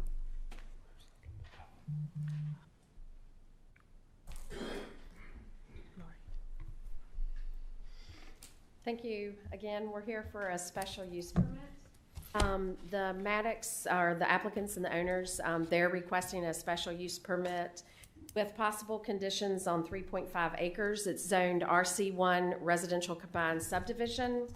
It's located on Major Holland Road in the Union Hall District. The purpose of this special use permit is to allow for a home second single-family detached dwelling on a lot, and their future land use designation is low-density residential. There is one dwelling located on the parcel. It is occupied by the applicants. The second dwelling is intended to be occupied by the applicant's granddaughter. The second dwelling is going to be a proposed converting an existing 1980 model manufactured home that's been located on the property. It has been used for storage in the past. It's been on the property for approximately 25 years. The applicant has started over the last several years trying to get it ready to remodel come back to be a manufactured home. The second dwelling would be a single-wide manufactured home that would consist of 2 bedrooms, 1 full bath, with a total area of 840 square feet. The second dwelling would require the construction of a new septic system and drain field, as well as connection to the water source. The property is located on and served by a public state-maintained road. This property shares a driveway with 225 Major Holland Road. So this property will now have 3 residents on it, and the Franklin County GIS Department will need to address this manufactured home, the second dwelling, for emergency access. Staff has received 3 phone calls regarding this. 2 of the callers were in support of the application for a second home on the lot. I'm not sure I don't have record of what the third caller was for. There was no individuals that spoke at the public hearing for the Planning Commission that was held on May 9th. This is a facility map showing you where it is located in Franklin County. The property is highlighted in the blue. This is the existing family home that the Maddocks live in. This, up in this area, is where the manufactured housing will be. This is a drive that comes down here. It also serves another home. So there'll be 3 houses on this driveway. This shows you that the future land use map is low density residential. Also, this shows that this property and several properties surrounding it is RC1, which is residential combined subdivision, surrounded by a lot of A1 property. This is the conceptual plan. It shows similar to what you saw. This is the drive that goes down to the existing home. This is the location of the second dwelling. It shows that it will be a 2-bedroom. It shows the setbacks. It shows where the water supply is, and like I stated, that there will need to be a new drain field for this property.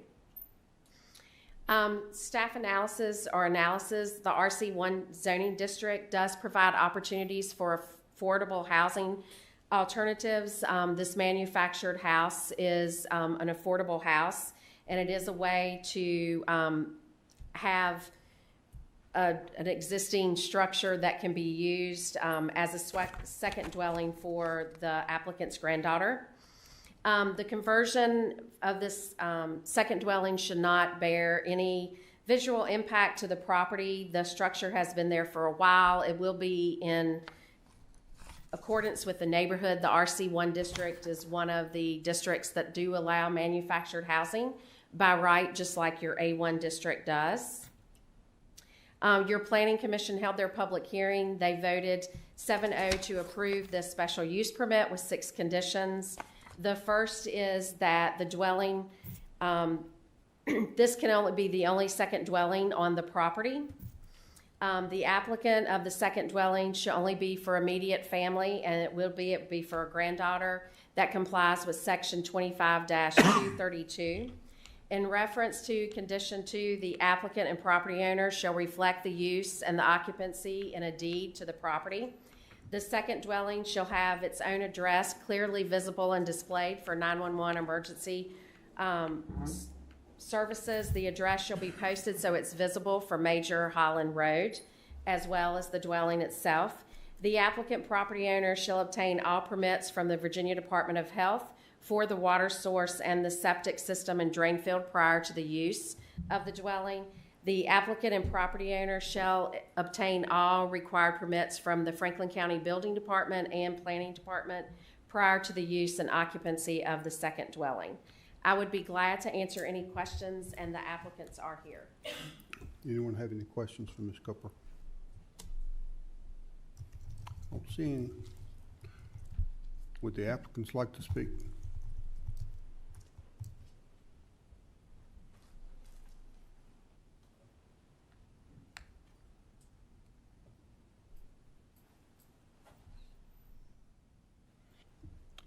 Okay, if you will, state your name and address for the record, please. Jerry Peggy-Mattis, 219 Major Holland Road, Union Hall, Virginia. I don't have anything to say. I'd just like to thank everybody for the time and what have you. I think she did a very good job. Okay. She's done a good job. All right. Anyone have any questions? I don't see any questions. Thank you all for being here. Thank you. Thank you. Thank you.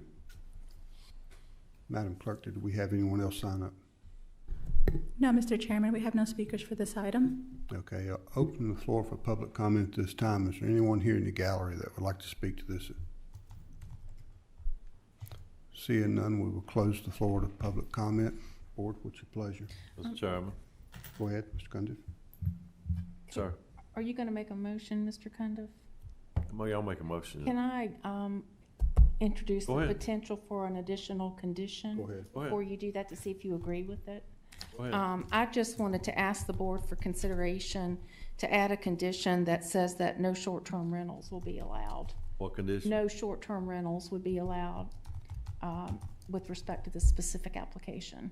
Now, I don't think they would rent to family, but that's in here that they can only be issued to family. Right, but in the future, you know, should they want to do a short-term rental? That's what I was just trying to clarify. I think if they want to do a short-term rental, they would have to come back for us for a special use permit on it anyway, wouldn't they? It's not stipulated one way or the other. I think because it's recommended just for family, I don't think we need to put that in there. Lisa, did you have something? Well, the zoning of it is RC1, which is residential combined subdivision, and short-term rentals are not allowed. Okay. Okay, because I'm not really familiar with that zoning classification. I did not know that. Thank you. Just to let you know. Thank you. I appreciate it. Problem solved. Problem solved. All right, Mr. Cundiff, I'm sorry for the interruption. I'd like to make a motion, Mr. Chairman. Go ahead. I find that the use will not be substantial detriment to adjacent properties, that the character of the zoning district will not be changed thereby, that such use will be in harmony with the use permitted by right in the zoning district and with public health, safety, and general welfare and to the community. Therefore, I move to recommend approval of the applicant's request for a special use permit to allow for the home, second single-family detached dwelling on a lot with 6 conditions as recommended by the Planning Commission. Okay, do we have a second? I'll second. Okay, we have a motion and a second. Any further discussion before we take a final vote? Madam Clerk, take a roll call, please. Yes, sir. Supervisor Ronald Mitchell, Yes. Supervisor Nick Mitchell, Yes. Supervisor Mike Carter, Yes. Supervisor Tommy Cundiff, Yes. Supervisor Lori Smith, Yes. Supervisor Thompson is absent for the vote. Chairman Tatum, Yes. All right, Ms. Cooper.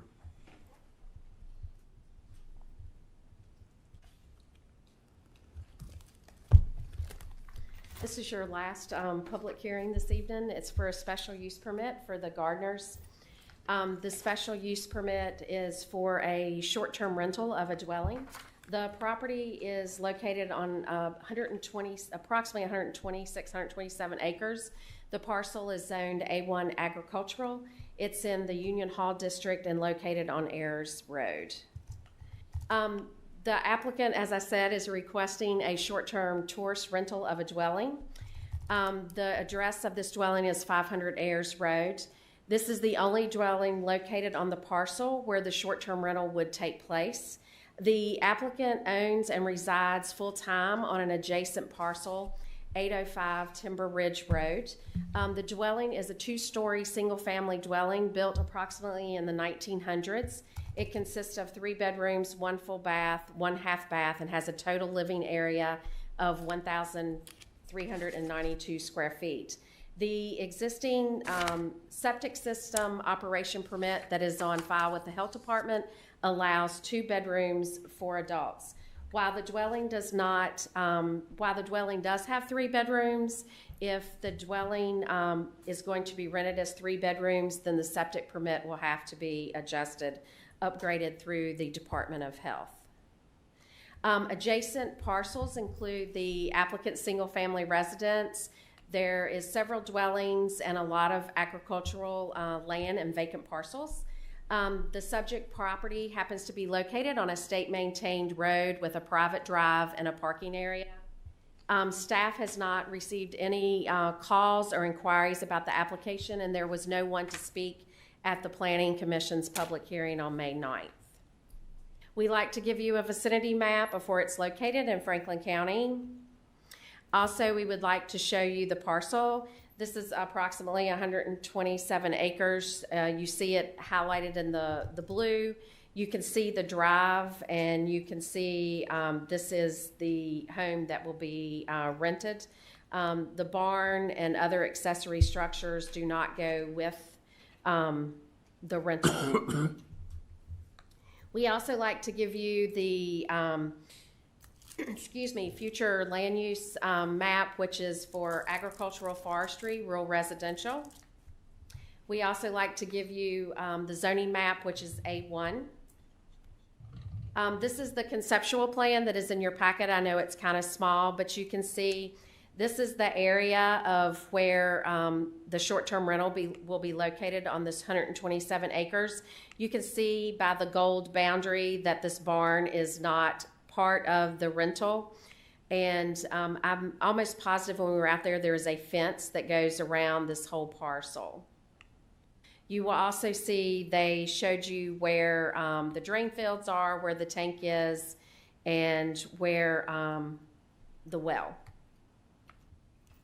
With Smith Mountain Lake being a prime vacation destination, the proposed use would expand the temporary lodging options. It would give guests a chance to visit and enjoy in proximity to the water and other amenities that Franklin County offer. In addition to the extra lodging, short-term rentals will continue to drive tourism, which adds economic value to our county. The short-term rental is located on and adjacent to the land actively used for agricultural, exposing the renters to some agro-tourism opportunities. It should be noted again that the gardeners live close to this short-term rental. Your Planning Commission held their public hearing, voted 7-0 in favor of the special use permit with 5 conditions. The first is that this will be the only dwelling that will be rented as short-term rental. If there is another dwelling proposed, they would have to come back through the process. The owners shall have to comply with all regulations in the Franklin County Code in Section 25-138 and Section 5.572. The owners will have to have a liability insurance of $1 million. The owners shall register the short-term rental and have an inspection to come in compliance with the county code. No short-term rental will be authorized until the inspection has taken place and found to be in compliance with all county codes.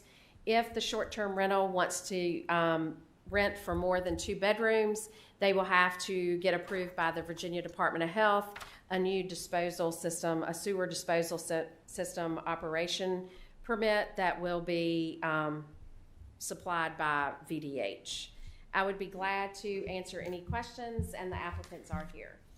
Anyone have any questions for Ms. Cooper? Don't see any. Cabell, you want to say anything? Come on up. State your name and address for the record, please. Edward Cabell Gardner, 805 Timber Ridge Road in Glade Hill. So do you guys have any questions for me? I got pictures of the house. I don't know if you guys got to do a site visit. The Planning Commission didn't get to do it, but we got some before and after pictures. And we do own the 160 acres that adjoin it on the other side that weren't shown on that. They weren't highlighted. So there's no neighbors really on that road. And the few people that do live on the road have stopped by and seem to be excited about it. And then there's Blackwater Junction just a few miles away that presents a good opportunity for income. Anyone have any questions for Calvin? I don't see any. Thank you, guys. Thanks for being here. Thanks, Cal. At this time, we'll open the floor for public comment in regard to this. Madam Clerk, do we have anyone signed up? Mr. Chairman, I have no speakers for this item. Okay, is there anyone here in the gallery that would like to speak to this? Seeing none, we will close the floor to public comment. Board, what's your pleasure? Yes, sir. I'd like to make a motion, please. Go ahead. I find that the use will not be substantial detriment to adjacent properties, that the character of the zoning district will not be changed thereby, and that such use will be in harmony with the uses permitted by the right in the zoning district and with the public health, safety, and general welfare to the community.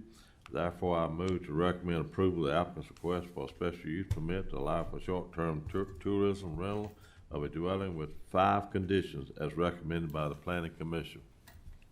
Okay, we have a motion. Do we have a second? Second. We have a motion and a second.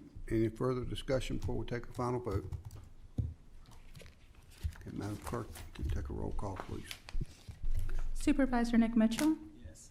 Supervisor Mike Carter, Yes. Supervisor Tommy Condit, Yes. Supervisor Lori Smith, Yes. Supervisor Ronald Mitchell, Yes. Supervisor Thompson is absent for the vote. Chairman Tatum. Yes. You're welcome. All right.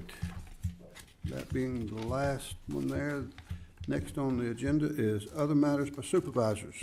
I'll start over here to my left with Mr. Nick Mitchell. Do you have anything? I would like to thank everybody for their support on getting the extra $200,000 public safety deal. A whole lot of my constituents will be very glad to hear that, and I'm glad we passed the deal on SRO. I thought that was good, reasonable, and sustainable. Carter. Thank you, Mr. Chairman. First of all, I'd like to thank our county staff for the VACO program that they put on. They all did such a nice job, especially our clerk. It was very well attended. It really put our county in a good spotlight with other counties in the state of Virginia. It made me very proud to serve on this board. As a follow-up to some of Mrs. Smith's comments earlier, I did have a couple phone calls concerning the algae bloom at Smith Mountain Lake and its effect on tourism. And the person that called me operates a short-term rental venue, and they've already had 2 or 3 cancellations because of that. So I think as a board we need to be aware. They were also requesting what the county was going to do about the algae bloom, and I told them I assumed that would fall under the venue of the Army Corps of Engineers, or AEP. But I don't know, Laura, you may want to address that with the Smith Mountain Lake Association. Well, I can tell you if I may, Mr. Chairman. There is a harmful algae bloom work group that's been put together through the Smith Mountain Lake Association. And we're running point on this with Durham College, who does our water quality monitoring testing. So we're actually running point on it. And of course, DEQ and VDH primarily are involved. On the Smith Mountain Lake Association website, there is a lot of information and you know, some FAQs on this. And I would suggest, Mr. Whitlow, that we pull their QR code off and put it on our county website so that people can access. It's very clear what's going on, what is the cause, projected cause, and then remedy. And there really isn't a remedy per se. You can spray blue-green algae in small amounts and deal with it, but a lake with 500 miles of shoreline, it's not possible. So the algae's got to go through testing cycles, have 2 negative tests in place with a period of 10 days between those tests before that area would be rendered safe. And the levels that are being detected are on the scale with VDH are on the low side. I know of 1 person that's gotten sick that's been in the water, but I haven't heard of any others. Great. And have we had a board meeting since I had my ag committee and we went to the ODAC Center? Yeah. We did a field trip, the ag board. It was really interesting, real informative. The committee's coming together very well, and we're working on some priority things, and I think we're going to maybe come to the board in the future with some possible presentations, but I spoke to the county administrator, and I think we're going to get the FFA group in here soon too, and I think the board's going to be very impressed with what's going on at the high school in that FFA program. I wasn't aware of what all they had done, and that's all I have. It's kind of, Mr. Chairman, the way I feel right now, there'll be no comment. okay. Thank you. All right, going over, Mr. Mitchell. Thank you, sir. I would like to first say thank you to the Franklin County Board of Supervisors for their vote tonight to make sure we have an officer in all of our schools for the upcoming school year. Very proud of everyone for that. I know there'll be a lot of parents who will be able to rest a little easier knowing there's someone there to protect their babies. So thank you very much for that.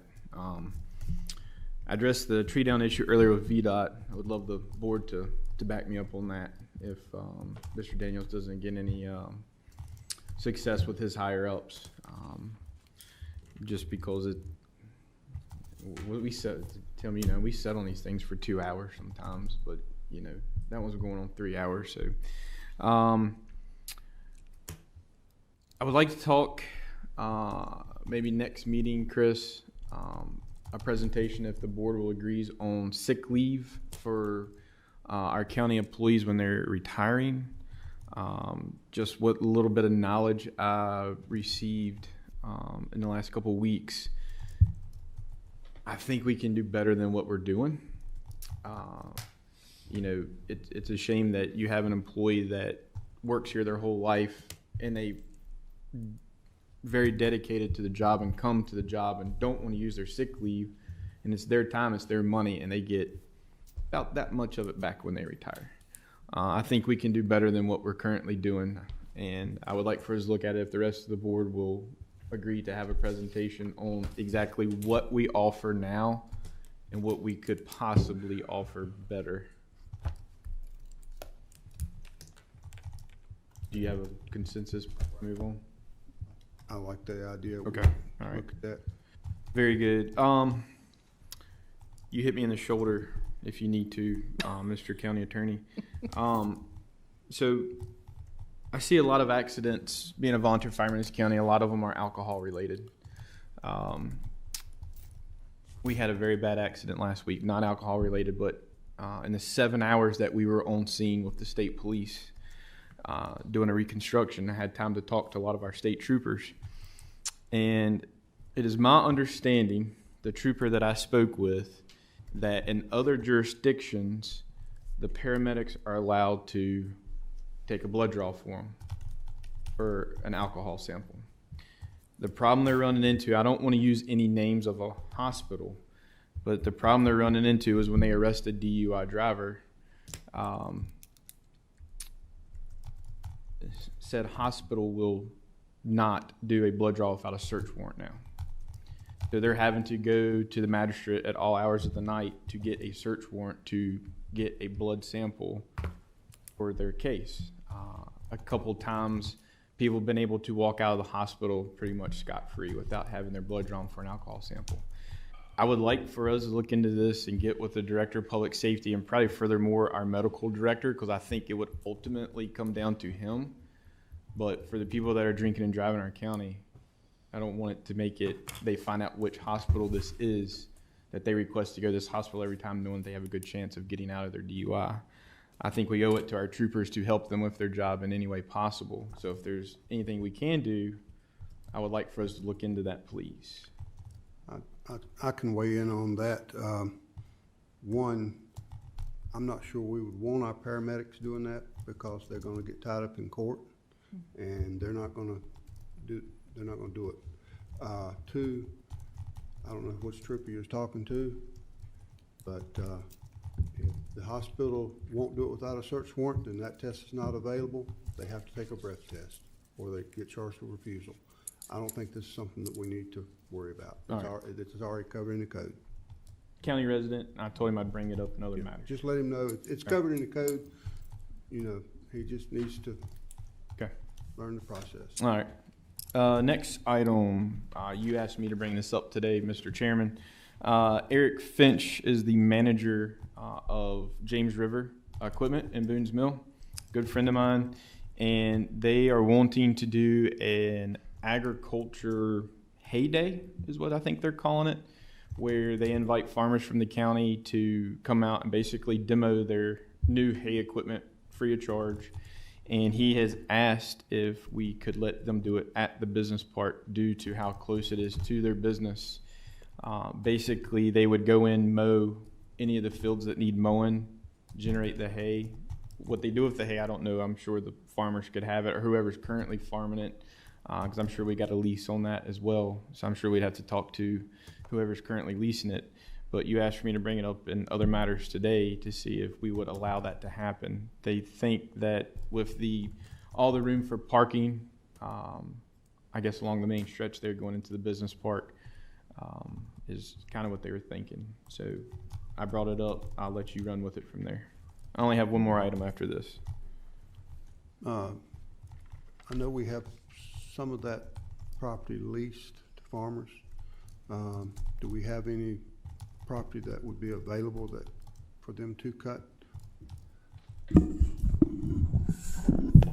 Well, Mr. Chairman, I know that we have all of the property that we didn't think we would use this year is under an agricultural lease. We're just getting ready to break ground on the Dogwood site with the grading, so that's probably not a real good spot.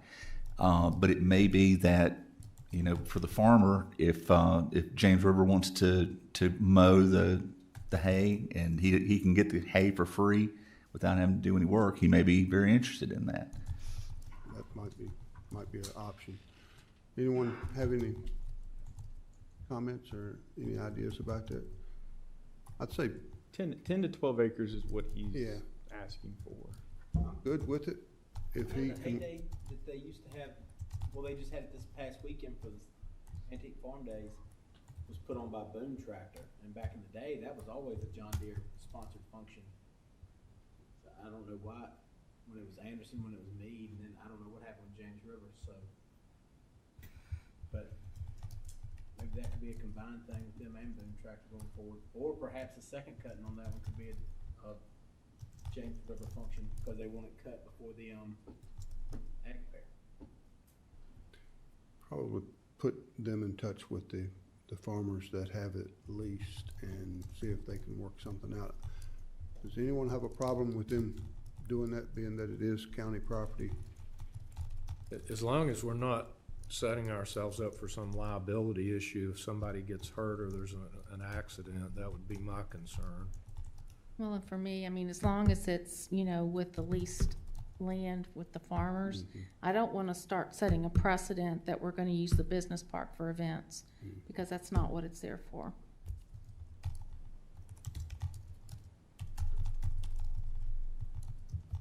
We'll be happy to talk with James River and with the farmer if that's what the board would like.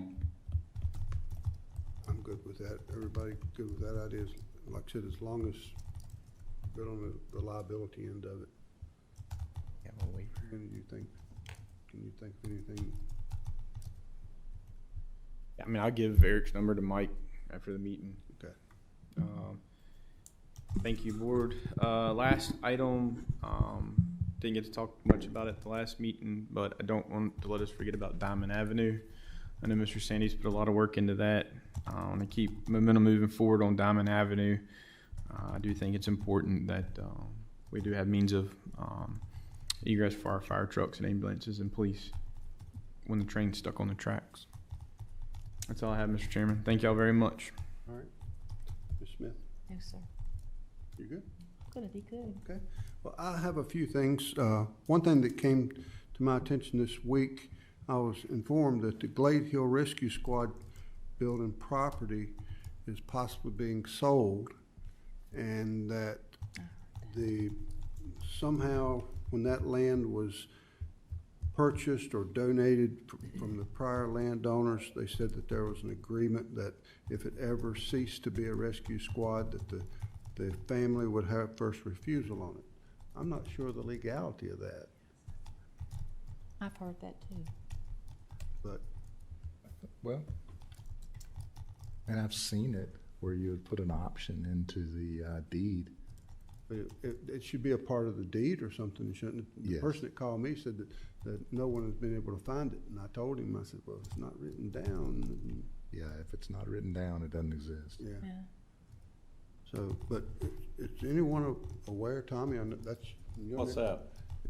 Are you aware that the Glade Hill Rescue Squad building is possibly up for sale, or that might be? Yeah, but it's, I think there's a catch in there somewhere. It's up for sale, but I think the Lampkin family That's who called me. are calling in see, when it was sold to Glade Hill Rescue Squad for $10. Right. That was basically donated. But whatever reverted back, then the Lampkin family is supposed to have first shot at buying it back at I can't talk Fair tonight. market value. Fair market value. And so I don't know what's gonna transpire, but I know supposedly it had been sold, but since the Lampkin family has expressed wanting to buy it back, I don't know how that's gonna happen. But, yeah, the Lampkin family is putting in a bid to buy it back. Okay. So what, I mean, you know, is that what you? Well, it was news to me. And Yeah. And he asked me, and I told him that I would bring it up today, but as Jim said, Mr. Lampkin said that he has gone to the clerk's office and no one could find anything attached to the deed that would indicate that. If I'm not mistaken, public safety has the deed on it. Yeah, but they may have the deed on it, but is there anything on the deed that says? Yeah, it was on it. It was on the deed.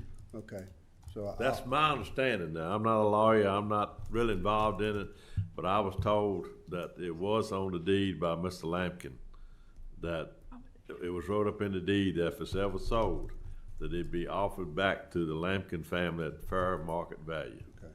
If it wasn't recorded at the clerk's office as such, then it's not an issue, right?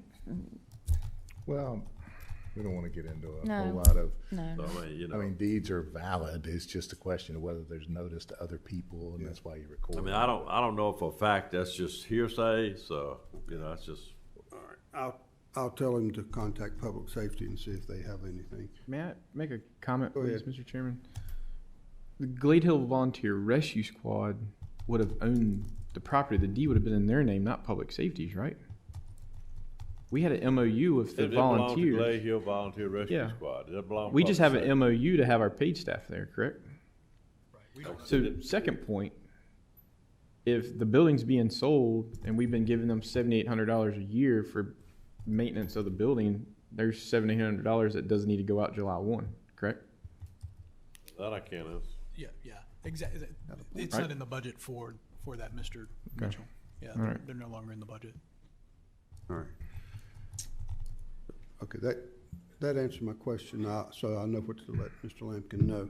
The next thing I wanted to bring up, and I've mentioned it to some of you tonight.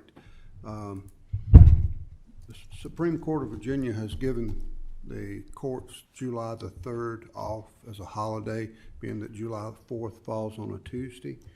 And I would like for us to follow suit and give our county employees July the 3rd off as well. But that's just me. I'm laying it out there to get feedback from everyone. Anyone like to weigh in on that? Well, I'll weigh in on it. I think that'd be great, because we've been trying to think of different ways we can keep our county employees. And I think giving another day like that would be better, not only for the employees, but for the outlook, nobody wants to get a job here. So I think that sounds good. I'll weigh in, Mr. Chairman. Go ahead. I don't agree with it. I've made several comments when we approve holidays every year. Basically, I mean, that makes a 4-day week, and that would be great, but I can assure you that the private sector of the county will be working on Monday the 3rd, and the contractors in the world, which is what it affects mostly because the building official's office is closed. But, I mean, we even had in our company meeting this morning talking about whether we were going to have to work on the 4th because of all the weather we're getting right now. So I don't agree with it. Tuesday the 4th is enough of a holiday for the 4th, in my opinion. And I will not vote to have Monday the 3rd off. Okay. Anyone else like to weigh in? I believe having the one paid off day for the 4th is enough as well. We always talk about competing with the public sector, and public sector they'll be working.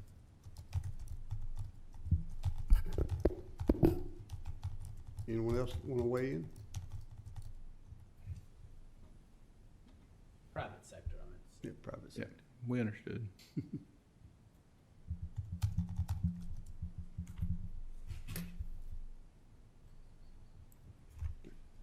Mr. Whitler. What do you think? I mean, everybody else is working. Still, they don't have sick days. They can take that. Chris, it's a big question. Mr. Quinn, Yes. can the chair make a motion from the chair? I said no. I don't think you can. I don't agree with you, Mr. Attorney. I'm just playing. You're only paying me for my advice. You know? I'm just playing. I'm just playing. I'm just playing. You say that you think I can. He did, Okay. yeah. I know there are conflicting opinions, and everybody's entitled to their opinions. I like to see it go to a vote. So, Madam Clerk, I'm going to make a motion that we, the Board of Supervisors, approve July the 3rd as an additional holiday for our county employees. Second. And with that, we have a motion and a second. Madam Clerk, will you take a roll call vote, please? Sorry. Supervisor Carter? Yes. Supervisor Cundiff? Yes. Supervisor Nick Mitchell? No. Supervisor Ronald Mitchell? No. Supervisor Thompson is absent for the vote. Supervisor Smith? Yes. Have a vote of 4-2. And It I'll passes. vote yes as well. Oh, I'm sorry, Chairman Tatum. And that's okay. All right. Next, I would like for staff to contact some other jurisdictions around us. I've had several calls over the past couple of weeks dealing with nuisance ordinances and possible leash law in the county. I know we get calls every so often, too frequent, in fact, of people that have livestock attacked by dogs, and people just won't take responsibility for their animals. Also, we're getting a lot of calls in different parts of the county where people won't keep their livestock up, cattle, whatever.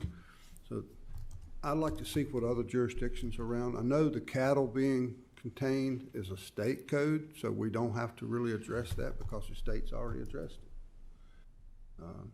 But I'd like to see what other counties are doing in regard to leash law and also the nuisance law. You know, that all of us know of locations out in the county that are eyesores. I know one location I've referred to VDOT, that there are 2 double-wide office sections parked on the side of the road, and I could have sworn that one of them was on state right away, but VDOT measured it and said that it wasn't. But it's definitely an eyesore. And I just want to see what our neighbors are doing and get back with us, and let's weigh out our options to see if this is something that we need to address. What do you think? Well, I agree with you, but the problem is we don't have a code enforcement officer. Well, that's going to be something that, you know. Oh, it will come up again in the fall. Yeah. Trust me. Yeah. And, but maybe we'll have a code to enforce when we get that code enforcement officer. Maybe so. But I'm just interested. I'd like to see what the other counties are doing, and I might be off base. I might be close. But It never hurts to look and to ask. Mr. Chairman, if I may, the county does have a nuisance ordinance, on the books. What we can do is provide that, maybe an overview to the board, maybe in a communication, what our nuisance ordinance does cover, maybe what it doesn't cover. And then also, if it's a consensus of the board, we can poll the, other localities around us if some of those localities are doing more or less. Or, of course, that's pleasure, consensus of the board, but we could start as staff trying to pull some information together. I think the leash law too, Ms. Chairman Tatum, I think that's a very good, I've had complaints about that as well. Anyone else have anything on other matters? All right. Well, ladies and gentlemen, we've reached the time set aside in our meeting for public comment. Public comments give citizens an opportunity to address the board in person or in writing on matters appropriate to the responsibilities of the board.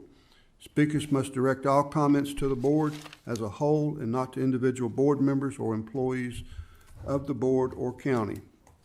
Personal attacks and insulting, profane, or vulgar language should not be tolerated. Likewise, commentary on issues that are not within the purview of the board and that are not a function of local government and over which we have no control are not acceptable. Public comment is not a question and answer session, and the board members will not answer questions during public comment.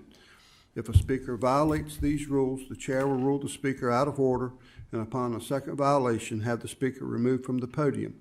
Madam Clerk, will you please call the first speaker? Reba Dillon.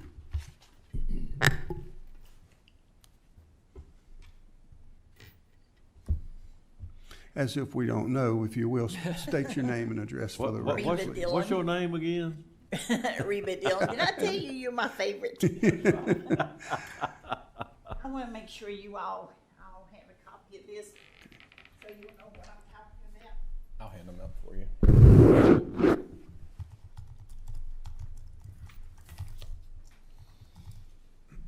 While Ronnie's passing those out, I will bring you up to date on the walking trail. We do have the finances in place. The parking lot will be built hopefully in the next couple of weeks.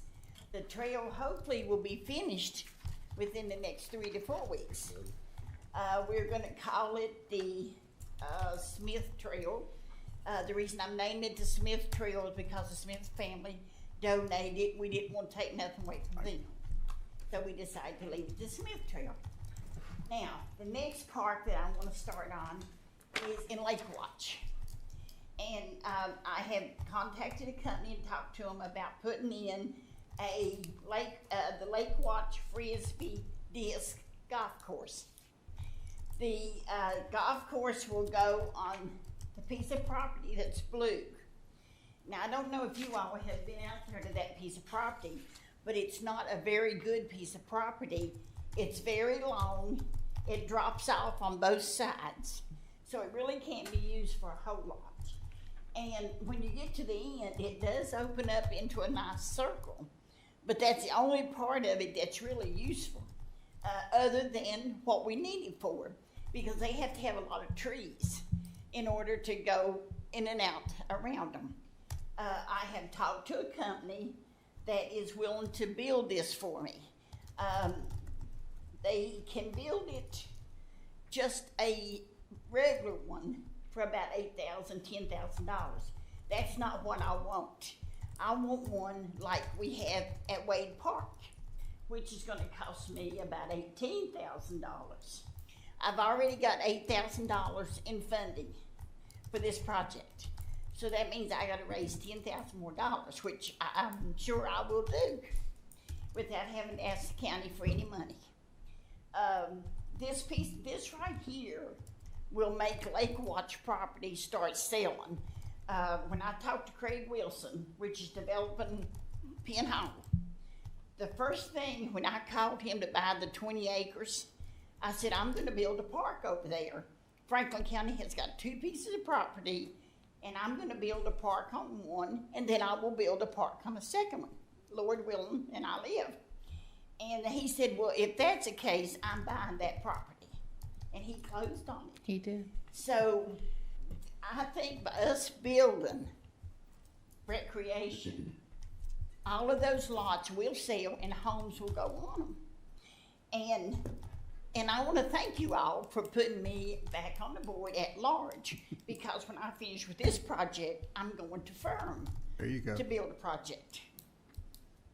Do we not love her? Now, I need your all's permission to let me research building this park, to let me go ahead and get my funding together. And then next month, I want to come back before you all, bring you my drawings, show you what we're going to have, and get y'all's approval. But right now, I only want your approval to let me do research.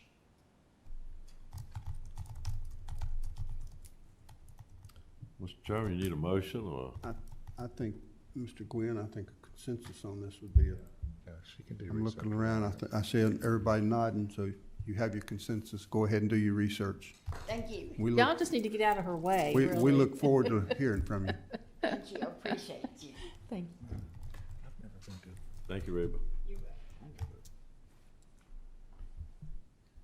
Ed Saunders? Ed, if you will, state your name and address for the record. Yep, my name is Ed Saunders. I live at 245 Nature Zone Road in Ferrum, Virginia. I want to just say thank you, Reba. That was great. And I want to thank you, Tim, for your support in discussing this option with us.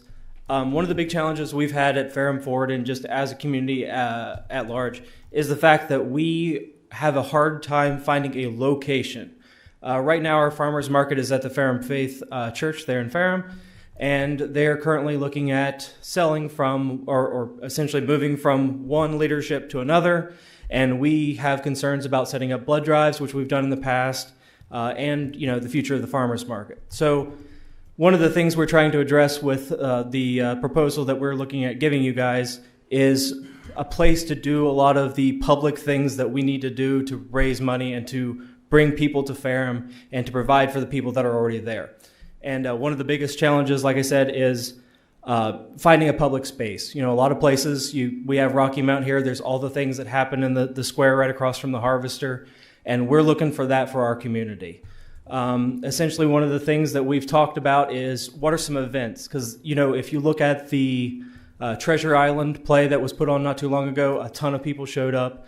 The Mark Twain show, that was a huge success as well. People in Ferrum would love to come to do things, and we have a laundry list of things we'd like to do for fundraising as well for Ferrum Forward, as well as our group. And so one of the things that we're hoping with this is to give ourselves a space where we can set up events, we can set up fairs, we can set up festivals, we can do like a small ag exchange where people swap animals, those kind of things. But we as a community are looking for the space to do it. I don't disagree that there is certainly a need for housing in Ferrum, but we, as was pointed out, we need something to bring people to Ferrum. And I think having a place where events happen and there's a spot where community gets together, I think that's really what is key at what makes Ferrum Ferrum. The community there is the most outstanding community I've ever been a part of, and I've been a part of a lot of them. And so that's why I'm taking this on along with my wife and a lot of the other people that are stepping forward, is because our community is so important to us, and what the community wants is super important as well. So I won't take any more of your time. I appreciate it. I hope you guys have a great evening, and I'll talk to a lot of you soon. Thank you. Rebecca Saunders?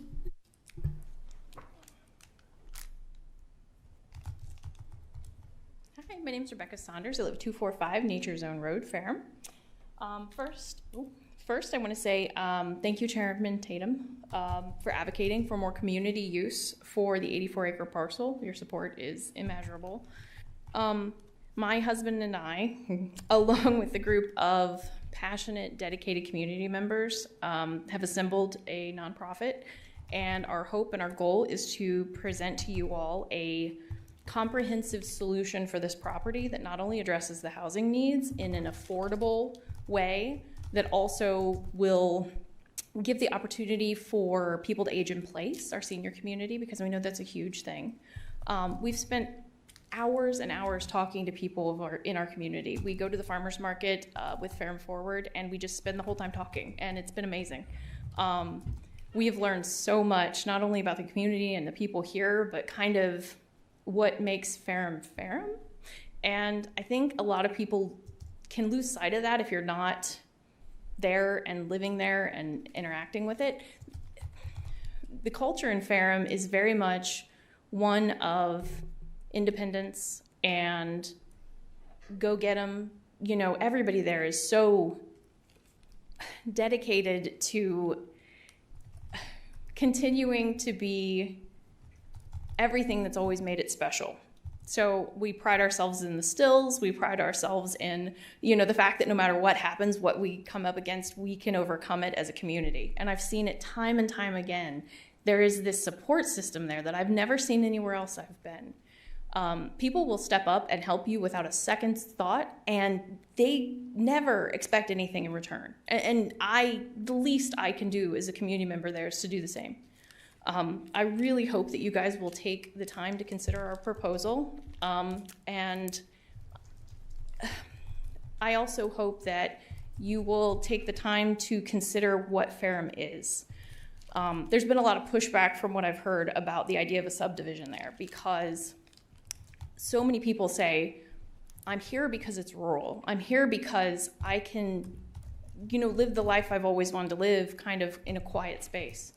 And a lot of people seem to be scared of what a subdivision would do to change Ferrum's identity. And I think it's a legitimate concern that we all have to consider, because the people of Ferrum deserve growth without compromising who they are.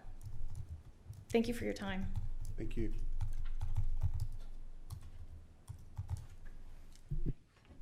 Jeannie West.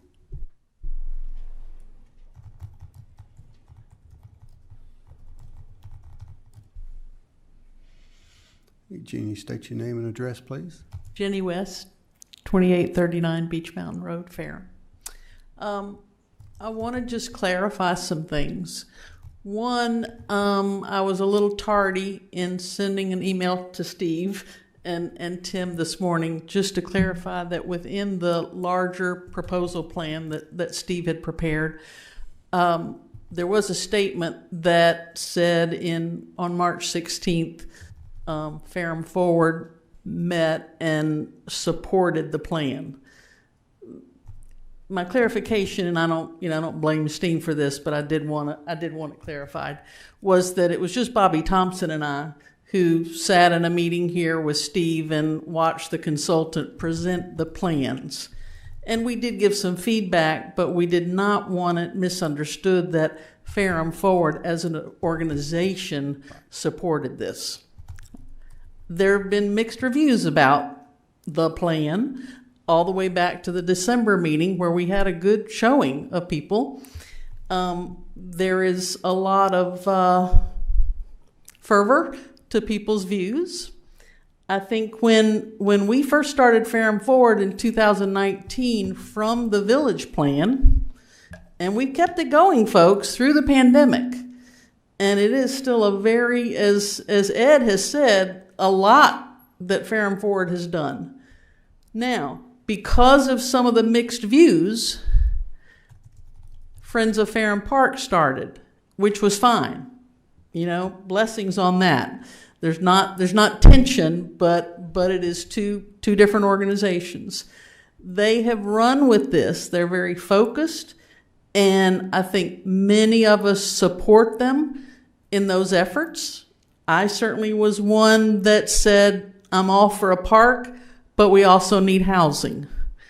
And I would hope that you all as a body can take those ideas and realize that probably in general the community would like to see both. Some people want nothing done, as some of us heard at that December meeting where someone very eloquently in less than great language said that nothing should happen to that property. But I think most people would like to see a mixture. Now, I'm speaking personally. I'm not speaking, I want to clarify, in Ferrum Forward as an organization, we take votes on things, and I've just made a note to myself that probably next month I will ask the group if people feel the need to take a vote on it. But I think lots of work has gone in by Ed and Rebecca. and they have had surveys and polled people and talked to lots of people. So when they bring you their proposal next month, I think you should pay a lot of attention. Thank you. Thank you. Ms. Glenna Moore?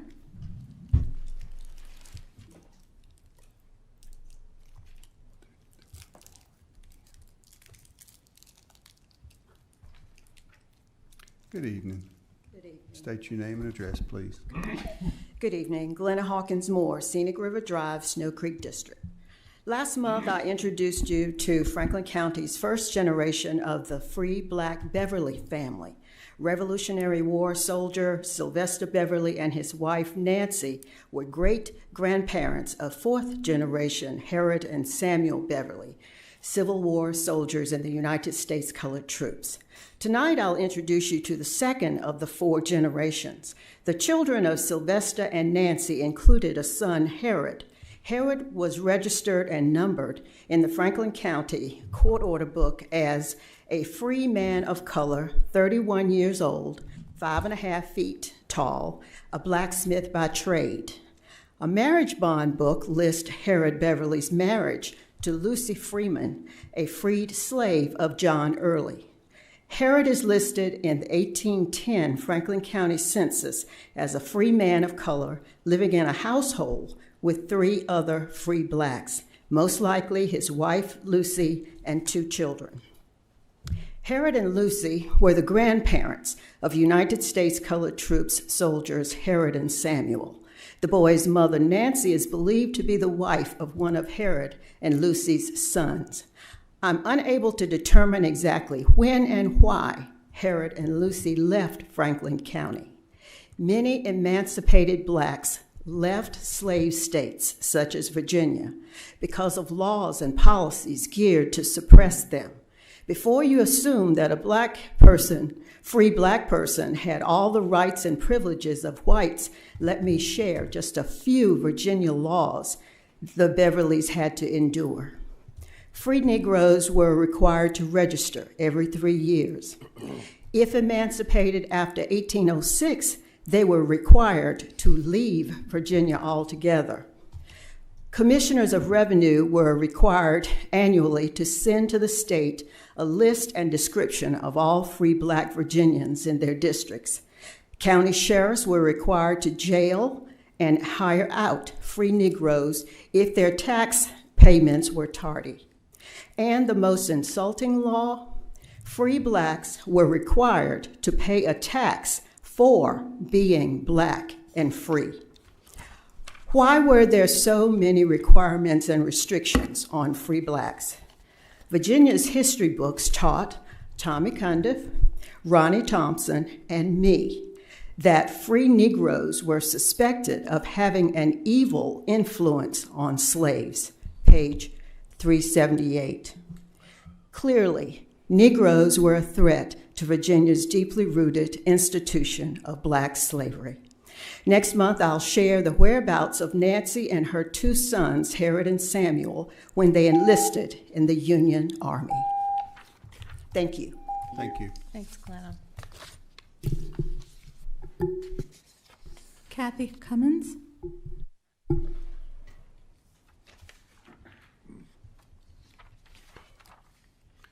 Good evening, Board of Supervisors. I'm Kathy Cummins, and I live at 3579 Kemp Ford Road in Union Hall. Yesterday was Juneteenth, National Independence Day. This day is finally getting the recognition it deserves. For some of us, it might be a more important holiday than the 4th of July, because it is the celebration of the time when American ideals, set out nearly a century earlier, were finally realized.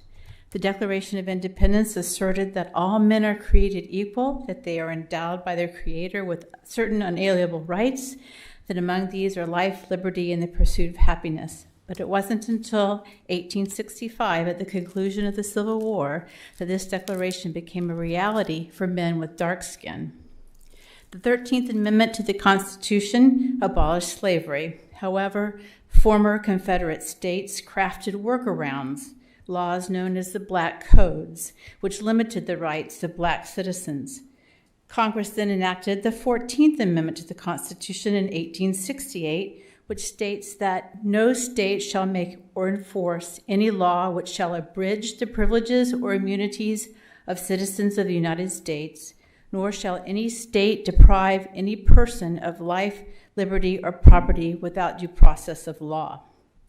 155 years later, the Department of Justice, created in 1870 to enforce the 14th Amendment, has released the report of its investigation into the Minneapolis Police Department in the city of Minneapolis following the murder of George Floyd.